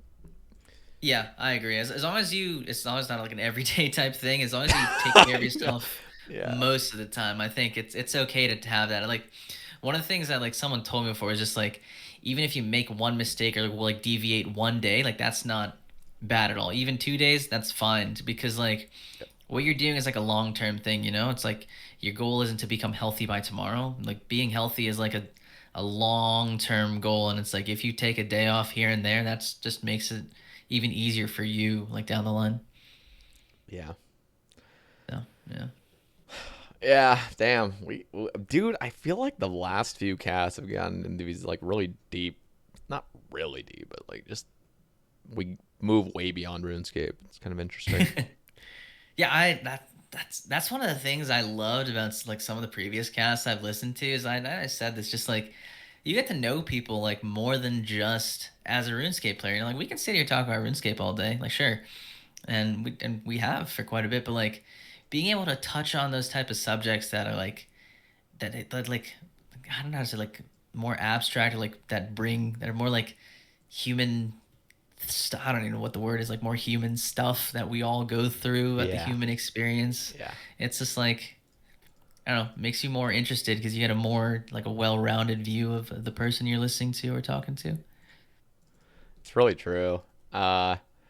And what's really interesting is sometimes I think back like a few years ago, like I didn't really ever have super deep thoughts and like existential thoughts in a way. Like, like I don't know. I feel like as soon as I turned 25, is when everything started like being deeper, and I started like I was like, holy fuck, like there is actually going to be an end to my life at one point. Like I'm going to die, and that's something Oh I man. never thought about ever. You Yeah. know, just I'm gonna live forever, but you don't even think that. You just don't even question it. You're just, oh, I'm on Earth. This is how life goes. Like this is, you know, like it's weird.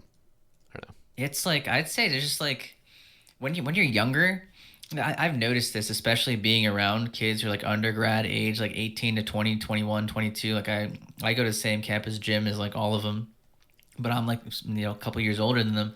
So you can tell that these kids, I had to say kids. I sound like a fucking boomer, but You are, like, unfortunately. you're right. You're fucking right. I am. But like it's just they see their bodies as invincible or like infinite. You know, it's just Yeah.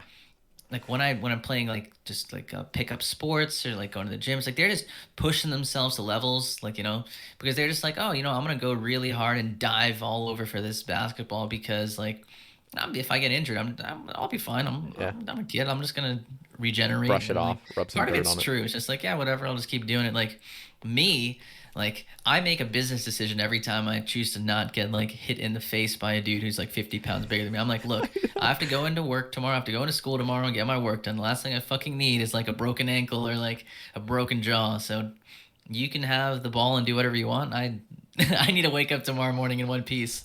Bruh, my little brother lived here with my older brother and I for like a year. He was working at where my brother works. And then Mm. he's in school now. He's actually, where is he right now? He's working out of state somewhere. But when he was here, I mean, my brothers and I would wrestle all the time as kids. Like we'd fucking get in fights, just angry, like we'd start doing like, Mm-hmm.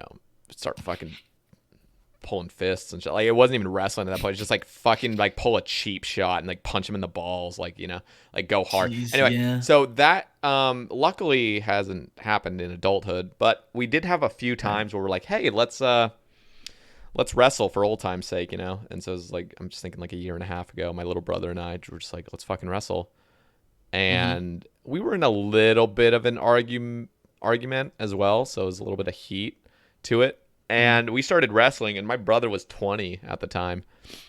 Actually, might have only been no, he was 20, and he's younger than me, and he doesn't see the things as the same. And we were getting really rough to the point where like just fucking like like bruising each other, like, and I just gave up. I was like, you know what, like, because for so long I could just dominate him. I was the older brother to him, and Right. so like he never had that chance. But now, like, he's an inch taller than me, and so like, Mm-hmm. and he had like 5 pounds on me, and so like he was, fucking dominating me, kind of. And I gave up because I'm like, dude, I'm actually getting like, I'm going to be fucking sore the next day. Like, this is going to negatively affect the next 4 days of my life. Like, is this really worth to like prove that I'm still like the dominant physical specimen between us two? Which I'm not a dominant physical specimen, but when it comes to us two, like I'm getting into it and I'm like, dude, nope, I've hit an age, I think, where I actually see this as a consequence. Like, this is going to be bad.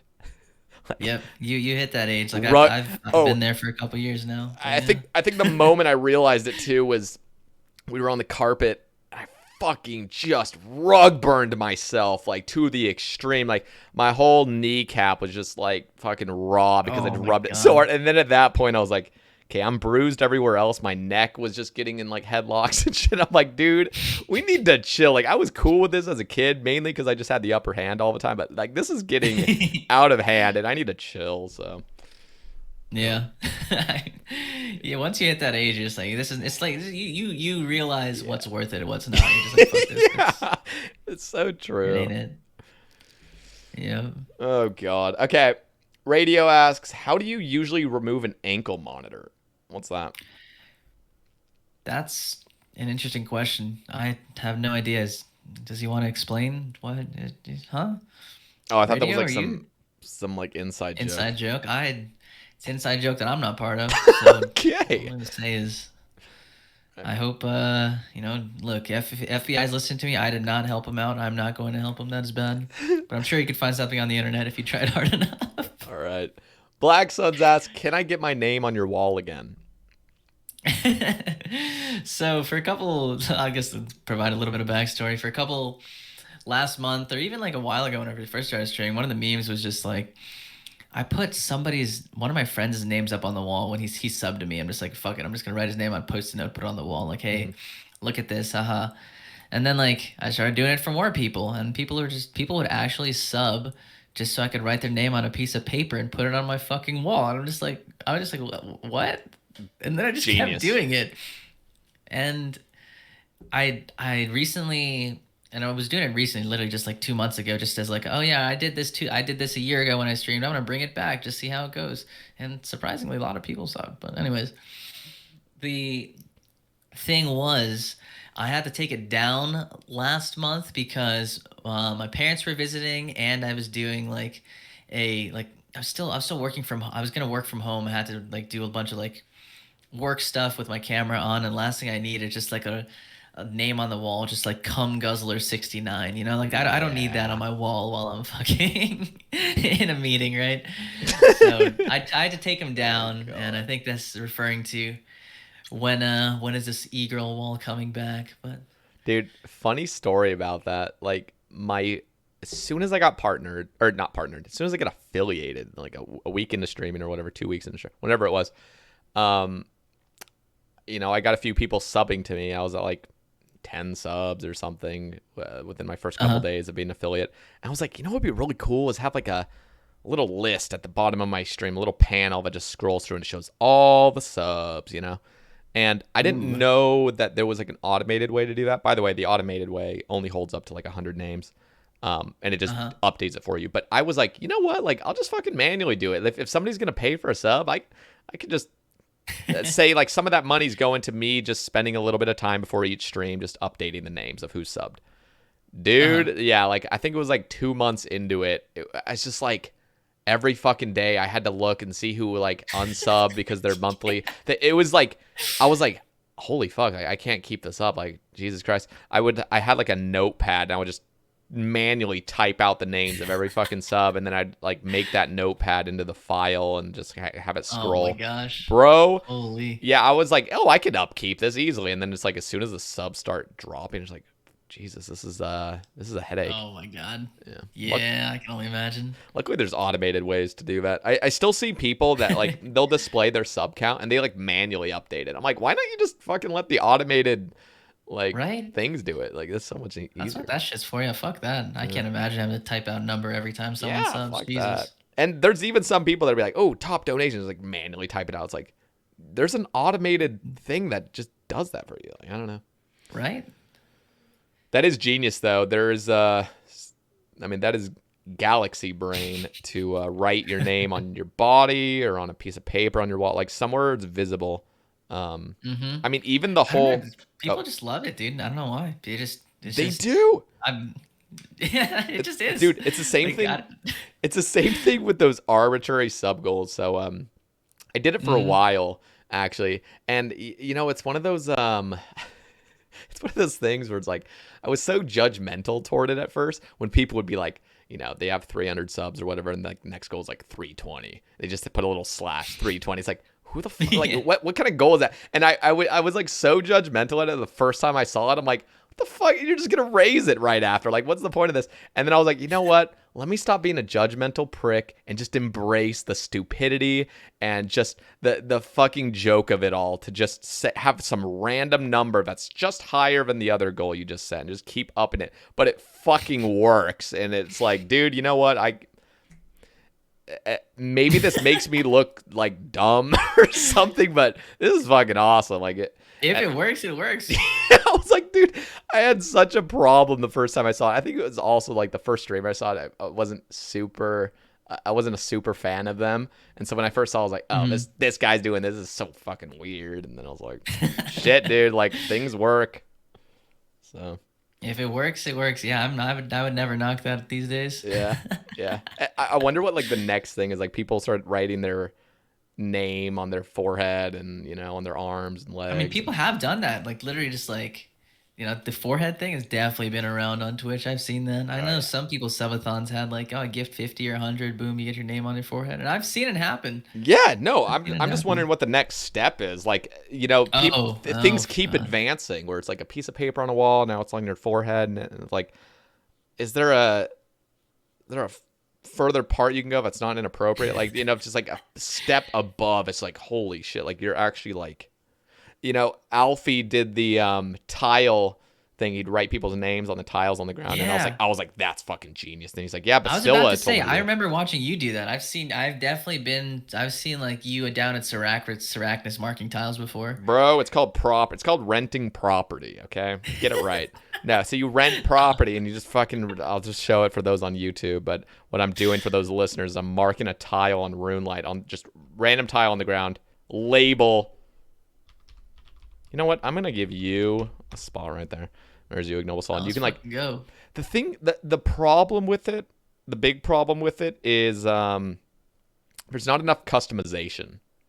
It's really obnoxious. It's like in the way, you know. It's just like, yeah, the text is awfully obnoxious. Yeah. You remember my Saracnus room? Like that place turned into a circus. Like it was a fucking circus in there. I can only imagine. Holy. And luckily I had the fucking foresight to think, okay, yeah, let's keep this temporary for right now. Make sure this works out, because damn, if I was just saying permanent properties and then like that was my life from then on, Jesus Christ. I don't know. I would fucking never play RuneScape if I had to play it with that on all the time. Like, have you seen a Cold One's fucking disco infernos and shit? Yeah, I have, dude. Holy. I watched Lopsy do a version of it a couple of days ago. My God, my eyes are just fucking not, like, I would have had a seizure if I kept watching for more than 5 minutes, I swear. Yeah, it's pretty bad. Next thing they're gonna have on RuneLite is like those glow 1 : wave : like you can actually start like making rainbow tiles that change in color, so it's actually like hypnotic. Like Jesus Christ. So if you actually, that's what Lopsy's stream was. There, do you know what the rainbow plugin is? A rainbow rave plugin. Wait, were the tiles changing color? Like each tile was changing over time, like just. Yep. Oh, so like, okay, there's a plugin called Rainbow Rave. If you add that in, you can change like whether marked tiles, scythe swings, and like random stuff like that. Like the color on those like can be glowing and changing over time. Shit's crazy.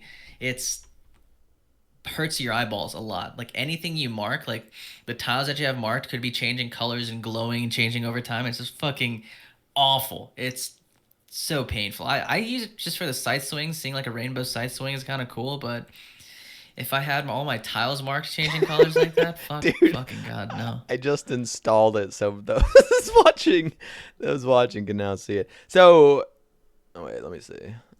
Rainbow Rave. Okay, you know what? I'm gonna take a gander at this later, but yeah, this is already this is crazy. These fishing spots look kind of nice, but there's only 3 of them, so it's not too aggressive. You know what? You know what I want? What's that? Is okay. So right now, like I have the fishing spots marked, and there's a tile.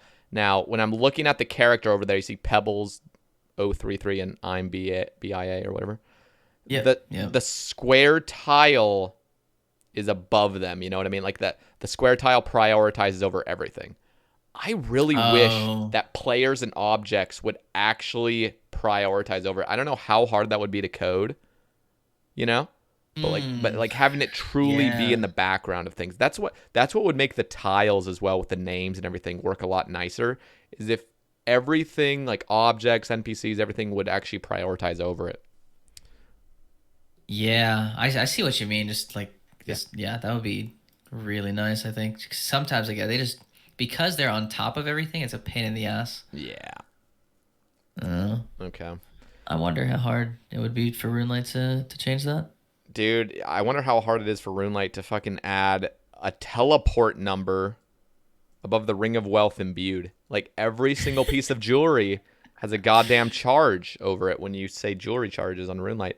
And then the Ring of Wealth I just for years and years and years just never got that. And that's the only Rings of Wealth I use are imbued ones. And That's so weird. Also, you're probably like one of 2 people who use Rings of Wealth, like actual Rings of Wealth and not just your jewelry box. So that might be why. Pretty much.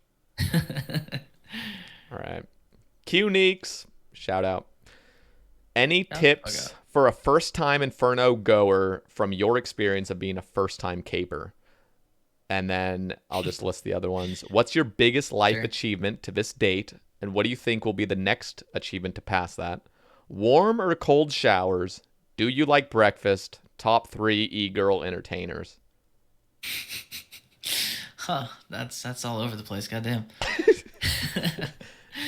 Let's see. Any tips for a first time Inferno goer? Just fucking do it, man. I went in not knowing anything. I would say Exact has some great videos. I would just go in there, just do some attempts. It's just fight caves on crack, you know, like on mega crack. It's so much fun. But like you're not gonna understand the mechanics. Like the first time I saw a blob, my brain was just like, "What do you mean it sees you for 3 ticks and then you have to change your prayer 3 ticks? Like what is that? What?" There's nothing in the game like that. So you just like you have to spend some time just getting used to it, getting comfortable with it, and it's gonna be awful. It's gonna be painful, but that's just how most new content is. Just get in there and do it, man. That's my word of advice. Real quick, I wanted to ask about the whole blob mechanic. Would this be a good thing or a bad thing? You know how if you've made line of sight with a blob, that even if you go back behind the pillar, 2 ticks later, it'll literally still hit you through the pillar. Yeah. Do you think that would be kind of cool if it actually nulled the attack? If you actually removed line of sight before the ticket attacks? Just wonder if that would add an extra element to it. Personally, I would think it would make it easier because like... Yeah, it definitely would. But it's I like the challenge that it is right now. Mm-hmm. I do agree that it seems weird that the random projectile comes flying through the fucking pillar and hitting you in the face. Yeah. But I would lean against. I like the way the current mechanic is. Obviously, just biased because I'm used to it and understand it. Mm-hmm. But I can see yours making more sense. I could be convinced. I don't have any strong feelings either way to be like, no, that's stupid, or like, yeah, we can't, we need it, or something like that. Yeah, I have no strong feelings either. I just bring up random ideas like this just to gather thoughts for zero reason whatsoever. So, I mean, it spurs good discussion, I think, and it's worth talking about for sure. I'll just add my little 2 cents. I think any tips for please. first-time Inferno goers is just be confident with yourself. Like, that's way easier said than done, but just go out, trust yourself, trust the flicks. When there's a major and a ranger behind a pillar, go out there. You don't need to fucking flinch every attack. Just go out there and trust yourself that you're going to get the prayers right, you know? And if you die doing it, that's fine. Just don't be so fucking uncomfortable in every situation. Just go for it, you know? I don't know. That's my Yeah. tip. And that's, again, a lot easier said than done. Yeah, I guess even going down that line, I'd drop another tip, and then just don't be afraid to go out there, use your supplies, and just learn. You know, like Yep. even if you die on a certain wave, it's learning experience. It's much better for you to die early, learning how to flick properly, learning how to set your like flick setups and stuff like that, rather than just like hiding behind a pillar and getting lucky spawns and be like, oh, I got a wave 60 PB, but like you didn't learn anything. And you didn't It's drink a like, single brew either because you're so terrified of like getting the jets or anything. mm-hmm, Yeah, it's like, dude, just mm-hmm, that was actually something I learned from the don't drop below 50 HP Inferno. Was uh-huh, you know what? It is actually not a sin to use your supplies. A lot of people think mm-hmm. that like don't drink a fucking restore, don't drink a. Oh my god, I got to wave 50. I haven't drinking a single thing. It's like, dude, that's not really the purpose. Like you're just kind of supposed to use your supplies and enjoy Yeah. it. So Supplies are meant to be used. And like the other thing I really like when I was learning, the worst part about it is like I was like one tick flicking as much as I could. I gotta conserve every bit of prayer. And it's just like as I've been doing a couple more capes recently, it's just like let loose with it, man. You don't have to one tick flick everything. Yeah, lazy flick, do a couple lazy flicks here and there.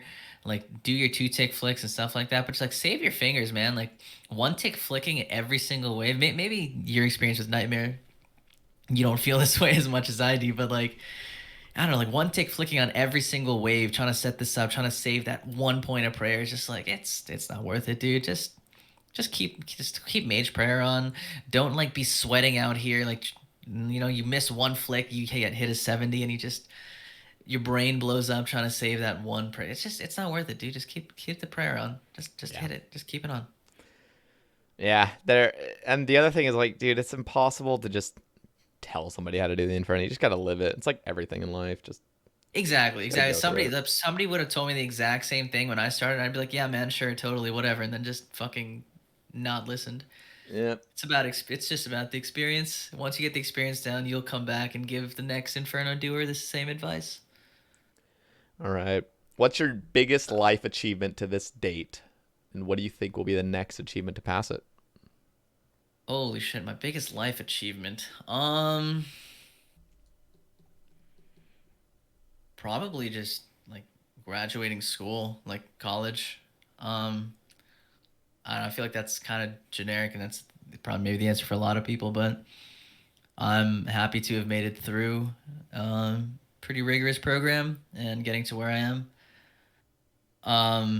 It was challenging and I put a lot of work, effort, time into it. So I'm just super happy about something like that. And the next achievement, graduate grad school and get a job. I know how, I don't know, it feels kind of lame to say those kinds of things, but like personally, as I said, I've been in school for a long time and to finally see like a light at the end of the tunnel, to finally graduate with like a graduate degree and like finally enter the workforce and just something that I've been looking forward to for a long time, especially given the amount of time I've put into something like this. Yeah, that's awesome. Yeah. You're What still. about you? What's yours? I'm kind of curious. That's a good question. Yeah. First of all, I just gotta say, like, I think like we're both still young. I don't think it's necessarily like, oh, I don't know if like what my biggest achievement is or downplaying school or whatever. So, Yeah. for me, Fair. biggest life achievement, I'm gonna be honest. I think it's getting Twitch partner is what I would like to share at least. That wouldn't dox me dope. necessarily, but Twitch partner is something that I actually never thought I could get. Like I remember first streaming, like my first 3 months of streaming, I was averaging 3 viewers, like 3.5 viewers or something for 3 months straight. Yeah. And I just like could not wrap my fucking head around how people could average 75 viewers. Like how? Like how is that possible, you know? Yeah. And I almost felt like the only way I could get that is just like to basically try to convince people, like, just please fucking watch me, like, to keep my stream open, you know, just like not like I'd ever do that. That's weird, but it's what it felt like. Hashtag leave a tab. Yeah, getting partner was just unbelievable. It just seemed like an impossible feat, and getting it. I mean, of course, once you accomplish anything, it's like, oh, well, of course I was going to get that, or like kind of downplay. It's like, oh, well, I was inevitably I would have gotten that, but it's like, no, I still see it as a big accomplishment, and anybody that gets partnered, I think it's a really big accomplishment. Out of when you really take a deep look at how many streamers on the platform and then how many are partners, it's very, very, very low percentage, and it still is quite a feat. So. Not to try to toot my own horn so big, but I think that's a cool accomplishment that I. No, I think that's absolutely awesome. Like there's like a very like a physical thing that's like, okay, look, like these actual numbers show that like there's this amount of people watching me, and it's just nice, like having that shit just makes you feel like very validated. Like I put a lot of time and effort into this, and I've gotten it. That's awesome. Well, here, let me ask you real quick, because you haven't achieved partner yet. I want to hear your thoughts. I want to hear your thoughts on what your thoughts are on partnership and what it means to you right now, because I can imagine I'm going to have you on the cast later down the road, way after you've been partnered and everything. And I want to hear your thoughts then, but I want to hear your thoughts now. So like, I don't know if you have anything to add. Partner, like it means a lot more. It means a lot, I guess, is what I'm trying to say. Like it's as I said, it's just like a quantitative thing that's like, look, guys, look at this. Like this little badge, this tiny little couple pixels means that like I average this amount of viewers. It means that I like there are people actually watching me. It means that like the content I'm making or creating is really that good that like an average of 75 people at minimum are watching what I'm doing like every single stream. Like it's something I want to go for. I'm especially contemplating over the next couple months putting like the time and effort into accomplishing, such a goal. But it's something that's just always on my mind. Like, like maybe even sometimes to a fault, because sometimes you're like, oh man, like, maybe the numbers don't look good. Maybe I have to do this, do that. But like just having something to show for it, to be like, look, I put all these hours, all this time into it. It's just so cool to be able to show off this badge and be like, yeah, man, I worked towards this and I got it. So it's like no doubt in my mind, you will easily get partner. Like you'll just get partner, and then like everything's just gonna fall into place for you. I just feel like it's just very soon. And I'm gonna be honest, dude. I try to look back at that moment where you get the email and it says, congratulations, you're invited to the partner program. It's like, bro, I fucking woke up to that email and like, I just sat in my bed and I'm like, oh my God, like this is unbelievable. And you get to log into Twitch and you have your little badge and you're like, fuck. And then you like get to go, like first thing you do is go to like your favorite e-girl stream and like start like flexing your badge and shit. Absolutely. It's a great time, dude. I'm totally gonna do that if I got half. The first thing I'm gonna do is open up like just some like girl. She's like, "Oh hey, by the way, how's it going? Sorry, I can't hear you. My badge is in the way of my ears. Let me. You need it. You need it. Like I need you to have this, because I just know you will fucking like the first week of it. It's like a dream, dude. Like you just go to any category of any game, go find some like lower viewer stream, and like somebody that like just doesn't know you, and they see a badge and their first thought is, this guy is a million viewer streamer, you just see the badge like, holy fuck, like, because dude, have you ever had like, remember when you first started streaming, do you remember the first person that was partnered that came into your stream? You're like, holy fuck, oh my God, like just nervous, Yeah. I see that purple charm. I'm like, oh my God, they must be like really popular. They must be like, they must be really something. Oh my God, like they're in my channel. Like, yeah. Anyway, you just gotta remember how it used to feel, because I don't see that anymore. I'm just like, oh, whatever. It's like normal, whatever. Everyone's partner nowadays. It feels like it's just like, nah. You got to take a step back and realize what it did mean at one point. So. Yeah, I've had the pleasure of seeing like a lot of my like fellow streamers in the RuneScape section get partner recently. I mean, QNeek's one of them. A couple months ago, he got his partner badge. I think Kajino got his badge literally just a week ago or something like that. It's just so awesome to see how ecstatic and so happy everyone is to get something like that. That's cool. It's really cool. And it really does mean something special. And just to answer the second part of that question is what I think my next achievement will be, or what I would like it to be, is this is very far off, but I would love to hit 100,000 subscribers on my channel and get that little plaque that shows the little thing. Because I still think that's an amazing accomplishment to get the 100K subs. And whenever I see a YouTuber, I know Devious just got his. It's just fucking awesome. It's like, dude, that is true dedication. You spent tons of time. You didn't stop. You didn't quit. You continued, and you just persevered through it. And you fucking got 100,000 subscribers. That's insane. So that would be insane. That would be fucking dope, dude. Yeah, that's far off. I mean, that takes years and years and years. One day, man. One day, I believe. If you keep up with all the content that you're putting out, I will see it going up. Yeah, much love. All right, warm or cold showers? Warm, 100%. There's no fucking doubt about it. I love sitting in like a hot shower, just like. Yeah, I'm not even sitting gonna. there, Like, what's the warm there? It's hot or cold? You're like, what? Yeah, like, yeah, it's good. What? Yeah, come on, dude. Piping hot. But you Oh, got to dude, build into it. You know what I mean? Like, got to keep it. Oh, dude, 100%. Like you don't fucking just walk in to like 100 degree. No. You go in and it's like kind of warm. You sit in there for 2 minutes, like, not warm enough. Then you turn it up to fucking slowly up to 9,000. Like, nice. What I really love about, or not even love, but just what I find interesting about showers is just barely fucking turn it and it goes from warm to piping hot. Like, you barely fucking turn that thing and it's just like boiling. So fucking true. Oh my god, that is so true. It's always like there's like this band in the middle where you twist it, nothing fucking happens. Like it turns like maybe 0.1 degrees. And then like you get this one threshold, you just like tap it, bro, that shit goes up like 20 degrees and you're burning your fucking back. But you know, when you accidentally turn it too hot, but you like have this sort of mindset where it's like, don't be a fucking pussy, embrace it. Like, you will get used to it, just endure it, and you're just burning your back. You're just like, but I gotta do it. I gotta build to it. I can't. I know, bitch. I'm doing it. 100%. It's so bad. Like, I have to like step forward so only my ass is hitting it, and then it's like slowly back up, and it's like I ain't turning this down, you know? Like, yeah, I know, bitch. I'm gonna burn all the hair off my scalp before I turn this down. Oh my god. So true. Okay. Do you like breakfast? Huge fan of breakfast. Oh yeah. I think it's a cliche or whatever, but like breakfast, I think is the most important meal of the day.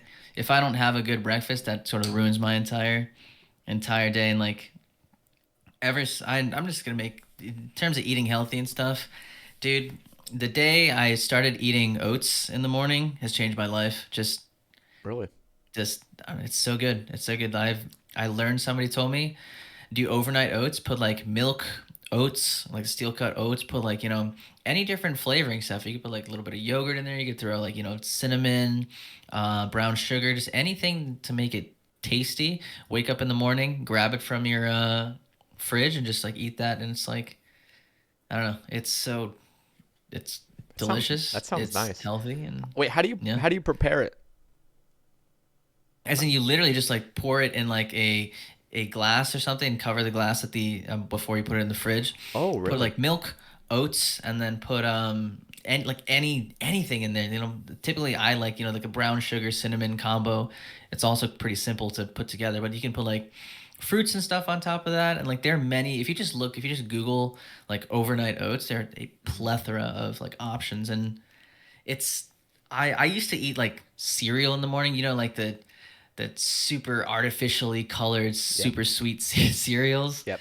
And like, I can tell like a clear difference in my like mornings if like eating a little healthier, starting the day off right with like those kind of oats and maybe like a piece of fruit versus like just super sugary type cereal. Like it's like night and day for me, like how the rest of my day goes.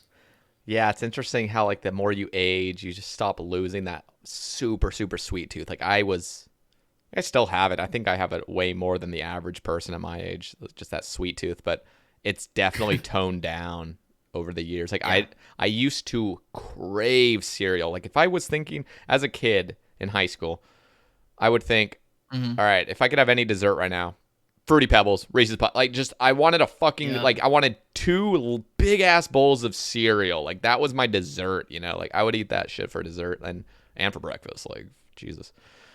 Yeah. But yeah, nowadays... Absolutely. Wait, so, for some reason, I thought overnight oats... Because my dad does that. I've never really even asked him. He's obsessed with oats as well. But I thought you had to, like, cook it or something. You really just soak it in milk, and it's good. Yeah, you can just soak it, and that's just it comes out. You can cook it, but like Do you heat it up in the morning? It's like I personally don't. I eat it cold. I just Okay. eat it straight out the thing cold. But you can just heat it up in the morning, and it's great. You can, and like that's the awesome thing about oats. I think they're so versatile. Like they're on their own, they're bland as shit, but like you can put so many different like fruit toppings, like not just fruits, but like I don't know, what is it? Crushed nuts and stuff like that. Yeah. You can throw peanut butter in there, like Bruh. syrup, protein powder, yogurt. Like there's so many different combinations you can Dude, make. I've already decided my combo. I think. Oh yeah, what's that? I think it's gonna be blueberries, ground pistachios, and cinnamon Oh, dude. sugar. Dude, that sounds fucking awesome. Yeah, no, that's like a fucking power combo. I love pistachios, and I love blueberries, and I love cinnamon. Oh, dude. That sounds good. And it's just such a great way to start the. I mean, I'm sure if you just look on like those like Instagram food pages and stuff, like you'll see like very pretty things of overnight oats and like mason jars and like the whole 9 yards type thing. It doesn't have to be that pretty, but Dude, just you're not give fishing. it- What the fuck? Click the spot, man. Oh, dude, sorry, I'm Jesus. not being efficient. I apologize. Need my anglers, dude. That You're actually, right. that you know what? I think you've actually might have convinced me because I actually had oatmeal like 3 days ago, but I always have a struggle with oats. I just don't really know what to do with it. It's like, okay, what I do, like a dumbass, is like I just put oats into a bowl. It's always like those 1 minute oats. Is there a difference between getting like different oats? I think they're the same thing. Like I think it's just cheaper if you buy like the container of like the Quaker Oats or something. Yeah. It's like, I've but just like the other one, it's the same thing except it has like the, I don't know, like other powder of different flavors mixed into it. I feel like I've heard some rumors that getting certain oats, like getting 1 minute oats versus like the like long, I don't know all about oats, but like there's like different types of oats and like, oh, these ones are like the ones that are all the nutrients is taken from it because they made it easier to cook or something like that. Is there any like truth to that It's shit? like I wouldn't say I'm super knowledgeable about that. Maybe. Like there's like I think it's like old fashioned oats versus like cut oats or like Yeah. steel cut oats or something like that. Yeah. Yeah. It's like one of them is just like cut down. I don't know, like I don't think there's that much of a difference. I just think that they're both like they're oats at the end of the day. One might be slightly better for you, but I think the jump to just eating any kinds of oats is just miles better than eating like I don't know sugary cereal. So like that's not something I'd worry too much about. I'm sure if you just do like a quick like cursory Google or something, you'll figure out what the quote unquote best thing is. It's probably But- similar to that rumor of like when you steam your vegetables, all the nutrients go out of it or something. Have you ever heard of that? I have heard that. It's like that so true? I've heard you're not supposed to boil your vegetables because like if you put it in the water and boil it, the nutrients like that's dumber. It just leaks out, I guess, or kind of comes out. Yeah. But if you steam it, like put it on like a steamer basket above the water, so it doesn't like isn't submerged in it, that's better for you. I don't know. Like That's I feel weird. like at that point, just eat your veggies. I know.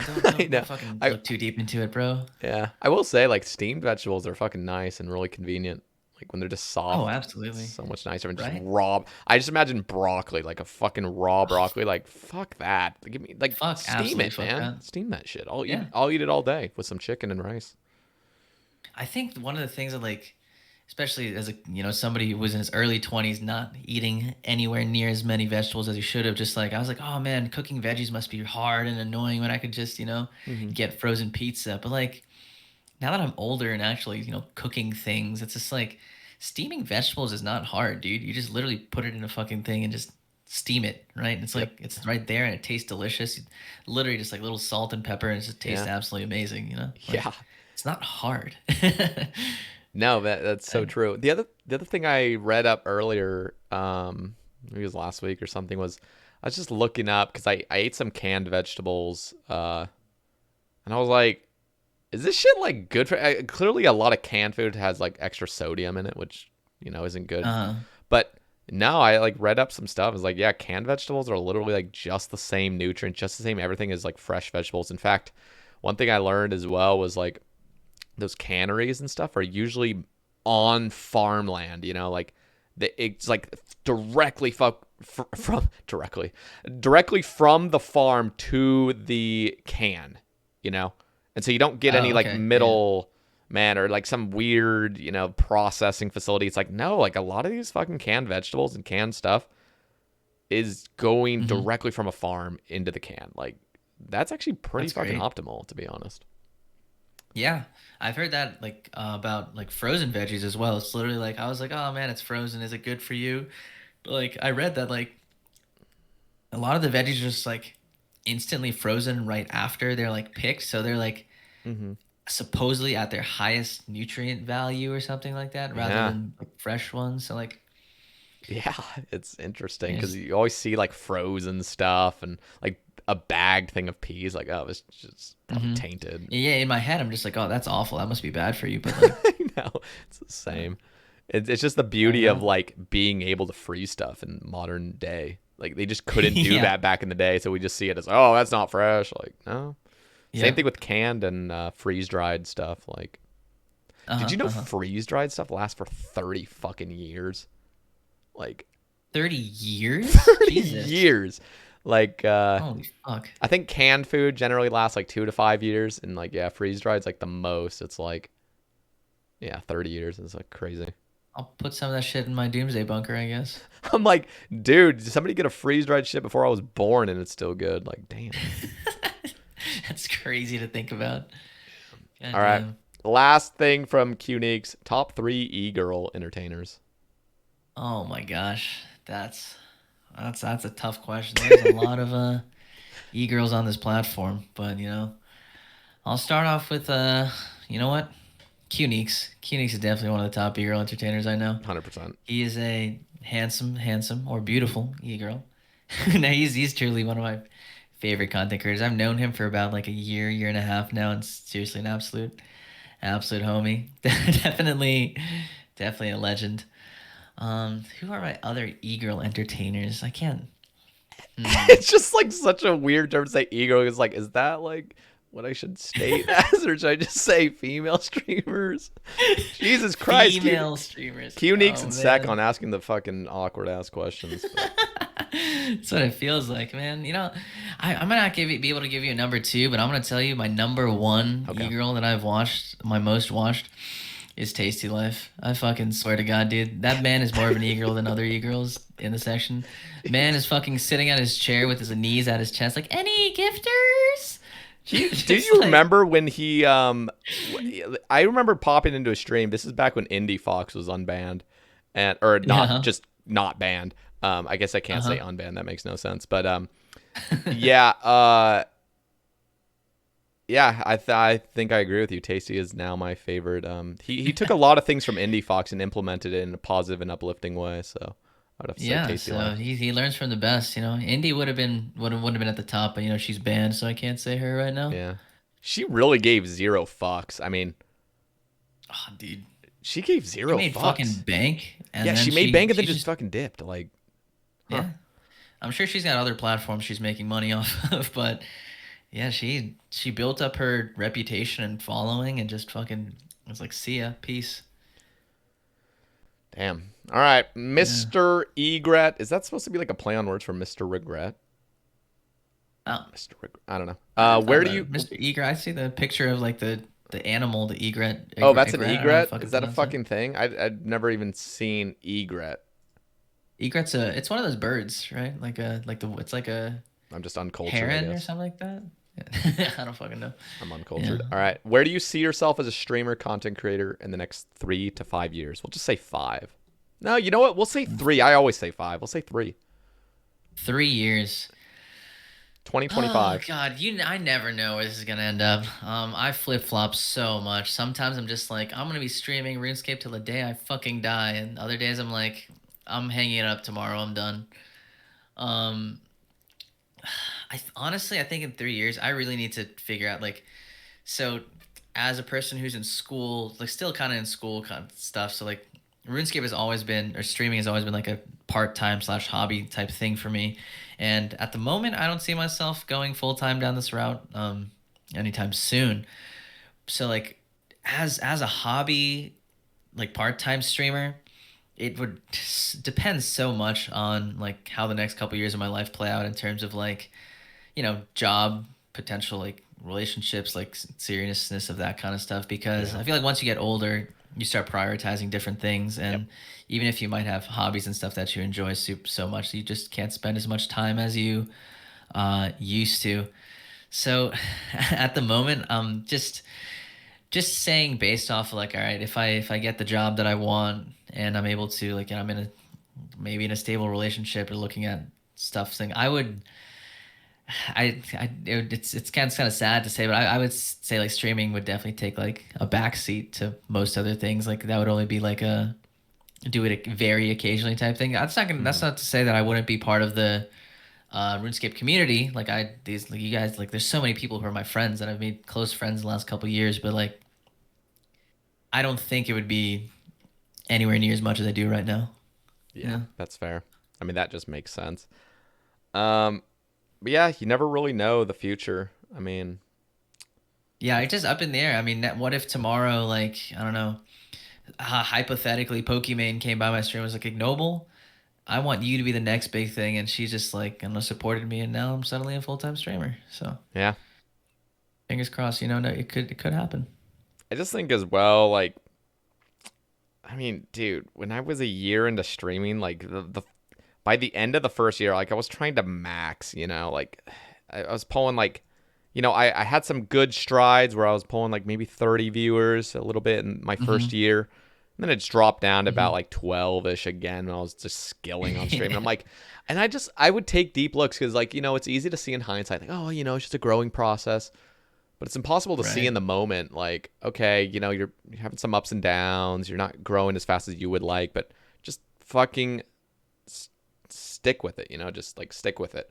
And a lot of people just can't do that because they need to move on with their life, or they have responsibilities or family or other things. Like, Right. I was in a very fortunate position to just I didn't fucking care. I just kept going. even though my parents were like, "All right, man, you're gonna go back to school, son. Like, come on. Like, you're fucking pulling 12 viewers again. Like, this is clearly dying. It's very apparent to everyone. Like, fucking move on with your life." It's like, dude, Oh, man. I'm glad I just had enough passion and enough just fucking persistence to just Yeah. keep going. I don't know. So, I think to be a streamer, that's a lot of it, right? Like like it's consistency and dedication is like the majority of it, I'd say. Like I mean, I wouldn't say I'm like a very, very well established streamer or anything, but like you only see growth if you're just consistent yeah. in that sense. Like there's no shortcut to becoming like a, Yeah. big streamer. It's just it's very rarely do you have like, you put out one stream or one video and become like 100,000 subscriber Andy. It's like Yep. you have to work up to it. Yeah, and that's also a really cool thing to have experienced highs and lows. I think Mm-hmm. it like just builds something inside of you. Just you can kind of weather the storm later in life when you've dealt with like just this is one thing I'm actually currently in it. Like the Sae Bae cast, I think it's like a little project I wanted to start for so long. I finally got to it, and like I've been doing it for like a year and a half now, and Mm-hmm. like I'm very satisfied with it. Of course, you always have like these dreams, like, oh, it's just gonna pop off or something. Or I don't think I ever really saw it that way, but you never know because you see a certain level of growth, and you're like, man, I'm only getting this much growth this year. Like, if I continue down this trend, this just isn't worth it. I'm just gonna move on with my life. But like with content creation, dude, there's so much unknown. Like, you could seriously just hit the algorithm really hard, get things rolling, Mm-hmm. and the only way that's ever gonna happen is to have stayed consistent, like, relatively Yeah. consistent. Yeah, you just never know what's gonna happen. It's just so like, yeah, there are a lot of people who who've streamed a bunch, and just it's been a year and 2 years they just never took off, and so be it. It works for some people. Some people just you never know until you stick with it and find out. Yeah, it's tough because like you also see those stream. I would see horror stories. I remember like as an early streamer, just these horror stories of like. I remember I read an article, something about like the 0 viewer streamer or something like that, or the 1 viewer streamer. It's just this little story about like how there's, thousands and thousands of these people that stream to nobody, but yet they keep doing it for years with the hope Jesus. that it'll keep going. And that would always like depress me because I was kind of in that area. I'm like, Jesus, it's been like 3 months, only fucking pulling like 3 to 5 viewers. Like maybe I should reevaluate my life and stuff, but like not every time it's going to work out, and it almost never will it ever work out the way you intended it to work out, or there's so much luck involved, and so it's impossible to say objectively like, oh, stick with it, you'll make it, but it's like I don't know, it's tough. Yeah, there's so much nuance. It's tough. It's tough. There's no like single answer for everyone, right? Yeah. Swift Little Eagle asks, why do you still not have a scythe? Have you considered just getting one? Real talk, though, with the collection log hunting you've been going for, what's a big one that you want to do but dread going for? Ooh-wee.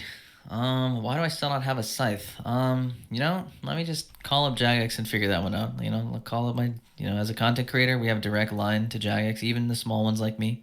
I can just call and be like, hey, can you please turn the RNG up? So next stream, I'll make sure to have it. And just make sure you're there. Yeah. Sometimes as a content creator, you got to ask to tone it down, turn down the RNG so you can milk. And so exactly. A lot of normal people don't understand that content creators are a different breed of people and have connections with the J mods. Right. It's like as soon as you start like amassing at least like a 5 viewer average on Twitch, you're joined. The J mods are reaching out to you like, hey, you seem like a premier content creator. Every stream, they contact you before the stream begins. Like, hey, what do you think about the RNG meter? Yeah. What do you want today? I mean, it's true. I mean, you saw Madeleine on the Q&A just pull a fucking Abyssal Protector pet like out of thin air, true. And then she was playing it off like, it just luckily got it now. She should fucking pull the RNG button. Damn it. But yeah, I'm not like, as I said, I'm not too worried about going dry on it. It sucks, but like I've gotten so much content out of it. I've had made so many new friends, so many new people on here. It's awesome, and so I don't regret it one bit, and I'm gonna keep grinding towards it. Hell yeah. In terms of collection log stuff, oh boy, honestly, to me, fuck Corp. I cannot going for an Ellie. I want to go for Corp completion someday, but in my mind to go drop rate for including pet is like what, over 1,000 hours. Nah. It's well, okay. Let me just say this. So right now, efficiently, like if you're sweating your ass off with games like this, you can actually get just about 7 kills an hour. No way, 7? Yeah. I mean, it's about 6.8 long term, but like you can get some hours where you get 7 kills.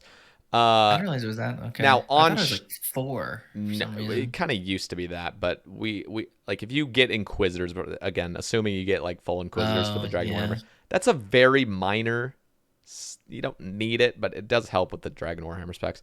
But the biggest thing is yet to come. So they're lifting the 50 HP cap, so your Sea Halley's just gonna be fucking dominating, which is gonna speed up kills. Thank God. And on top of that, you're getting the Osmumten's Fang, which is going to slightly increase that as well. Plus, we're getting Masori armor, which that's negligible, but it is going to be best in slot mage defense, so you can also do food kills if you get a lucky spirit shield, and because food kills, I mean, you can get up to like 9 kills an hour. So pets under 1,000 kills. But if you stream the whole thing like I do, there's no fucking way you're getting 7 kills an hour. You're gonna be getting like 5. I can only imagine. Yeah, dude, it's just in terms of time like that. That's like my That's the only one the reason I dread going for an Ellie. It's such a flex on an Ironman, I but know. like, dude, I don't know. Like, I can't imagine like going on rate. Let's just say it's like a couple hundred, like several hundred hours, like north of 500, and like, Yeah, I can't that's like imagine just going 7. dry for an Ellie. Just fucking Uh, cry. I would say about 700 hours for an Ellie, maybe 800 or so for the pet, like or Jeez. whatever it is. Like Yeah. I'm probably off, but like yeah, I still like I have 2 pets there. I have everything else except for the Mm. Ellie, and it still terrifies me to death because again that fucking Discord bot fucked me up in the brain. 48,000 one day, man. One Oh my day. god. All right. Speak of the fucking devil. Idol asks, Oh boy. is it hard being the sexiest streamer on Twitch? And best and worst game updates in the last 2 years. No, Idol. It's a fucking curse, man. I just hate it. It's like every day when I go live, whenever I end stream, bro, like my Discord DMs, my Twitter DMs, my Twitch DMs are just full of girls just all the time being like, "Hey, Ignoble, Feet hey, pics. Ignoble, saw you stream." Just like, just I'm getting bombarded by feet pics, bro. I didn't even ask for them. They just show up, and I'm like, oh, it's such a pain, man. Oh, Like, dude, god trust damn me. it. I gotta look at this again. Like, oh. It's just so hard being such a fucking handsome, attractive, sexy individual on the platform. I'm sorry. You don't understand the struggles that I go through, but you know, it's tough. It's tough being this hot all the time. Trust me. Jesus I'm sure Christ. you feel the same way, Sater, huh? Oh, yeah. No, yeah. It's enough said. It's pretty much it. You nailed it. Nail on the head or whatever. Oh Best my and worst gosh. updates in the last 2 years. Best and worst updates. Oh gosh. I think worst was like to me next nightmare just because like drop table drop situation. I really don't like the idea of we went in depth about this like a while ago Yeah, about how much normal nightmare reasoning was for just that. objectively the fucking Yeah, worst. normal nightmare. Fasani was great, a great addition to the game. Yeah. So in terms of that sense, like maybe the boss fight itself is but like just the fucking like the drops and stuff just don't make me. Yeah. I'm just not happy about that. But I've complained plenty. What about The best? best. Oh man, there's so many awesome quality of life updates that they've done. I can't think of anything off the top of my head where I'm just like, oh yeah, this is game changing. Like, oh fuck. Bro, I'm Like, going with it's a fucking close tie, to be honest. I would say combat achievements barely surpasses mm, it, but mm-hmm. Guardians of the Rift, man, that like Yeah, changed rune crafting dramatically for the better in almost every yeah. aspect. So, I agree. I would say Guardians of the Rift wins out for me. I like combat achievements. I don't have a Zuck helm. One day I'm like 3 tasks away from finishing the Masters. So like damn. slowly making my way there. Oh, and how Yeah. many are you on GM? Like how many have you I done? am 18 out of 1776. Dude, you'll fucking get that. Like literally, it's just as long as you can see, like just go through the list and see the hardest task that's on there personally for you. As long as you Uh-huh. can one day just do that task, like the rest of them just come. It just takes a little bit of time. Like you'll easily get it. Yeah. I'd love to someday like slowly work towards that. Like right now I'm just keeping my You PVM need the goal scythe first, yeah. is a scythe. Yeah, there's a lot of pure DPS checks, unfortunately. I mean, there are gamers who I've seen on Twitter who've gotten Zuck helms without, scythe, without Tiba. Port Khazard, I saw that shit where he got Yeah. no scythe, no Tiba. Zuck helm was fucking incredible. That Like, guy is absolute built different, legend. dude. Dude, he's different. Like, he's just, like, I am nowhere near as much of a gamer as he is. So I need all the handicaps, such Yeah. as, No, a same here. scythe. Same here. So I'm gonna wait for that to happen before I go fully dive into that side of things. But I agree. Guardians of the Rift is like the one of the best updates, just because not only has it like transformed a skill into being not shitty at all, but like it's showed that Jagex has understood like what goes into making a great minigame. Like they've knocked like all the great parts of it and put it together. Like anything that people don't like about it is like minor gripes about it, right? But like Yep. as a whole, it's so Yeah. so good, and it makes me so like happy to see like Jagex like realizing what goes into a good mini game versus what doesn't. Yeah. Yeah, they're nailing it. Okay. Seriously. Steven asks if you could make a list. Okay. Oh, I like God. half read this. If you could make a list of the 3 ladies you'd most like to get slapped by, who would be on it? What's the Jesus Christ? What's the most embarrassing? I knew walking into this, some of these questions were gonna be very uncomfortable, and I just hoped for the best that you would just take control, so I could just pass really quickly. But yeah, Yes, yeah, no, I fucking we do it. We do it live. What's the most embarrassed you've ever felt on Twitch? And what's your favorite type of chatter? The 3 ladies I'd most like to get slapped by. The 3 I've already gotten slapped by. Okay, that's it. They're the top 3. I don't need any more in my life. Shout the fuck out. The most embarrassed I felt on Twitch. It's like I'm like, especially as I told you, these last couple months, or even last year, like as the stream's grown, like I have not been giving any fucks or felt any ounce of self-consciousness, except a couple months ago. This one instance, I was doing Inferno. I'm not doing Inferno on task. I'm not very good at it. I only have like 3, 4, 5 KC. So like I'm still, still not the best. Still, I can hold my own. And I was doing Zuck, okay? And just before healers popped, I was like standing on like all the way on the west side. I missed a T-bow hit, got his hit a 0. I started walking towards the middle. I literally said out loud, I was like, oh, okay, I shouldn't hit him here. I'll proc the healers. Like a brain dead monkey, I just hit Zuck and I procced healers. And then my brain was on overdrive going like, what do I do? I went back to tag like the very first healer like with my T-bow and got dragged out the safe spot. 1 hit by Zuck. And in my chat, in the message I see, first time chatter, Adicon, LOL in all caps. Oh and God! I was just like, no, dude. It just felt so bad because like he's a fucking legend. I'd love him, but dude, just to see that, like see me be an absolute fucking buffoon, just like throw a cape like that. And his first and only message, I think it's not just his first message. It's just like LOL in all caps, and I'm just like hanging my head in shame. Like you came at the worst time, dude. The worst. That is so bad. Oh God. Yeah, that was maybe sad. Oh boy, but it is what it is. It was a funny moment. Jesus. I don't know. Have you had like an embarrassed moment like that, or what do you think is your most embarrassing moment? I mean, I don't know about most embarrassing. I've brought this up before, but like when I was doing Chambers, my first year of streaming, I remember it was actually my first few months of streaming. It's probably like 4 months in or something. I was getting a little bit of traction.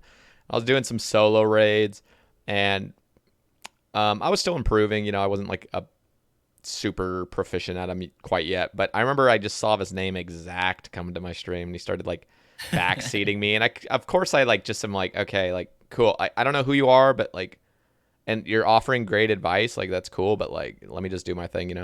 And then I like a month later, it was like known that he's just a fucking beast. It was soloing Tob on his pure and all that shit, and like doing no pillar pure inferno. I'm like, oh.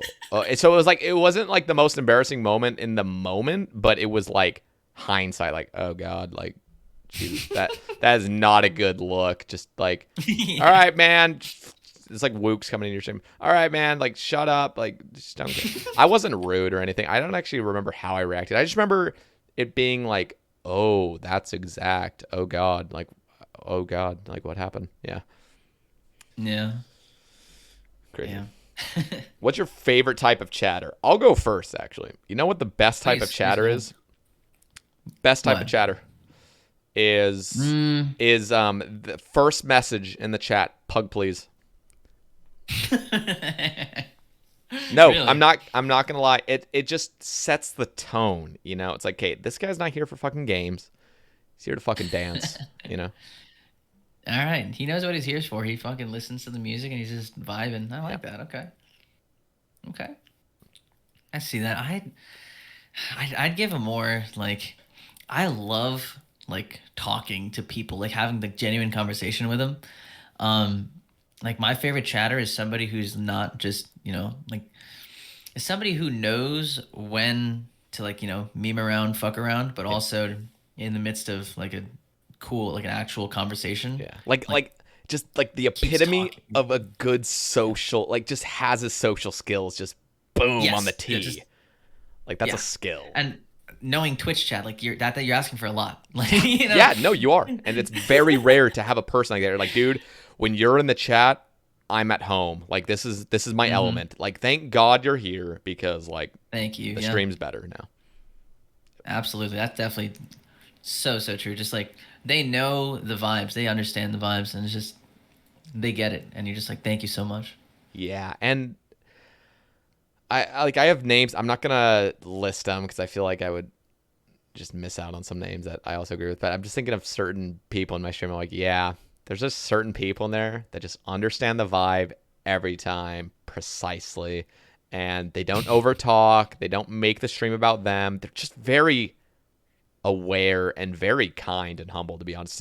To make the stream not about yourself, even though you could easily do that, and I'd actually like be okay with it, probably is very like it's a really amazing trait to have. So Yeah, no, it's people who just have that awareness is awesome. It's like some people like know that it's like, it's like it's not their stream, it's the streamer's stream, and they're just there to supplement it. Like I don't know if that makes me sound like arrogant. It's like it's my stream. no, that's what I'm saying is like they understand that this is your like place. And they respect it. And it's not like they need to respect. It's not like, oh, you're a bad person if you don't respect it. But it's like, nah, they're doing this out of selflessness. Like, they're just being a fucking homie right now. It's like a wingman, Yeah, it's like, exactly. you don't need to be a fucking wingman. But, like, when you are, you're a fucking beast. Like, thank you. Like, damn, you're just selfless, Yeah, I appreciate that so much. Dude, wingman, I'm thinking of one roommate I had in particular. He would set me the fuck up like every time. I'm like, dude, you don't need to do this. Like you're like this was an opportunity you could have had, But no, you're just giving it to me. But then you have your like boy is all I'm gonna ask. Yeah, I'd be very inclined to meet him right now. just that is like the perfect way to describe him. It's like the boy, like that is my fucking boy, Yeah. Yeah, love that. Love having people like that. And then you have the opposite, and I've mentioned this in some recent cast, but just that guy that you're in an apartment full of girls, and you got that guy that just wants to fucking prop himself up. So the first thing he says is, "Wait, Sader, aren't you supposed to be playing RuneScape in your room?" Or something. It's like, fuck you, dude. God. Like, god damn it. Like, all chances. Yeah. Like, it's just like one of those things where it's like, okay, clearly you're. Like, fuck you, dude. Like, that was back when I was very self-conscious because I did play a lot of RuneScape. I did my schoolwork with RuneScape, like, and yeah, that's fair. when you see a girl that's like, what's RuneScape? And then you have to explain it, like, oh my God, dude. Like, what is wrong? Why would that be the first thing you bring up? It's not like I'm super embarrassed, but the first thing you bring up is, oh yeah, Sader plays RuneScape. Like, just fuck yourself. Yeah. At this point, sometimes I look back and I'm like, why would I have been so butthurt? But I'm like, oh yeah, I'm in a different position now where it's like, I actually don't mind talking that I play RuneScape actually nowadays. It's a lot of just, I'm still not quite there yet. I don't know. I don't reveal that until I'm like deeply into like, I mean, it's even with like a lot of my friends, like a lot of them don't know that I'm like, I played RuneScape as much as they know I play, but they don't know that like how deeply entrenched I am in it. The word RuneScape. It's so it just has so many social consequences. Yeah, to say exactly. RuneScape, like, I used to play that when I was 7. Like, oh god. Yeah, it's like, well, I'm 28 and I play it now. And I play it more than I've ever played it before. Yeah. I have thousands of hours playing this game, so it's bad. Yeah, it's it's so weird. I've only brought it up to like a couple friends, and most of them are very cool. They're just like, oh, that's cool. That's a cool hobby to have. Them, okay, didn't realize you do all this. That's awesome. But like, it just feels so weird. I can never bring it up as like a to like somebody I'm just meeting. Oh yeah, like oh what's your main hobby? It's like I'm not gonna say I fucking play RuneScape for is my main hobby. It's like luckily I don't go read outside books or something. because I don't have those situations now. So maybe I just am so like out of touch with reality. I just think it wouldn't be a big deal. But okay, you know what? This is a little bit off topic. I was watching a movie. I don't even remember what movie it was, but it was just like it was maybe some romantic comedy or something like that. But it was like this person goes on a date with a girl and they're talking at a restaurant, and it was like so sophisticated. It was like talking about, you know, what you're doing with your career. It's like all these weird things that I'm like, dude, I am not in a fucking position to date if this is how dating is in real. It's been so long since I've gone on a date with a woman. I'm like, so I see these things, I get terrified of it. I'm like, am I supposed to like be sophisticated, sit up straight with a nice like clothes and talk about like sophisticated matters, you know, that are happening in the real life? Like, dude, oh my god. Yes, the stock market when went like, crazy this week. It's No, like, sure, this is the whatever. worst. It's like, oh, did you read that book about like from Oh this my author, God. this famous author about this stuff? I'm like, dude, what? Like, what am I supposed to like? Am I supposed to have like talking points on this? Like, just like, oh my god, stresses me out. Yeah, no, I totally feel that. I've been going, especially after the restrictions lifted in the last couple months. I've been like aggressively trying to go out and date. Not, aggressively sounds awful, That but sounds very awful. like, yeah, okay. Let's pretend I didn't use that word. Let's just say I've been going out on dates more often, and it's just like it's literally come Good for down you, to like, by the all way. right, I just want to say that. Good for you. thanks, man. I'm not gonna say they're like great dates. None of them stuck around. Not that I wanted many of them to stick around. I didn't even want you, man. Like, didn't work. I swear I didn't want you. Okay, like I'm fine the way I am. Look, I'm telling you, e-girls are the way to go. All these women in real life, quote unquote, they're not good. They're not good enough for you. Dude, Just stick to the internet. Sometimes I would think, oh, maybe I should stay away from like a gamer girl. Maybe I shouldn't like enhance my fucking hobbies even further into like, you know, like, you know, you kind of want differences in your, but then I'm like, you know what? The more I think about it, I think having a gamer girl would just be like optimal because you just understand, you just have an understanding, you know? Right. Like, let me game. Yeah. I go back and forth on this. Some part of me is just like, there's only room for one degenerate in my life. I'm not gonna lie. And if and it's got to be me. I'm the one who's severely addicted to this clicking game. I get worried though that I maybe start going after a girl that's like just we're not closely Jesus Christ, I was about to say closely related enough. Like I'm in Alabama, but Jesus Christ, no. I was gonna say, goddamn. I meant like similarities. You know, where you just like have similar hobbies. I'm like, maybe it would be kind of cool to have a girl that's like really adventurous and outdoorsy and always like neat. They can't be sitting on the couch. Always needs to be like up and doing something. But I'm like, nah, I think that would just make me miserable, to be honest. Like long term, like just always needs to do something. You can't just like chill out. Like I don't know. Yeah, I think it's just finding a balance. Like I mean, obviously, more the people you meet, like a lot of the people who meet together, you know, like people who are into fitness meet other people who are into fitness. People who meet who are into games meet other people who are into games. So it's like there always like sort of some shared interest. That's true. But like they also can't overlap too much. As in like there's no way I would want to spend like 12 hours a day every single day like playing a video game with like somebody I'm in a relationship with. That sounds like just too much time together. Mm-hmm. But I'm sure we'll both figure it out as we move along. All right, a few quick ones. Wizard says episode 69, how fitting. New Nels, did you hold him off specifically for episode 69? Of course I did. Prison Joe, why do you always enable me to lose money? Is that with the Duke bet, or is there something else on top of that? It was a Duke bet. We all put money on. A lot of us put money on Duke. That must have been so embarrassing when they fucking lost. You must have felt like such a loser. No.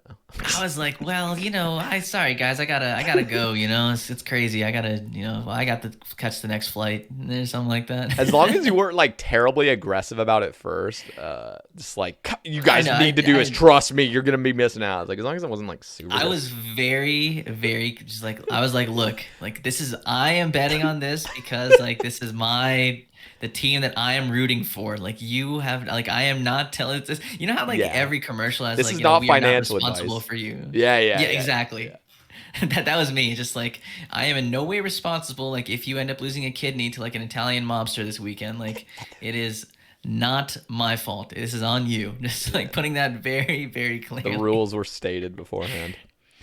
Yeah.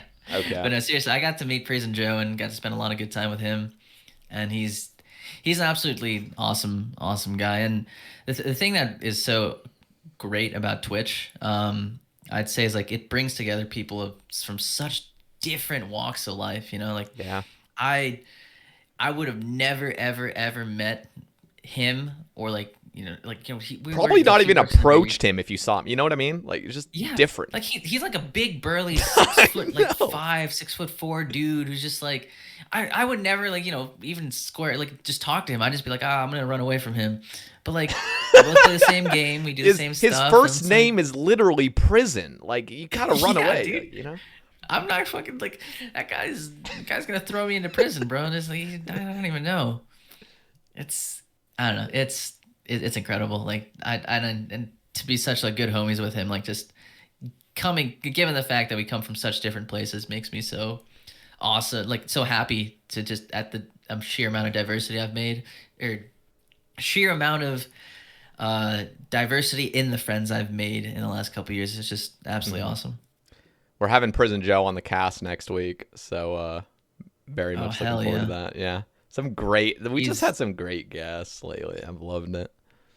Oh, dude, I think you've done a great job at bringing people along. The craziest thing about it, there are also so many people left to go who are also great, you know? I feel like it's just like this pressure. It's like this underlying pressure of it's like, oh, I got to get these guests on or else they're going to like not want to be on later. Like I gotta start pushing them out, you know?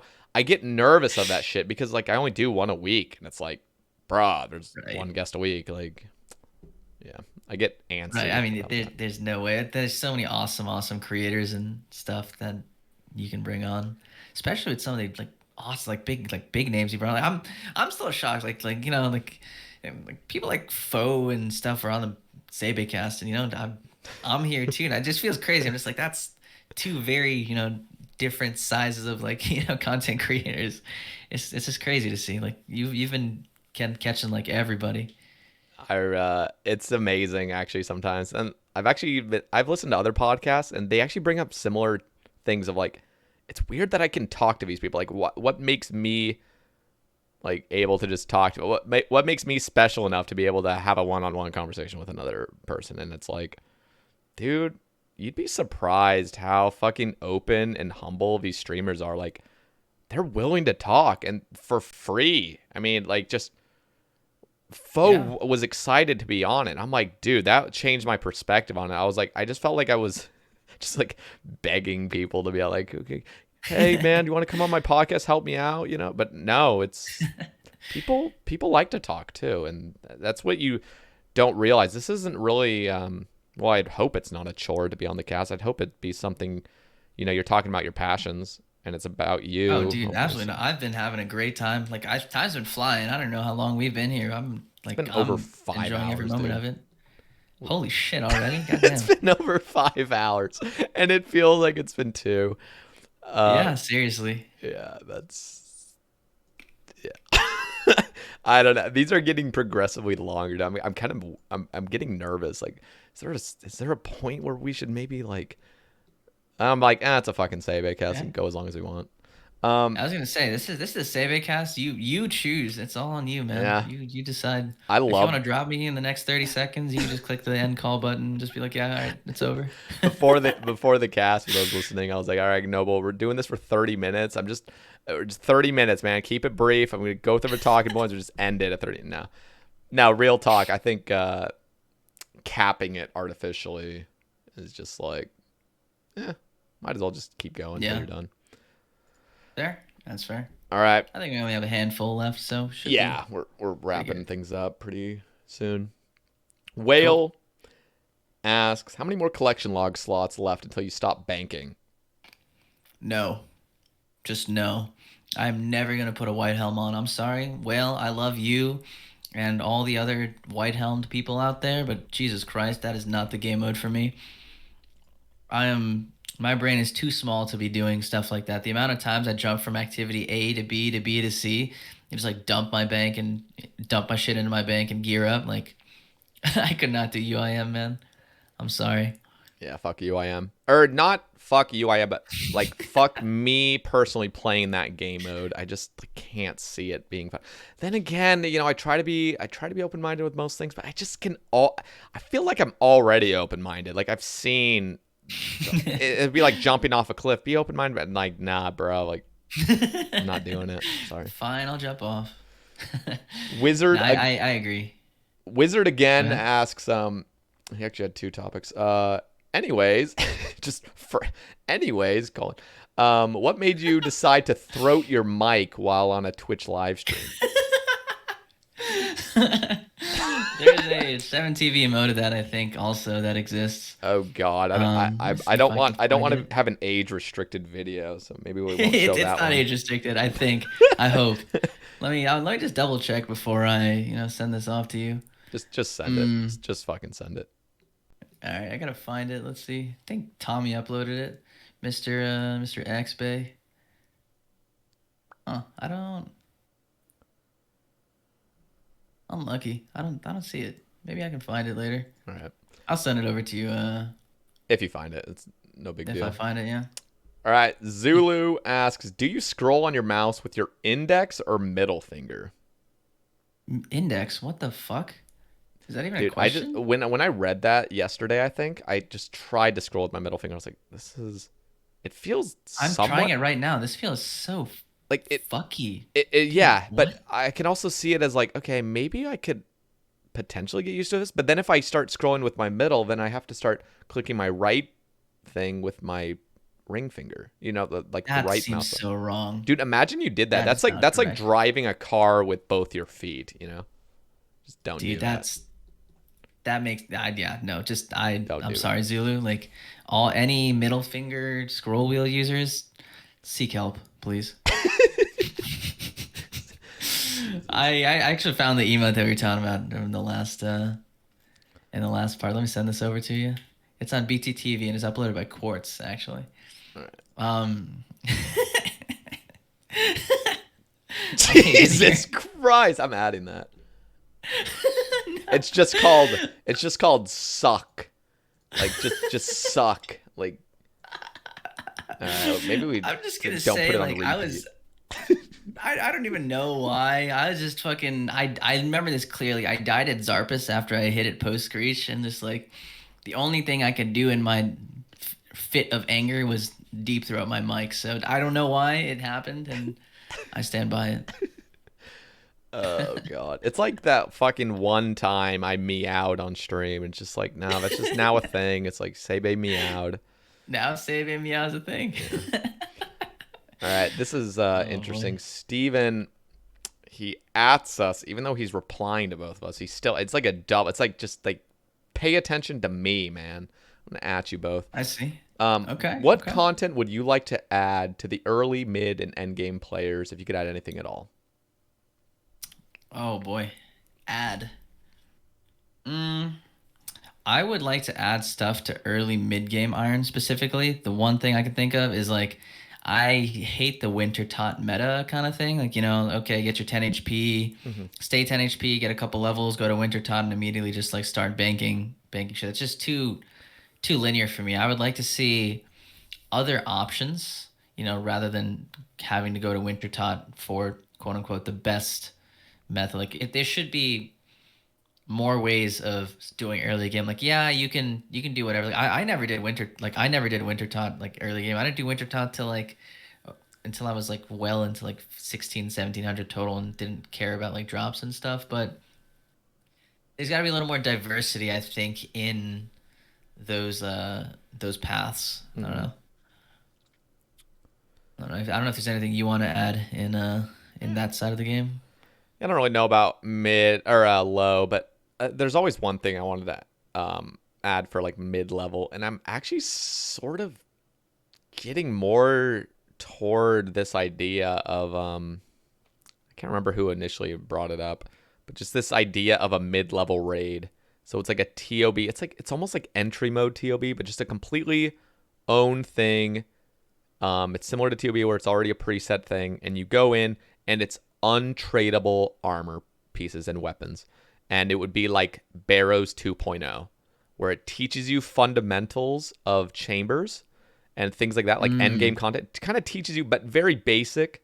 But as the room progresses, like, the final boss will have some decently hard things, but it's something that won't be abused by high-level players and just, like, flying through it because it's untradeable stuff that is best in slot in certain situations, like just for the mid-level. It wouldn't be better than Torva or anything, but it's like maybe like a Bandos equivalent that's untradeable that looks pretty badass, and it's something you can kind of flex. So unfortunately, because the collection log exists, people will still do it, but I don't want it to be hundreds of hours. I want it to be like a Barrows level thing where it's like, maybe 50 hours tops for average completion of this mid-level thing, and it prepares you for like raids. And Barrows is just so perfect at that, like for that like mid-game person, like, it's just so hard to balance, It's like I'm thinking like Sarachnis, right? Great mid-game boss, right? Any mid-game player can go do it, but like it's still camp by high-level players for A, pet, and B, like the incredible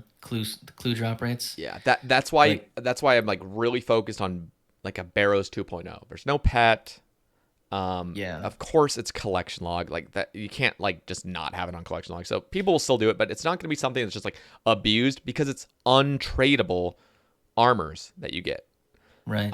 So you're not making money from doing it. It's just something like, okay, I'm a mid-level. Let's fucking learn some mechanics, and let's also benefit off of getting like a Bandos equivalent by doing this instead of going to Bandos, So you have like options. But you would still eventually need to go to Bandos if you're going to get Torva, because you need the Bandosian components. But right, you got to work your way up. Yeah. I do like that. I definitely like the idea of that. And endgame. Honestly, I would just say raids 3. Raids 3. Please. I'm fucking pumped. Please. I'm super duper excited for it. If the way Jagex is what they've shown in like the last mini game and stuff like that, that's shown that I think they're capable of listening to the community and knowing what is going to be good, especially like I think Theater of Blood, Chambers, they're both great content. There's a reason I have over 1,000 of each of them, right? But like I hope they're able to take the best parts of it and take all the community feedback and all that fun stuff and just put it together into something even better than what the last two were. Like it's been a long time since there's been like true awesome like end game level content like that, like raids level. And I'm just sitting here with just twiddling my thumbs, just praying that it's good, man. So have you ever played Geometry Dash or games similar where it's just... No, I haven't. What is that? What's Geometry Dash? So Geometry Dash was a game. Think of like, I guess Temple Run. Maybe that's a game you're familiar with.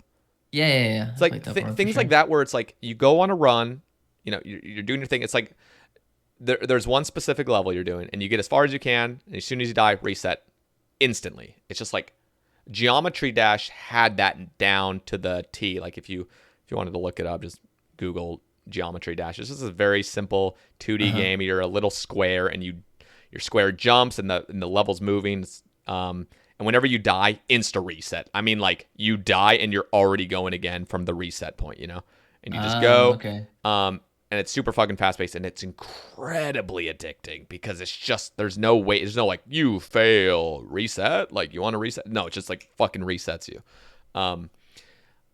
I think what would be cool, and I've mentioned similar ideas to like another Sepulcher. I've mentioned the kind of like Aladdin cave where you go down and fetch the lamp, and you got like some Sepulcher sort of vibe where you go get the lamp and then you escape.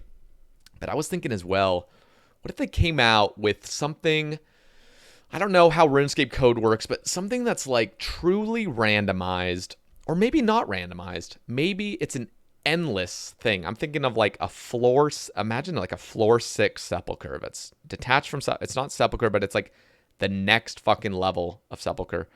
And maybe there's 3 stages of it, but they're all the same difficulty. Maybe 3 or 5 stages of it. I think, first of all, I think this is an amazing thing. I think just a long stretch or however they're going to plan it. Just one big ass level that's all super high intensity. And then maybe there's 5 levels to it. And as soon as you fail once, you reset to the beginning instantaneously. So you die, you're all the way back, and it's starting again. And your objective is to just complete it. But any fail sends you all the way back to the beginning. But it's not slowing down. It's like you just keep going. And it's not like, oh, Inferno, I died. Go back to wave 1. This is boring as fuck. No, it's just always intense. And Geometry Dash, for those listening, is you have to actually start nailing the timing down. Because it is so when I said randomize, I'm actually going to take that statement back. I don't want it to be randomized. I want it to be the exact same. But I want 5 different courses of it. And, you pass the first one, and then you'd move on to the second level, move on to the third. And, as soon as you fuck up, you like just get sent to the back to the end. And I don't know. I just think like something like that. And again, you'd have to have played Geometry Dash to understand the addiction. You start getting into like this fucking rhythm where it's incredibly difficult initially. And then you start like, okay, I think I've gotten this part down, but you keep resetting to the beginning. So you just master the fucking beginning. But it's so difficult that by the end, like that last like 20 seconds of it is very hard, and you keep getting sent back, but it's so incredibly addicting. You just keep going until you beat it.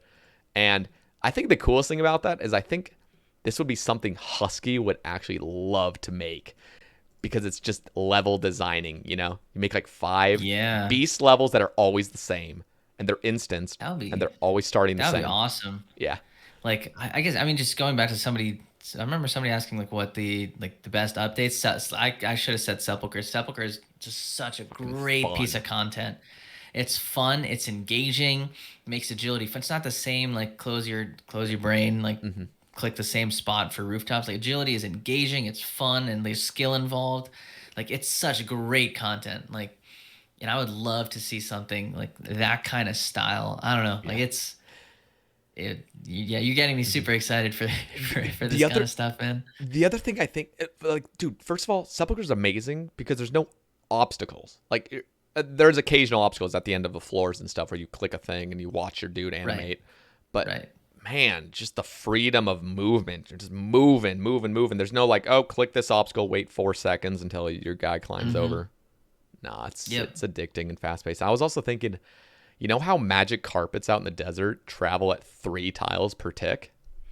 I didn't know it was 3 tiles a tick. Okay. Yeah, it's 3 tiles, so that's why they move slightly faster than people running. I think what would be really cool is just designed for those games, those like Geometry Dash sort of levels. Maybe one of the levels actually is you on a magic carpet traveling 3 tiles a tick. So, you think you've mastered movement in this game, and then all of a sudden it's like, oh, fuck, I'm moving 3 tiles. Do it in 3 Yeah, dude. Oh, man.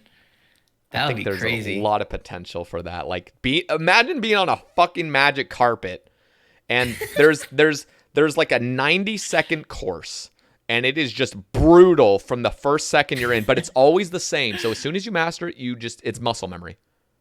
Yep. And then you just keep going, and you're on a fucking magic carpet, dude. Like, how cool is that? Like, that would be sick. It fits like desert themes so well. It's like so perfect. Give me this shit, man. There's so much potential with this game. Movement. I love movement. Yeah.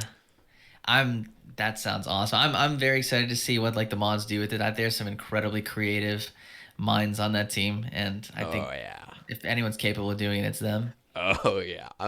I'm so happy with the team we have. Like, just like trust them with things like that. They're gonna make something cool. I love it. Oh, for sure. It's like I feel like on Twitter. Whenever an update comes out that's not that great, people are very quick to like jump on with criticism and talk shit and everything. But like, I feel like they don't get as much praise as they deserve for It sucks because me just bitching about things, right? I clearly am like don't like certain bosses and stuff, but then I forget like how much I love Sepulcher. Like Sepulcher is one of the best updates to agility like ever. Yeah. And like, and I hate that I focus more on like the negative sides, but it's just like I just wish that the dev team would get praise for all the awesome stuff that they do. It just feels like if something awesome comes out, people are just like, yeah, thumbs up, great, nice. And then like the next day when there's something bad, they're just bitching and bitching and bitching, and I'm I do that a lot, so I'm guilty of it. Yeah, no, we all are. I mean, I also have my gripes with certain things. But Yeah. yeah, I think a lot of us that I've talked to we can all agree the team's great and just, they deserve a lot more praise. Absolutely. Absolutely.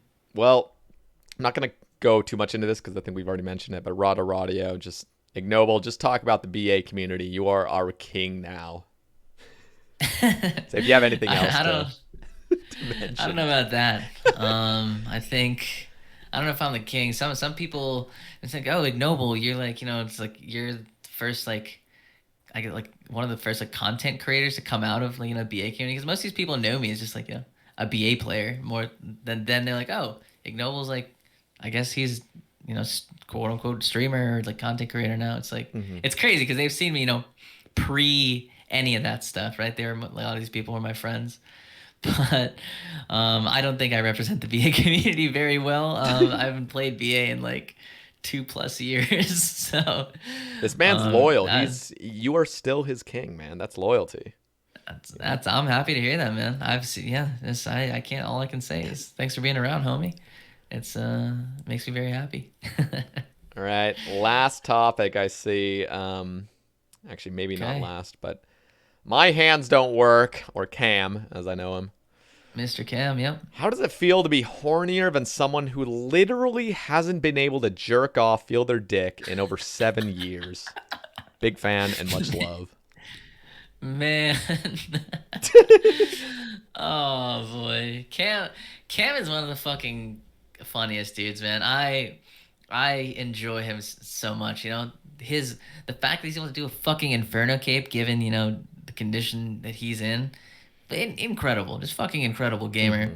And what makes it even better as like a content creator, the reason I love him is not because of his gaming abilities, but it's just his personality, like he just like just you can be dealt a lot of bad cards in life and stuff like that, and it depends how you deal with it. Some people are just like negative and just like, life sucks, this, I hate it. But like Cam is such a positive person. He's just has such a, I don't know, like he just takes jokes about everything. He makes jokes about like his own conditions all the time. Because some people are just like, am I allowed to say something like that? And Cam is just like, what? My hands? Yeah, they don't work, bro. I'm sorry. It's just like, and then saying the stuff that he does, it's just so, I don't know. It's refreshing, for someone to have such a great demeanor as he does. So big shout to him. It's refreshing and inspiring. It's like, dude, this man has lost a lot of, things in life that we take all for granted, and he just doesn't have the ability to do some of those things. And yet he's got like one of the most genuine smiles on the platform, and it's like, dude, I don't know, that's just inspiring, and that's just like makes you really think of like how blessed so many of us are. Like if you're healthy, and like you got a working body, like dude, that is just something to be fucking happy about every morning you wake up. Like I don't know, he's an inspiration. I agree. You often forget about all those things, right? Like a lot of people just like, you just take it for granted. And a lot, sometimes you just have to like take a step back and just be thankful for everything that you have. Absolutely. I love Kim, man. I love him a lot. I just wanted to bring up real quickly something from Mofo. He just wanted to say, basically, he thinks you're an amazing and genuine person, and he really appreciated your just love, I guess, and at Vegas and stuff when you guys met up and stuff, and just how like thoughtful you were with certain things. So he just wanted to give you a shout out. Dude, And awesome. Seriously, Mofo's become one of my like close friends in the artist community, especially in the last couple months. Just he's a guy I've been talking to like very, very often, and he's such a deep part of the community, as in just, like entrenched with so many people. He edits videos for a lot of people. He just makes emotes, makes the best emotes. Yeah, seriously. And it's awesome. I think he's a really cool person. It's like the way I want to describe it is like there are people who have just like this certain level of like creativity or just like artistry, and it's just like they're just so cool. They just see things, you know. It's like when Mofo just he sees you do something or he sees someone do something. In my mind, in his mind, he's like, okay, this is a sick emote. Like he like clips it, ships it, like gifs it up, sends it back to you, and he's like, hey, what do you think of this? All in the span of like 2 minutes. Like in my mind, I'm just like, what just happened? It's like I'm in awe of people who have that kind of like creative vision, I guess you can call it. But Yeah. It's crazy, man. It's crazy to see. Yeah, Mofo's a legend. Also, for those listening, Truly. he was on the Sae Bae cast, so go check it out. It's like I don't even remember it's like 30 something. I should start like memorizing that by heart, like every episode's number with the person. That would be. I mean, yours is basically guaranteed. Yeah, like yours is set in stone. That's not changing. Yeah. Oh man. By the way, I just noticed. I'm just on my thing. I see your episode 69, then Ramble 96 right below. It's like the opposite of the sex number. You know, looks sick. God damn. All right. Well, fine. We'll 96 after this cast. All right. Ignoble, do you have anything you'd like to ask, or any topics that you feel like you missed, that we've missed? I mean, we've been talking for 5.5 hours. I doubt it, but I'm gonna ask regardless. God damn. I think we hit everything. Let me go down let me see if I had anything to scroll talk down about. your feed pics, see if there's anything caught in between. Yeah, it's like, you know, all these Seder feed pics I have. I'm trying to see if there's anything in between that I missed. Oh yeah, I had one more thing on the Ignoble agenda that I never brought up that I do just want to just shine a light on. I know a lot of people hate this, and I'm sure you do too, but fuck beginner clues, okay? For two reasons. One, Charlie the Tramp is dog shit. I fucking hate that Charlie the Tramp exists. He's a tramp. How come we have like a teleport directly to Follow the Bard for a master clues, but not for Charlie the Tramp for beginner clues? Like, okay, there should be something for like mid-game players to allow you to go directly to Charlie or like bypass certain steps. No. Fuck that guy. No. What he needs is an attack option. Like almost Please. everything you can talk to, besides like quest line stuff, like you can usually talk or attack to them. Like look at the man NPC or the woman NPC. There's a talk and then a attack and a pickpocket. Yeah. And Charlie the Tramp should either be pickpocketable or attacked. Like you should just be able to pickpocket the next step or kill him to death and then steal it from his loot. Or you can do the task, you know. Some people would maybe choose the task, but like 99% of us would probably just stab him. He's got like 5 HP, so I'd fucking murder him over and over and over again if I could. Oh, God. But real talk for him. Real talk, beginner clues are not clues, so they're not considered clues. That's not. I'm making a clue Bible, and I'm going to be going through all tiers, all 5 tiers. Yeah, beginners are not a clue tier. Sorry. Okay. That's fair. I don't think they should be either. All right, Ignoble. But yeah, I think that's all I had. I'm gonna be asking you one final thing. 3 shout-outs. Sure. From the community. Oh, anybody. Boy. Any shout-outs? Yep. All right. It don't have to be the best. Just any you feel deserve a shout-out. Okay. First, I'll shout out like a group of people.